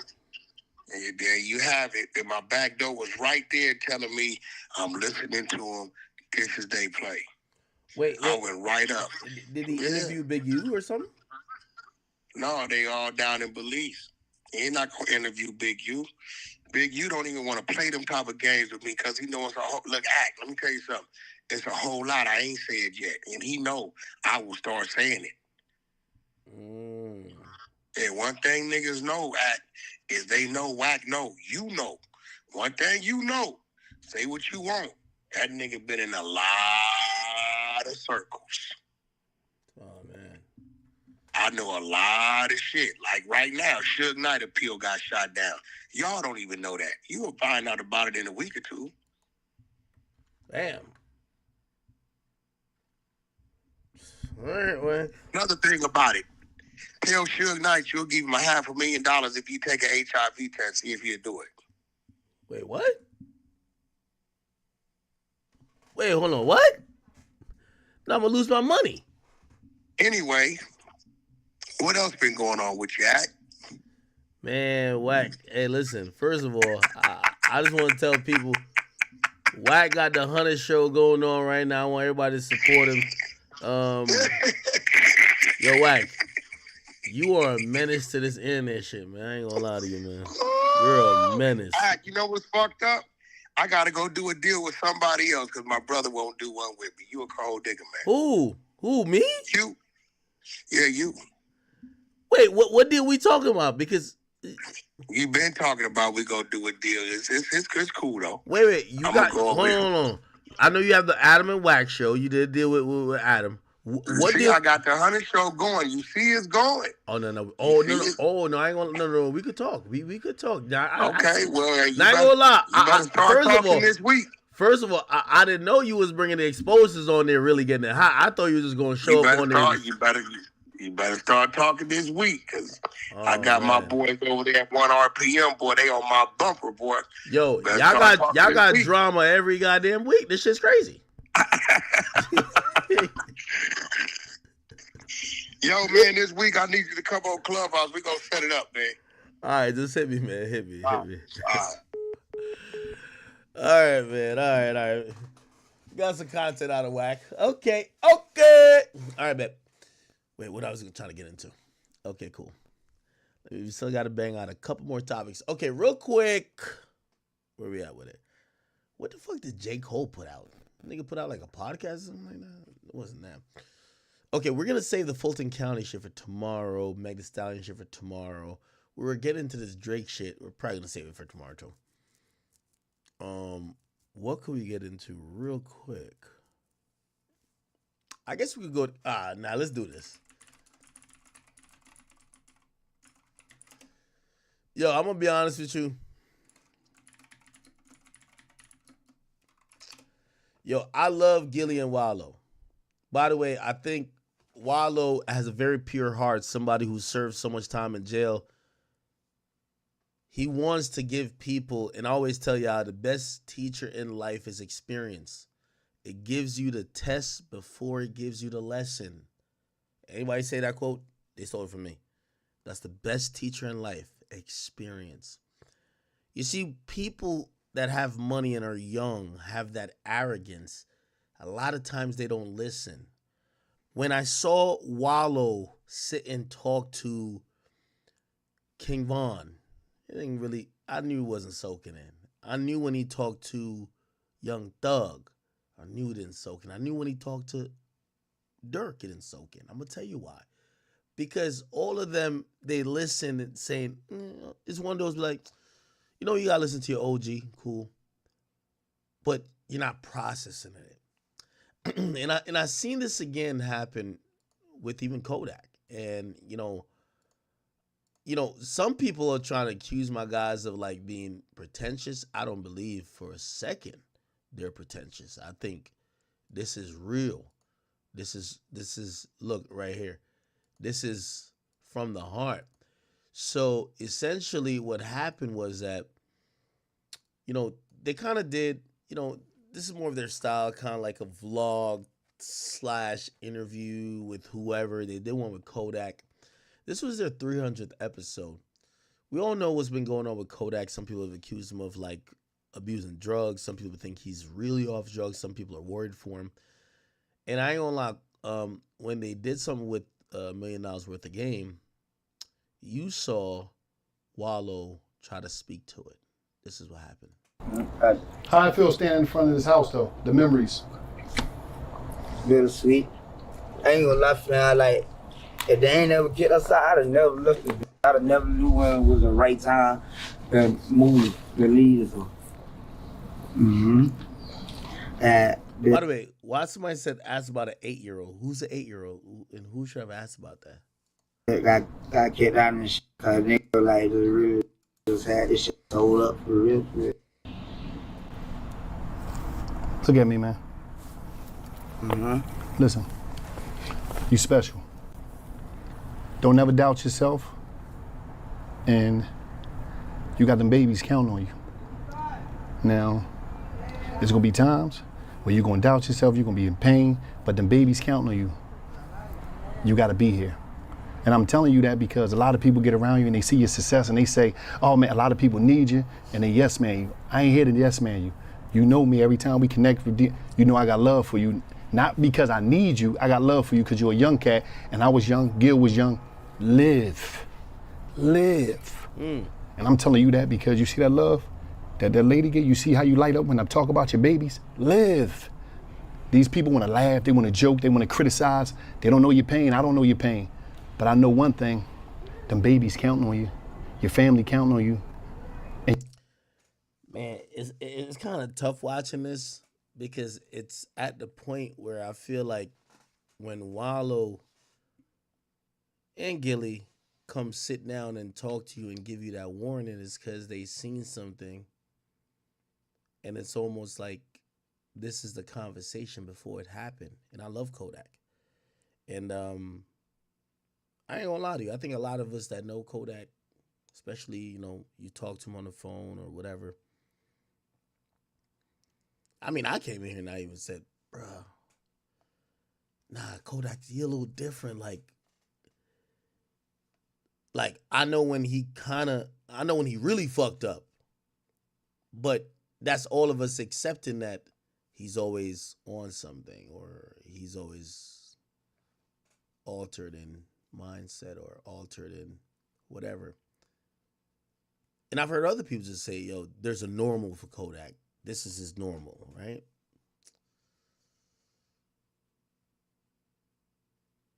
But it still make you a little bit cautious and you kind of get scared for it because I'm going to be honest with you, Kodak's such a legend in the game. We can't lose him, right? And you're talented. You got something that, I'm talking about, a lot of brothers ain't here no more that had the opportunities you had. Some of them in prison, some of them dead, and they looking at us like we just some that don't give a fuck. We junkies, we are criminals. That's what they think of us.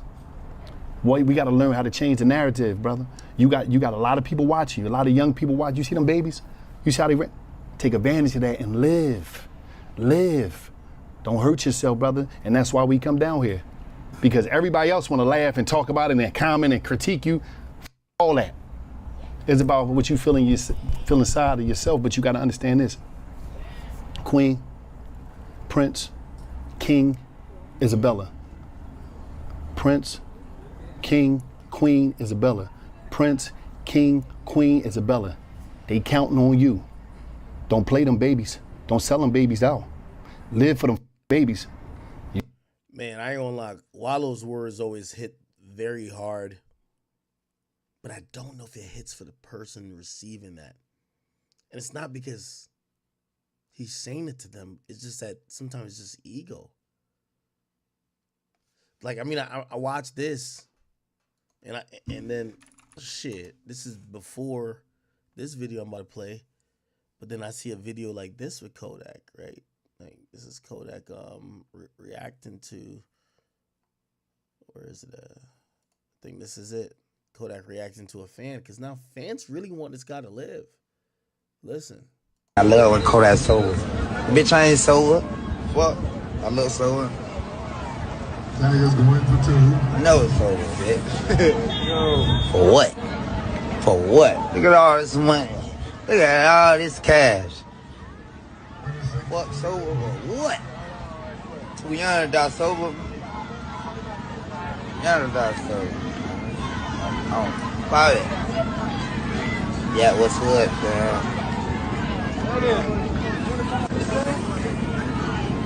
Hard, crack. I'm trying to.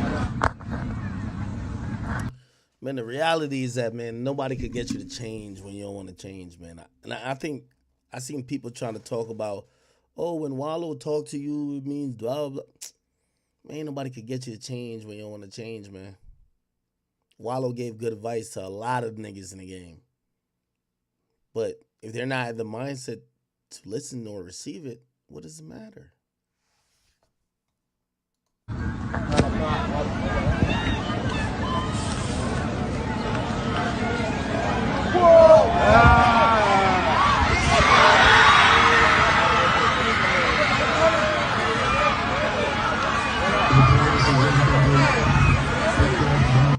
Say I love when Kodak sober.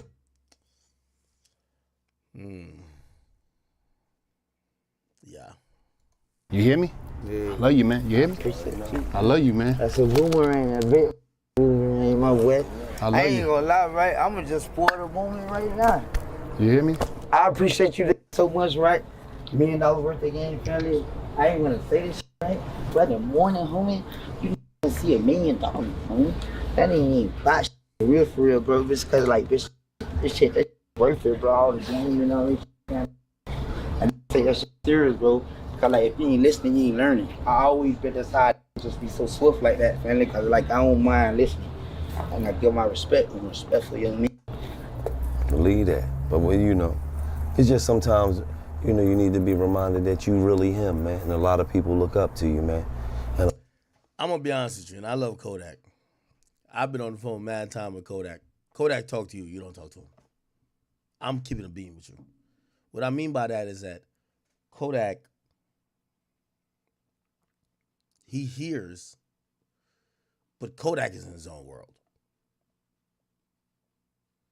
And it doesn't mean you're a yes man or you can't whatever, but man, if you think you finna have an intervention with a nigga like this, man, I don't know, man. See, Kodak is on his 8th life, if you ask me. They gave you an R charge. You know what that is. You've beat that. That was in like South or North Carolina. You're banned from even going back there. He can't have no shows there. He's actually banned. You got locked up multiple times. You got pardoned by a sitting president.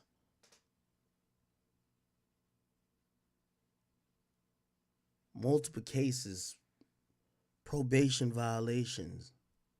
You got shot.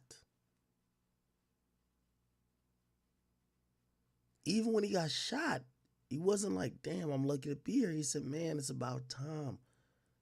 I've been doing a lot of bullshit. It's about time I got shot. It's like, damn. I don't know how you really connect or you get to have a situation where you're like imparting that type of game on him where he's going to really listen. Because I really think he listened to both of these brothers. Well, not said listen. He heard him. But that just requires your ears. Did he feel they imparted wisdom? Is he going to change his life? Is he going to change his habits? Yeah. Oh, man. Yo, we're definitely hoping this doesn't go down a bad path, right? Okay. I know Wack talked about it. Let me just kind of pull up. Let me see.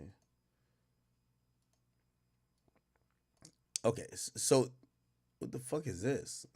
No, sorry. Oh no.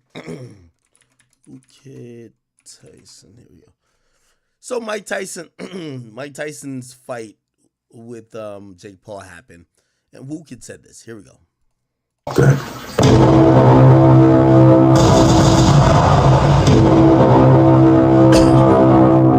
Yeah, this is the problem. This is what happened. Okay. Legally, they each cannot go at each other hard. Because if Mike hits Jake Paul, like really hit him, like if Mike Tyson, like he still has it. But if Mike Tyson hit Jake Paul will die. Like he's gonna die. Like he's gonna be dead. Like if he went all. Now, I'm gonna be honest with you. Wu Kid, I love you, brother. But you gotta stop the fucking cap. Yo, I get it, you a little bit older than me type of shit, but bro, y'all niggas gotta stop saying Mike Tyson got it, bro. Mike Tyson don't got it no more. It's over. Y'all niggas really gotta, y'all really gotta, yo, this ain't NBA, my nigga. He ain't LeBron. Mike Tyson wore a knee brace and was shuffling his leg. He wasn't, when you're punching, the power from a lot of the punches is gonna come from your legs. And even like your hip and how you, like, it's the same thing with like even swinging a golf club. A lot of that type of stuff coming with that torque that, you know what I mean, comes from your legs. Bro, Mike Tyson don't got it. There's nothing that told me that Mike could have knocked this guy out. It felt like Jake Paul played around with him. And that's hard for a lot of people to believe. But, yo, why are we fighting for that time that much? The guy's 58. He shouldn't have power like he was when he was 26. Why do you need to say he has it? By the way, I seen him duck a couple punches. That's cool. That means his reaction time is still decent. But him to have all that power that he had when he was 20 years younger, come on, we got to let go of that. We got to let go of that. All in. That's why you saw a lot of like, if Jake Paul would hit Mike Tyson, I think because of Mike Tyson's age, he would kill Mike Tyson. So the rules were that they gotta chill. You know what I'm saying? That's what I heard. That's what I heard. They both had to chill. You could tell Mike is responsive. He was almost like, because you could tell when he goes 1-2, but then he stops. No, stop it, man. The reality is that Jake Paul picked an opponent, knew, again, and maybe there was some internal conversations about Mike, the real behind Mike's health. But I think Jake knew he was going to win. And I think it wasn't in his heart, in his vision, in his goal to knock Mike out. That was clear to me. But nothing that says, oh, you're going to kill Mike, or nothing that says Mike is going to kill you, is more of, hey, listen, I know I'm going to win the fight, but I know this is going to look a lot better if I make it respectful, because this is somebody's hero. And Mike is a lot of people's heroes. Because he would kill him. It'll be over. Even what I just told y'all, was it a good fight or was it still trash? You don't even care. You don't even give a damn. Yeah. Anyway. Yeah, I'm not believing that with Who Kid. Even though he's usually pretty reputable. Watching this whole thing, first of all, I won't even show you this one where like Mike shows his ass literally. But yeah, Jake Paul won unanimously.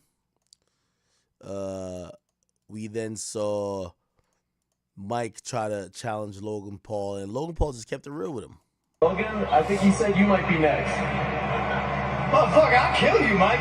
Oh, please, no. Logan, I think he said you might be next. Bro, just look at Mike's face, bro. Mike's face gives old head that's just happy to be there.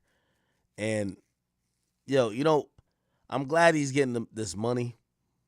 But fans got to stop expecting the Mike Tyson that knocks somebody out in the first round.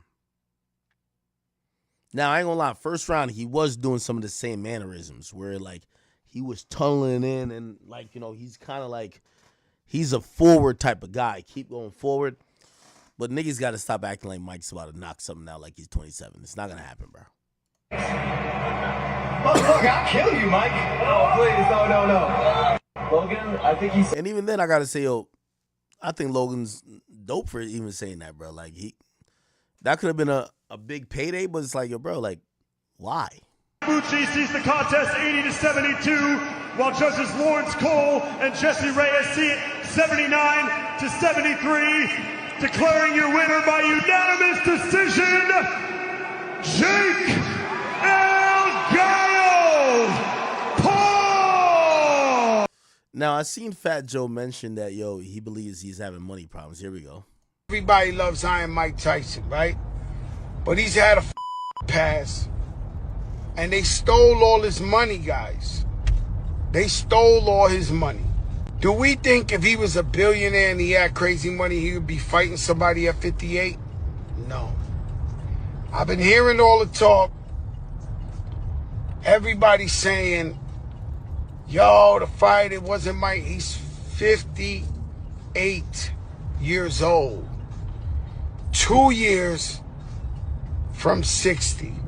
The moment you have to learn from the Mike Tyson fight is, throughout his life, he's had so many people who have had their hand out, that have been in his pocket, pimps, hustlers, you name them. Every time we seen Mike Tyson, he had 20 guys. What do you think they do at the end of the fight? They all need 50,000, 100,000, 200,000, 500,000. The gem of the night was Iron Mike Tyson finally walked in the ring by himself.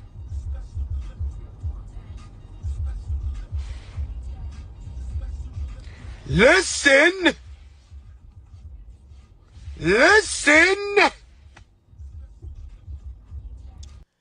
Yo, respectfully to what Fat Joe was saying, man, I ain't gonna lie to you, man.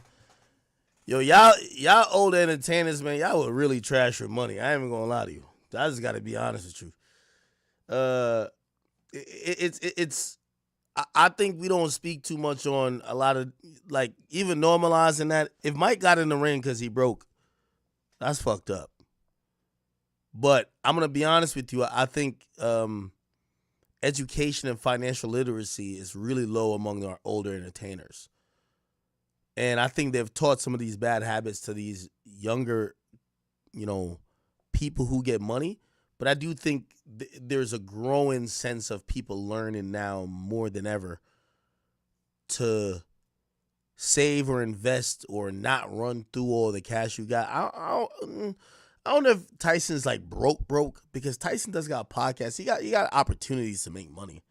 I do think part of it is lifestyle. I also do think part of it is Tyson feeling comfortable in that ring. I don't think any of us knows Mike Tyson. I think he's always been like this oddball. And when I mean oddball respectfully, like, Tyson is in his own jungle when he's competing. I don't think it's only for money that he did that. I mean, he got $20 million and they asked me if he would do it again. He said, no, I would. Now, you might be like, oh, that's definitely for money, but I don't know, man. There's something about Mike Tyson that always just struck me as his comfortability relied in really primal, animalistic type of shit. Which boxing is. So, I don't know. I wouldn't go to say he's broke. And again, obviously, we know he's not like a billionaire. We get that, right? And by the way, here's the thing, too. Shaq's a billionaire, and Shaq was talking to... Did you see Shaq and Gronk basically said that they might be doing some... Gronk. They said that they might be doing some shit. Look. Here we go. I'm sitting here next to Gronk. Gronk, stand up. You can't hear it. Me and Gronk gonna put together NBA versus NFL. When is this happening? Coming soon. I'm talking boxing, fighting, football, basketball. Are we doing retired players versus retired players or active players versus active players? Either or, bro. Yeah, and shit, I saw yesterday. Shaq actually boxed before, supposedly. No, that wasn't this. It's like Shaq and... Was this real? Oh, big left. Oh, look at this. Shaq's on his knees. And they're going back and forth. Hand connected. Oh, my goodness. Is this real? I can't think of it. Shaq being punished. Go push with those shots to the midsection. Anyway, here's the point, man. Obviously, I do think boxing is a brutal sport. I don't want to see a 58-year-old Mike Tyson versus a 27-year-old Jake Paul or 26-year-old Jake Paul. But him being involved in boxing, I'm not ruling that out. I do think, I think as we get, we see people who are elders. For me, I know like even people in my family, they've always lived longer by being involved, not you just putting them to the side like you're old, just stay out of the way. So I have no problem with Mike being involved, whether, I don't know if he wants to be a trainer or even if he still wants to box, but it has to be something that's of his caliber. And age at that point doesn't matter. He should be boxing somebody else that's 50 plus, not boxing a 27-year-old guy who's training for 15 rounds in Puerto Rico for like literally 9 out of 12 months of the year. And come on, bro. Like, we got to be fair. And that's my only thing when it comes to this type of bullshit, man. I'm not saying Mike should go sit down, but him fighting some super young dude who is preparing all day, all night because he's in the limelight of his career. No. I'm not jacking that, bro. I'm not jacking that at all. Okay. All right, people. I'm gonna lie to you. I'm definitely about to get off of here now. Only reason why I gotta go do Vlad. I gotta do Vlad and one thing tomorrow, and then I'll be back on stream. So I got Vlad, who gotta do an interview with him. All right. So I'm gonna go do that, and then I'll be back on tomorrow. Chat. I've realized we're severely under my quota. Not quota. This is a personal goal for me. I want to get 100 hours in this month, and we're barely even clipping like 40. So we're past the 18th, or we're past the 15th, which is like the halfway part in the month. So I got to start streaming a lot more, or definitely every day. So I did the math. Every day, about 6 hours, I'll get to 100 hours.